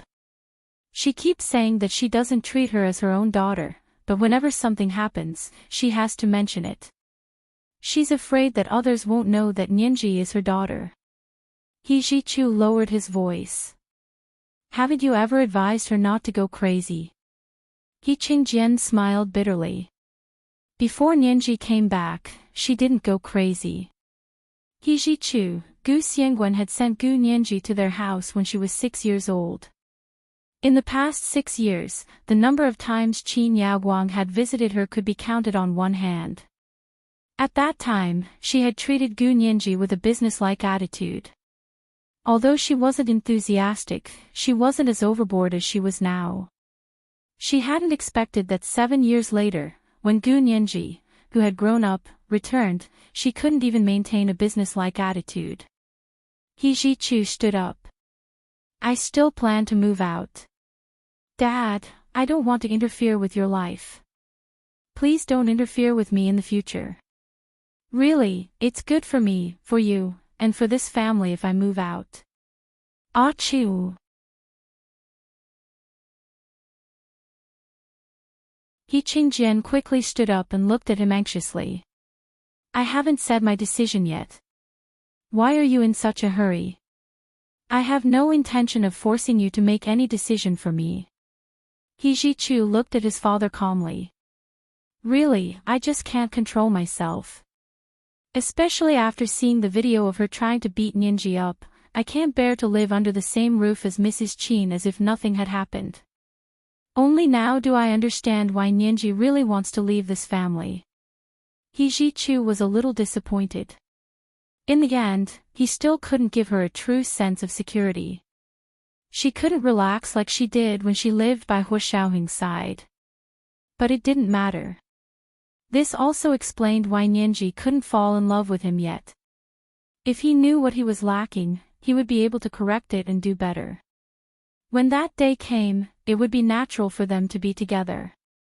The next day, He Qingjian sat in his bulletproof car and went to the He family cemetery. The best grave in the cemetery was for Qin Suan, and the one next to it was for himself. He placed a bouquet of flowers in front of Qin Suan's tombstone. He Qingjian took out a handkerchief and carefully wiped the photo on Qin Suan's tombstone. The woman in the photo had a plain appearance. She had thin eyebrows, light-colored lips, and a slightly high nose. However, it was a little abrupt on her relatively flat oval face. Her eyes were neither big nor small, and her eyelids were always drooping. She looked at people as if she was mocking them. No one would have thought that this kind of appearance would make He Qingjian, the only son of the He family, who was elegant, handsome, and arrogant, fall in love with her. He loved her so much that he couldn't extricate himself. He had even broken off the engagement with his fiancée, Qin Yaoguang, who was from the famous Qin family and was even more beautiful, and married Qin Suan, an orphan girl from the Qin orphanage. However, He Qingjian knew that his wife was intelligent. He didn't even think that she wasn't good-looking at all. In his eyes, her thin eyebrows were like distant mountains, her light-colored lips were like clear water hibiscus, her tall nose was imposing, and her mocking expression had personality. Not to mention that when she shone in court, she was simply charming. He looked at his wife's photo and said in a low voice, Suan, I know you don't like to owe people favors. Yao Guang saved Jichu's life, but I can't let Jichu be unhappy because of outsiders. I think you'll understand. After returning from the cemetery, he went to the Qin family's private hospital to see Qin Yaoguang. Qin Yaoguang had just returned from Sea City and planned to stay in the hospital for a few days before going home. When she heard that He Qingjian had come to see her, she was so happy that she didn't even comb her hair. She ran to the door barefoot and reached out her hand happily. Qingjian, you're here to see me. He Qingjian nodded and didn't hold her hand. He said lightly, how's your injury? Her hand was already much better. There was only a light layer of gauze wrapped around her palm. Qin Yaoguang's heart was even sweeter. She smiled and walked in with him. I'm much better. When Shi walked out of Qin Yaoguang's ward and said with a smile, General, he is here. He Qingjian glanced at Qin Yaoguang. Qin Yaoguang quickly said, Shi is my assistant now. He Qingjian grunted and didn't go in. He said, that's good. Ask her to go to the He family's house to pack up your things and take them all away. Huh? Why do you want to take them away? Qin Yaoguang was a little dumbfounded. She had just fallen from the great ecstasy of He Qingjian taking the initiative to see her. Her mind was in a daze and she couldn't think. There are some problems between us that we can't get along with. We'll live separately for the time being. He Qingjian said this and turned to leave. This was today's second update for the book Friend, Guixia, chapter 1502, That Time. Yes, next was the time to ask for votes, monthly votes and recommendation votes. Don't be careless and throw them over. Mwah, all the big shots and little angels.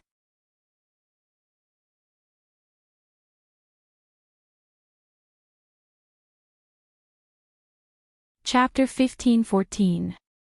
Qin Yaoguang froze. She stared at He Qingjian for a long time before muttering, why? What problems do we need to solve? Tell me, I'll definitely change. He Qingjian wasn't a young man who had just fallen in love. Now that he saw that Qin Yaoguang was almost 50 years old and was still talking like an 18 or 19-year-old girl, he found it even more ridiculous. He said calmly, I'm already so old. If I could change, I would have changed long ago. This sentence was like a giant meteorite falling from the sky, smashing Qin Yaoguang until she was dizzy and her face flushed red. Seeing that the situation was not good, Wen Shi hurriedly said, you guys go in and talk. I'll ask the doctor if I can be discharged. She didn't want to witness Qin Yaoguang's embarrassing side here. Qin Yaoguang had already ordered her around as a servant. If she didn't know what to do, she probably wouldn't even be able to be a servant anymore. After Wen Shi left, Qin Yaoguang heaved a sigh of relief. She did not want to expose her unbearable side to others. In her life, she had only lowered her head in front of He Qingjian. He Qingjian thought for a moment before following her into Qin Yaoguang's ward and sitting down in front of her. Brother He, really, you can't be like this. Qin Yaoguang's eyes gradually turned red, and she spoke very slowly. How did I make you angry? I really don't understand. Others might not know how I've treated you all these years, but don't tell me you don't know. He Qingjian was touched when he thought about how Qin Yaoguang had waited for him for decades. But that was all. He was not moved to the extent of having feelings for her. You were indeed very good to me at first. He Qingjian sighed. But you treated your own daughter, big brother He. Could it be because of Ninji? Qin Yaoguang's heart sank, and she became even more nervous. Is it because of Ninji? Yes. He Qingjian was very honest with her. What you promised me was all against my will. You know, I usually don't think badly of others, but once I find out that they're not what they seem to be, I'll definitely think of the worst. That is to say, He would not prejudge anyone as a bad person until he found out what was really bad about the person. Qin Yaoguang was so angry and anxious that she couldn't even speak clearly. Brother He. I had no choice. When I see her, I can't control myself. He Qingjian frowned slightly. I don't understand. As soon as I saw her, I felt like I'd betrayed you. Qin Yaoguang's eyes were brimming with tears. Her exquisite lips kept opening and closing, making one feel pity for her. He Qingjian was stunned. He looked up and said, "No way. When you saw Nianji, why did you feel like you betrayed me?" Because I'm yours. I'm yours alone, but I gave birth to a child with someone else. Qin Yaoguang held her chest. Brother He, is it because of this that you don't want to be with me? What nonsense are you talking about? He Qingjian finally understood and was speechless. If it weren't for Nianji, you would never have had the chance to marry into the He family. I hope you understand that. Qin Yaoguang's eyes dimmed in an instant. She was silent for a long time before saying, "So all the things I've done for you all these years aren't as useful as Gu Nianji?" He Qingjian stood up and said coldly, "You saved Ah Chu. Suwen and I are both grateful to you. This will never change, but it doesn't mean that you can do whatever you want. You know me. I'm clear about public and private matters, and I won't mix them up." Qin Yaoguang's face was pale, and she smiled sadly. How did I do whatever I wanted? Didn't I just block a few of Gu Nianji's jobs? Is it worth making such a big deal out of it? You still think you're right? He Qingjian realized that Qin Yaoguang was really confused. You think you only blocked a few of Nianji's jobs, but to me, you made me break my promise. You call this making a big deal out of nothing? Who was He Qingjian? The highest leader of the Huaxia Empire's military, a person whose words carried weight. But Gu Nianji is my daughter. Qin Yaoguang was still indignant. I'm doing it for her own good. What's the point of being in that place? Only when she can't survive in Sea City will she think of coming back to beg us. Only then will she obediently marry Jichu. Brother He, do you really not understand, or are you pretending not to understand? The more He Qingjian listened, the more annoyed he became. What do you mean?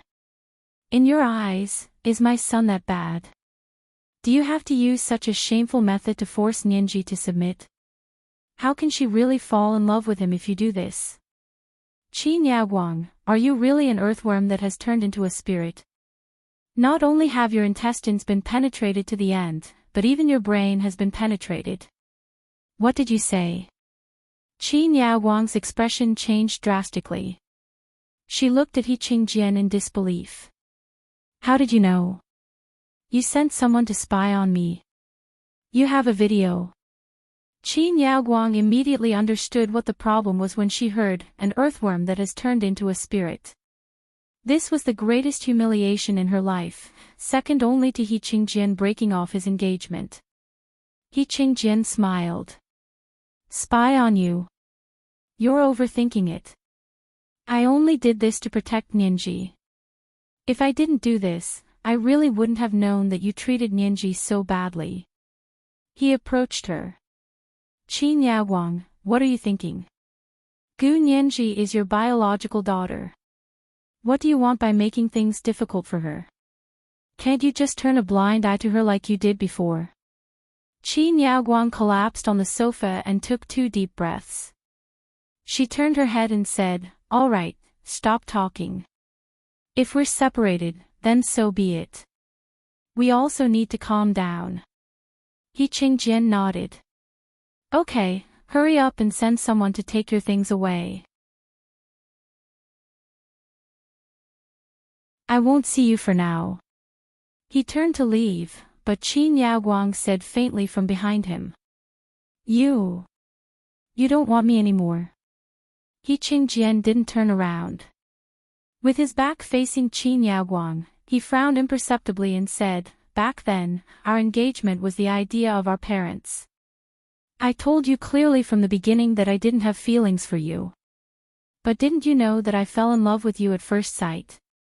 Qin Yaguang's voice was exceptionally sad and fragile. She had thought that even if she didn't feel anything at first, she would definitely feel something in the future. She wasn't wrong to think that way. There weren't many couples who fell in love at first sight. Most people fell in love with each other over time. But after I met Suan, I finally understood what it felt like to truly love someone.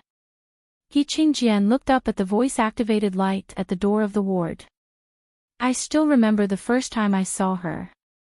That day was the first day of school at B University. I had something to do and passed by B University. I saw everyone picking up the new students. I saw a back figure in the crowd that looked almost exactly like you. I thought it was you, so I went over and patted her shoulder to stop her. When Qin Suan turned around, He Qingjian knew that he had recognized the wrong person because the two of them looked completely different. She looked at He Qingjian in surprise and asked in amusement, "What can I do for you?" Her voice was very pleasant to the ears. It was crisp and tender with a hint of magnetism. Although she wasn't very good-looking, she was calm and polite. He Qingjian saw that he had recognized the wrong person and quickly apologized to her.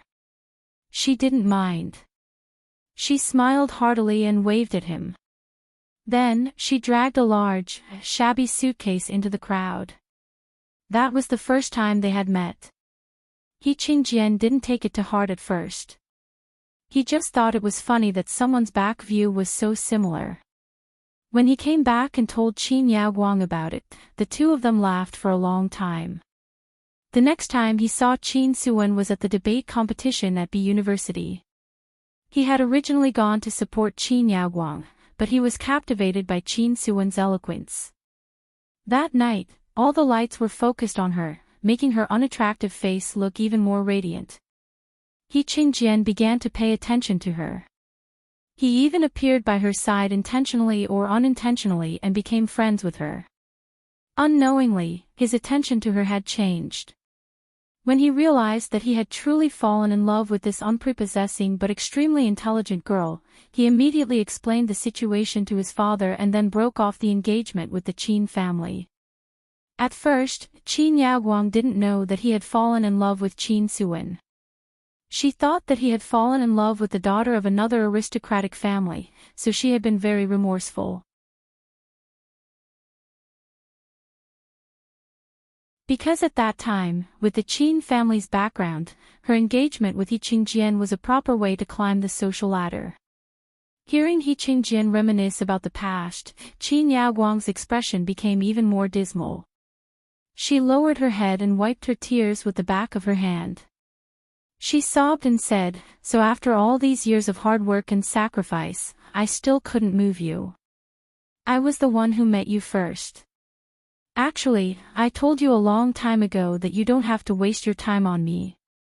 At that time, there were so many people pursuing you. Even that lunatic, genius had a soft spot for you. Why can't you let it go?" At that time, Qin Yaguang was indeed a popular figure on campus. Not only was she beautiful, but she was also very smart. She was a school belle in medical school, and she was engaged to He Qingjian. In the eyes of her classmates, she was a winner in life. However, He Qingjian suddenly broke off the engagement with her and turned to pursue Qin Suan, which made Qin Yaguang disheartened. She couldn't stay in school anymore, so she had no choice but to transfer abroad to complete her medical degree. It was also because of He Qingjian's guilt towards Qin Yaguang that the He family became the Qin family's help, allowing them to obtain a lot of benefits. If it weren't for the He family, the Qin family wouldn't have been able to develop to its current scale in more than 20 years. It was indeed my fault for breaking off the engagement back then, but in the past 20 to 30 years, your Qin family has already received enough benefits from our He family. He Qingjian was a little impatient. Even if you had married me back then, your Qin family would have only received so many benefits. So, to be honest, I don't owe you anything. Qin Yaoguang choked for a moment. She lowered her head and said, "You only know how to talk about benefits, but what about my feelings? After all these years, you really don't owe me any feelings." "I can't help that." He Qingjian opened the door to the ward. "I tried to accept you. Otherwise, why would I marry you? I even agreed to let you use my frozen sperm to do a test tube baby. If that test tube had succeeded, would you not have been so heartless?" Qin Yaoguang wanted to cry and laugh at the same time. She had used He Qingjian's frozen sperm to fuse with her own egg cells to make 4 or 5 fertilized eggs. Only one of them had successfully implanted in her body. However, 2 months after the successful pregnancy, she had a natural miscarriage. She had once been so successful, but it was in this matter that she was extremely frustrated. Most people would choose to get up from where they had fallen. But she, on the other hand, fell into the same pit over and over again. He Qingjian said calmly, "But it didn't work. This means that we're really not suitable for each other. I gave you a chance, but you didn't cherish it." He left Qin Yaoguang's ward. Qin Yaoguang looked at his back, her face blank. The next day was Monday. Gu Nianji brought the copy of the bid she had made and went to work in high spirits. She arrived at the second floor of the Lu Corporation building early. She saw that Jin Dazhuang and the receptionist, Xiao Zhang, were even earlier than her. She smiled and said, "You guys are also very nervous." "Of course. This bid document concerns whether or not I, Xiao Zhang, will be able to make a comeback from now on. I'll be a carp that leaps through the dragon gate and successfully ascend to the front desk of a big law firm." Xiao Zhang held Gu Nianji's hand, his eyes shining with excitement. He touched the folder in her hand. "I just turned the koi today. I'll share some good luck with your bid document." This was the first update of the day, Chapter 1503, Good Luck for Koi. Yes, next was the time to ask for votes.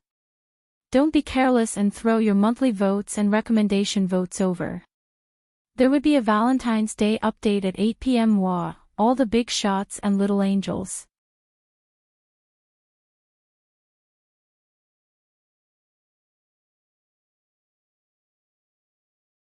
Chapter 1515. Gu Nianji looked at Xiao Zhang's hand at the front desk and was speechless. Jin Dazhuang walked over with his goji berries in his hands and said slowly, "I'll go with you." "You've already sent the bid, right?" "Yes, they've already received it." Gu Nianji picked up the coffee that Xiao Zhang had made for her and took a sip. "This is a copy. After they receive it, they'll screen it based on the content of the bid. If it's shortlisted, they'll receive a call today or tomorrow." That day, the three of them were not in the mood to work. They had been waiting anxiously for the call. Finally, before they got off work in the afternoon, Xiao Zhang at the front desk received a call from the Lu Corporation as he wished. "Lawyer Gu. Lawyer Jean. We've been shortlisted. We'll go to the site tomorrow." Xiao Zhang at the front desk jumped and shouted. He was extremely happy. Gu Nianji breathed a sigh of relief and quickly took a big gulp of water. She smiled and said, "Look at me, I'm so nervous that I didn't even dare to drink water. I was afraid that if I drank too much water, it would delay the call." "Then you can't drink water tomorrow either. Otherwise, it wouldn't be good if you missed the on-site bidding." Xiao Zhang took the water cup from Gu Nianji's hand seriously. "Leave it with me. I'll return it to you when you pass." Gu Nianji, she knew that as long as no one got in the way, it wouldn't be a problem to get a small contract. At 9:00 on Tuesday morning, Gu Nianji and Jin Dazhuang were dressed in their best suits. They carried their laptops to the Lu Corporation's conference room on the 30th floor and waited for the interview. They were the smallest law firm and were ranked last among all the law firms that were bidding on the spot.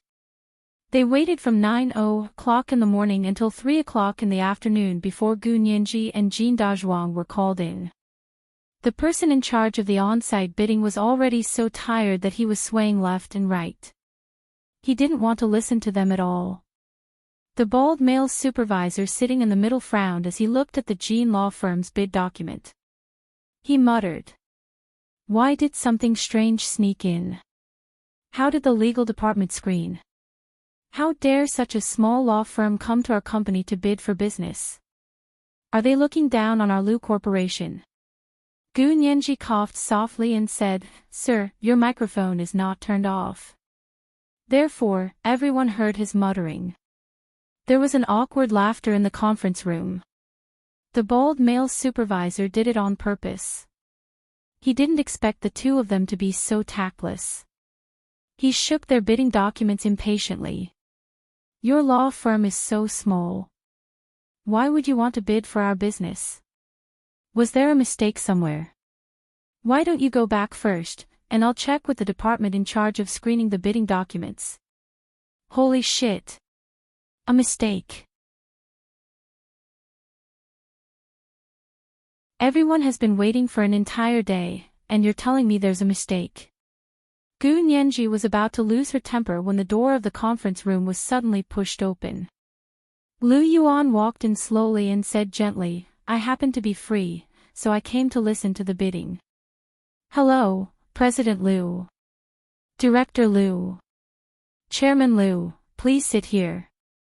Boss Lu, do you want tea or coffee? The managers of the Lu Corporation who were in charge of the bidding and defense were extremely excited. They surrounded their big boss and flattered him. Gu Nianji swallowed her anger when she saw Lu Yuan come in. With Lu Yuan around, these people could not slack off even if they wanted to. As expected, the bald male supervisor asked excitedly, Jin Law Firm, which one of you is the author of this bidding document? Gu Nianji stood up. It's me. Is there anything you would like to ask? The bald male supervisor was about to speak when Lu Yuan reached out and took Gu Nianji's bidding document from him. He said, let me take a look. The big boss was going to ask questions personally, so the managers in the room could only hold their breaths. Lu Yuan looked at it for a while and asked, Lawyer Gu, right? Your law firm is so small that it doesn't seem to match the professional functions that our company needs in the legal field. The bald male supervisor next to him quickly nodded when he heard this. Yes, that's what I said just now.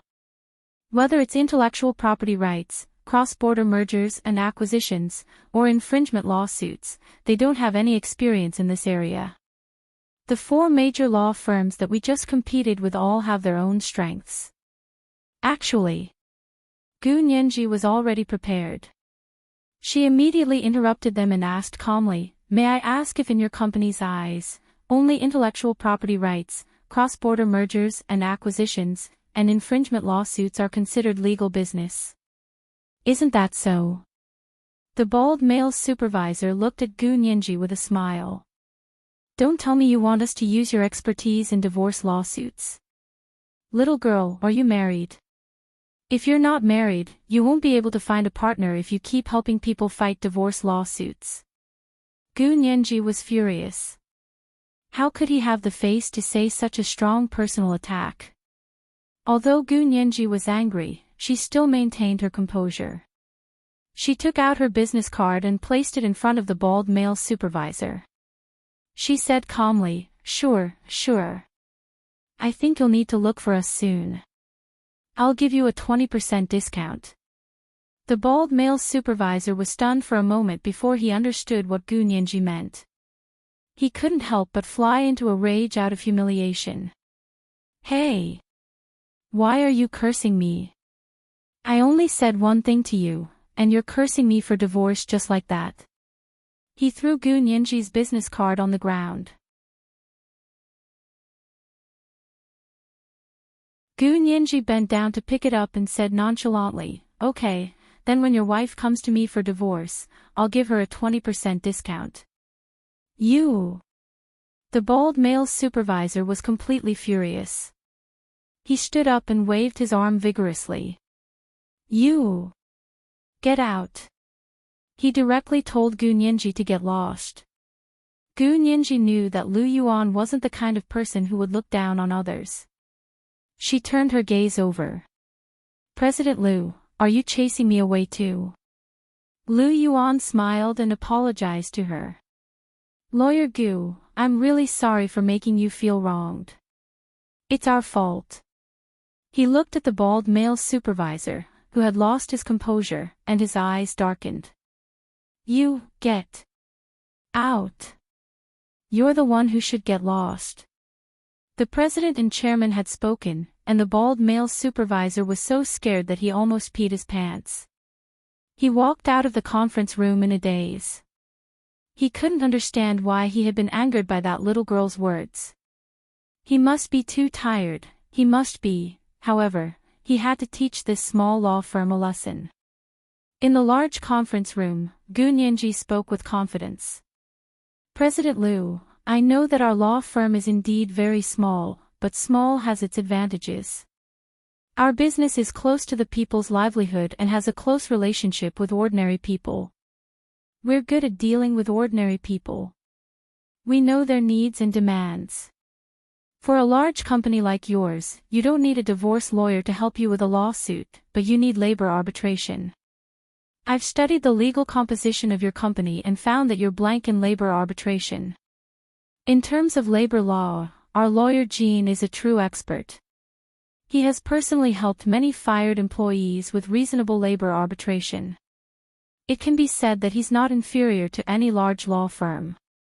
On the contrary, because of the fees charged by a large law firm, this kind of small labor arbitration won't be in their eyes. Ordinary employees can't afford to hire a large law firm, but we can provide the same quality service as a large law firm, but our fees are only a fraction of theirs.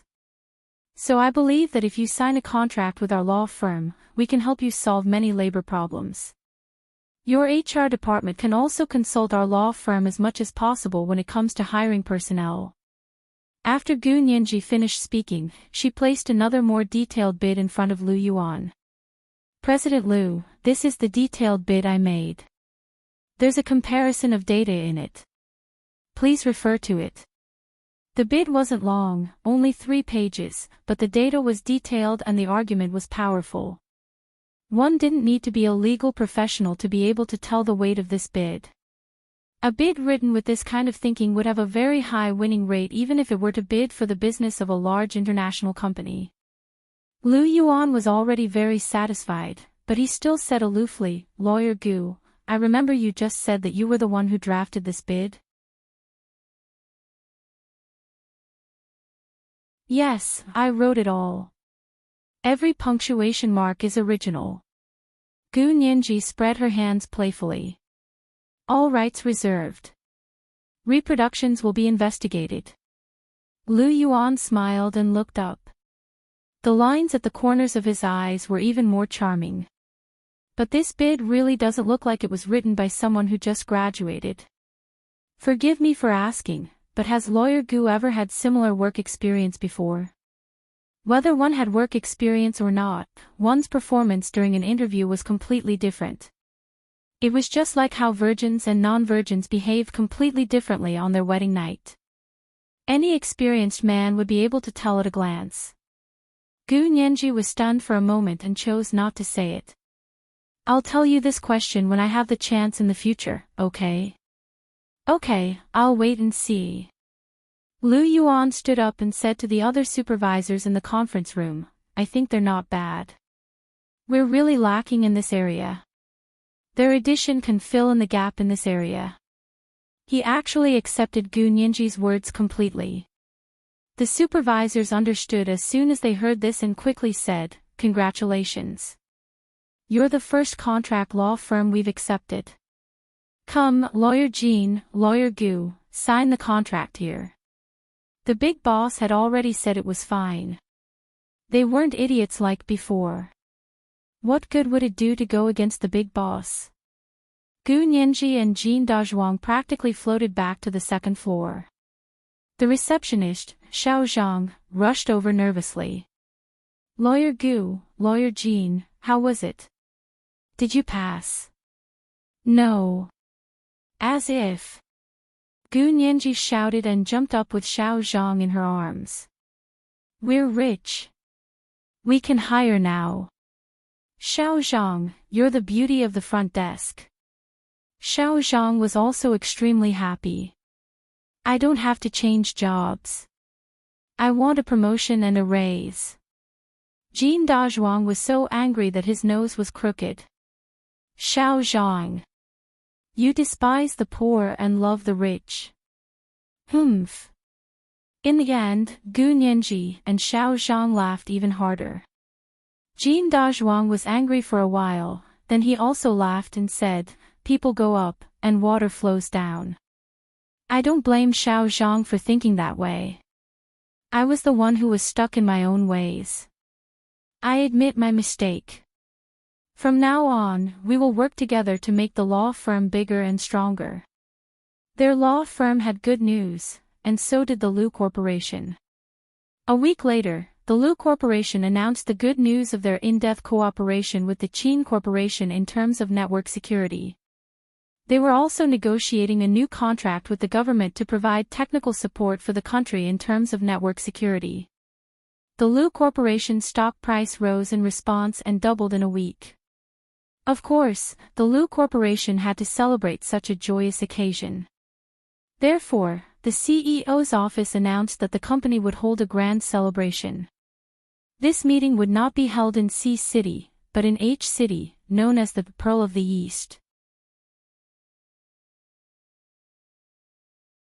H City was a metropolis in the south of Huaxia Empire.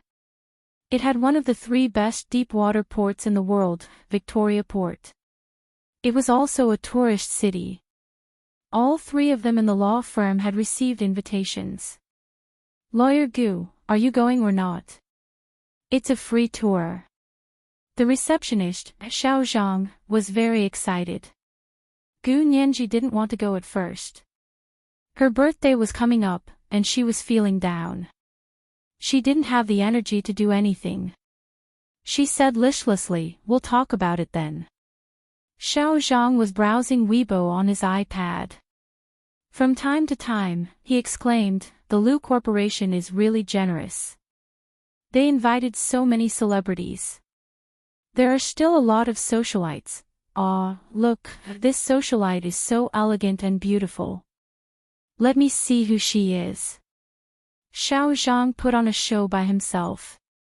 She patted Gu Nianji on the shoulder. Lawyer Gu, look, Xie Qingying, Prime Minister Xie's niece. I heard that she represented Prime Minister Xie at the celebration banquet of the Lu Corporation. Gu Nianji's heart skipped a beat. Who? Xie Qingying, she's going too. Xiao Zhang showed Gu Nianji his Weibo. Gu Nianji looked at Xie Qingying's graceful figure in an evening gown on Weibo's trending page, and her heart burned. For Xie Qingying, she had to go. He finally had the chance to approach the Xie family quietly. This is today's second Valentine's Day update, Chapter 1504, Good News. P.S. Thank you to Little One Kiss for the 10,000 Qidian coins yesterday. Yes, next is the time to ask for votes. Don't be careless and throw your monthly and recommendation tickets over. Mwah, all the big shots and little angels. You're tuning into the LoveLore Library YouTube channel. We're so grateful for your support, and don't forget to subscribe to join us on this incredible journey through captivating stories. Your generosity through donations truly makes a world of difference, as it's the primary source of revenue that allows me to expand and enhance this channel for you. Thank you from the bottom of my heart for being a part of this adventure.